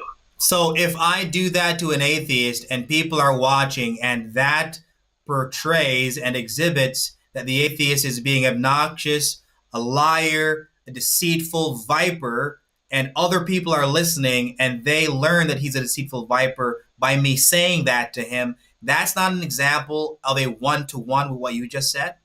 Oh, actually, so like if you just calmly said, "Hey, listen here." Oh, not calmly. John the Baptist was shouting that stuff to the crowd. Go ahead. Well, I mean, it's a crowd, right? So he's shouting, but in non-anger, right? Like not in unrighteous anger. Like if you're saying that as a truthful opinion that you have, and you're doing it for the edification of the crowd, I don't think that's sinful. Well, just to be clear, John the Baptist was not angry when he called them brood of vipers on the top of his voice to the crowd? Well, not unrighteous anger, right? Which is there's self-serving anger, right? Which is what, to build yourself up, right? It's like Darth, like, I'm the mod, I add so much value to this space, right? And then they're speaking in truth, right? But the point still stands, right? Like how about this? Let's have the kind of conversation here. Like, if you honestly believe that any elders or any mentors you have would listen to the rhetoric Darth has and think it's representing Christ well, I would just say, just ask them and see. I would say for the most part, Darth represents Christianity accurately because, again, and you agreed with this earlier, to insult unbelievers is not a sin, which earlier you were saying is a sin. I said it depends on how you define insult. Depends. Okay, what is an insult, Clay? I think there's a definition where it could be abuse in demeaning, and then there's a definition where it's just a negative words towards somebody, right? So can the proposition "you are stupid" be a true proposition? Yes. Okay, so if I'm having a conversation with an atheist and they are literally being stupid, and I say you are very stupid, I am not sinning, right? Not necessarily. If you do it in a way specifically to demean them and boost your own ego, and out of unrighteous anger, it would be a sin. And how would you determine if somebody is doing it to boost their ego? You can usually tell by context clues. Like if you're screaming like in an unhinged way, and you're doing it to people who just ask you questions, who maybe it's even a disingenuous question, but they seem like they're at least honest enough to not know it's a disingenuous question, then I would say it's not a justified use of it. You're just speaking out of anger and lack of self-control. Catholic traditionalists, I think that Clay is proposing to know the hearts of people when they shout at others with insults, when I don't think he can actually know that. It's just that way. And what I find amazing is, Clay, let me ask you, are you an atheist? No, I'm a Christian. Okay, so as a Christian, do you go into atheist live streams and speak against the atheists who consistently, on a repeated basis, whenever a Christian is attempting to have a rational, normal, polite conversation with them, and they get muted, the Christians get muted, or they get dogpiled, or they get talked over, or they get kicked? Do you go into atheist live streams and say the things about all these many more atheists that's on TikTok, or do you just speak against Darth? I go on atheist TikToks to argue for the existence of God, both like the moral and intuition. But I don't. Atheists, by definition, they have no belief in God, so they would have no obligation to follow any of the teachings of the Bible. So I'm not mad at an atheist because they're not following the teaching of the Bible. Everyone has an obligation. Accept the Bible before they Everyone has an obligation. Everyone has an obligation. I was just about to say that, but I was muted. Go ahead, Catholic. Everyone has an obligation, whether you believe in God or not. That was poorly worded. That was poorly worded. If you don't believe in God, okay, wait. then you go to hell for your unbelief. Let me clarify. Masters of fear tech. I mean, if I don't believe in gravity, I'm still going to be splattered on the ground. Guys, let me clarify. That was poorly worded. What I meant to say is I don't have the expectation that an atheist would display biblical virtues when they don't believe the Bible. That's why I don't argue for biblical virtues. I think they would have to believe the Bible before they would follow biblical virtues. Well, the only thing I would agree with you on is I would rather Darth not use vulgar, profane language. But with regards to the little snippet that you posted or that you played in the audio, I noticed you didn't play any of the context involved in that with regards to who he was speaking to, who he was dealing with. And what caused it. Yeah. Yeah, I've listened to many of his debates, some, on YouTube and others when he was in Discord. And I can tell you that the atheists, in many cases, deserved exactly what they were getting from Darth. Well, I would point to Matthew and say, if you love only those who love you back, you're no different than the Gentile or the tax collector. Well, now you're going ahead and you're judging Darth. You don't know what's in his mind and his mindset. You don't know that he's not getting on these platforms because he wants to go ahead and lead people to the Lord and make them reject the false belief of atheism, because there are no true atheists. He's just going ahead and making it known to them how ridiculous atheism is. And you could say, oh, it's all about his ego. Maybe it is. I don't know. I can't read his mind. But you can't read his mind either. And so... Yeah, and he's acting as though he can. He just knows Darth's intentions. Like I would say, if you speak in the tongues of angels and all that, but don't have love, you're nothing, right? So it's like, I probably agree with a lot of Darth's theology, probably a lot I disagree. But even if he's saying something I agree with, and even if an atheist is being unreasonable, if he's doing something that's unwholesome, cruel, and not aligned with the grace of God that God has given him, I would say, Darth, you're being a bad representative of Christ in this instance. Let me see if I can draw some middle ground here, some ground of agreement. Are you in agreement with what I said earlier, that a Christian can be insulting to unbelievers? If you define insulting as just negative, harsh truths, saying it to people, then yes. But negative, hard truths. Okay. As abusing and building in anger and wrath and that. And you cannot know with absolute certainty when a Christian is being demeaning or when a Christian is just giving harsh truths when he insults somebody. No, I think I can be as certain as I am of most things. I don't think so, because you can say something in the same exact tone and be exhibiting truth or demeaning. You can't know that. Well, right, but your tone, like as a human, right? Like you're biologically in depth for clues based on tone and inflection, right? So Clay, most of the time, if Darth is screaming and cursing, right? That's anger. And if he's, again, I'm going to say, you can say with the same tone an insult and be demeaning in your intentions or be exhibiting truth in your intentions. What I'm saying is that you cannot know which one is. You can't. I disagree.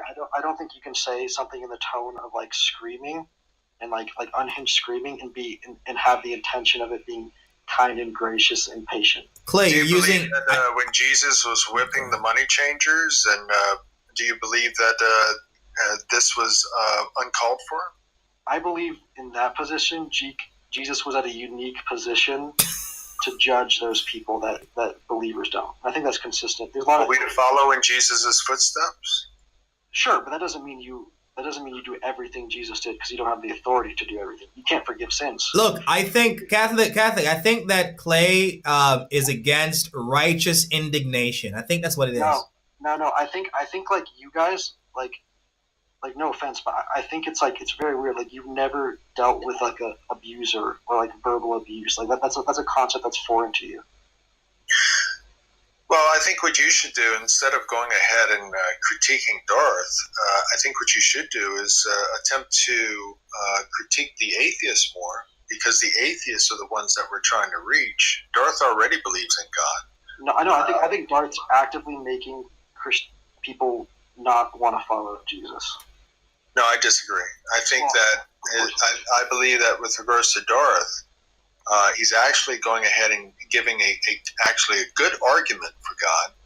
And what you have are many atheists that are triggered by that because they know that it is a good argument that's they're unable to refute. And so instead of refuting the argument, they attack Darth personally. And I see this over and over again. But Darth doesn't talk about Jesus. He never gives the gospel to atheists. That's not true. Now you just lied. No, he refuses to. No. I've listened to Darth many times on Discord, and I've heard him speak about Jesus many times. And I've heard him share the gospel many times too. So I mean, Clay, maybe you don't listen to him enough. You've heard Darth share the gospel. Yeah, I've heard him. I've heard him speak of the. I can't use the word DEATH. The unalignment of Christ, his burial, his resurrection, and trust and faith in Him for salvation by grace through faith. Oh, he's gone. Maybe it was a bad connection, but Catholic traditionalist. I mean, there are Christians out there who want everybody to be Mr. Rogers. And I'm saying we are allowed to be righteously indignant and be insulting if we want, when it's merited, and we can be nice if we want. The Bible allows for both. Clay just thinks that we should be nice all the time and passive. Right, he's against being angry, but there's something called righteous wrath. Right, and righteous indignation. And, bro, sometimes it's merited, bro. Sometimes it's merited. They deserve this because they are so deceitful and obnoxious. Not all of them, but the vast majority of them. You can meet a few gems here and there, but a lot of these atheists, they just want to vitriolically tear you down and insult you and dogpile you when you go on their lives. Exactly, and that's what they've been doing, because I remember back in the Pal Talk days before there was a Discord or TikTok. Even back then, this was back in around 2007, 2008, the atheists were, just constantly mocking Darth. He went by Evolution False back then, but all these years, that's all they do. If you go into one of his live streams and just take a look in the text and all the vile, disgusting stuff they say in the text. Yeah, and the stuff they make up about him, about his family and about his life and stuff. Right. Bro. Yeah. Anyways, I have been on this live for 4 hours and 26 minutes. I'm going to get off. I got to go to church. I got to go to church in a few hours. To Mr. Catholic have here to basically insult me, because that's crazy. Boy. Since he wanted to mute up now. I'm going to... Hey, you and I would have a conversation one of these days, Smoke. You seem very respectful. We'll I try to be. But Mr. Catholic tried to come up here and demean me as a person, but I do appreciate you letting me up, though. I mean, he came up here and just target me, so I... Hey, you're a big boy. That's nothing for you, man. You're good. You're good. No. You're not an emotional girl, so you're fine. There will be no tears from you today. You'll be fine. We'll talk again, though. It'll be fun, though. You have a good one, man. All right, have a good day, bro. All right, so I'm live on YouTube, and the YouTube has been going for 4 hours and 27 minutes now. Been on here for a while. I've learned a lot from Darth, and I record my conversations as much as I can so that this knucklehead of mine can remember stuff when I replay the videos and stuff and whatever. I'm going to jump off of here now. I have to go to church in a few hours, and I'm preaching today. I have an appointment at a church to preach during the day, and then one during late afternoon. So I got 2 preaching appointments, and I've been up for a while. But I've been up for a good cause, though. I've been up for a good cause. Learning good arguments for God's existence and how to navigate myself with unbelievers.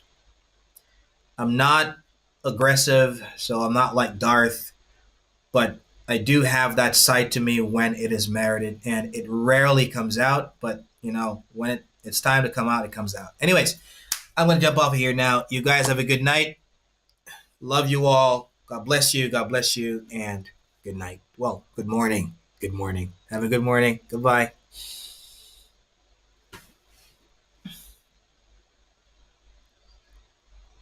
Uh, 109 diamonds is what I got? Really? That many diamonds on TikTok, eh?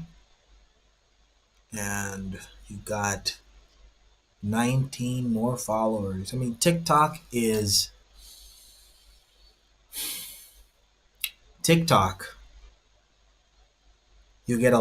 get followers very, very fast, as opposed to YouTube, where your following is very difficult to increase. Very difficult, in my opinion. Very difficult to increase.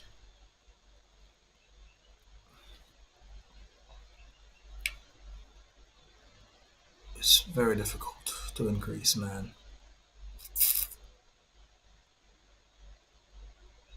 All right, I'm going to jump off of here. Thank you guys so much for your support.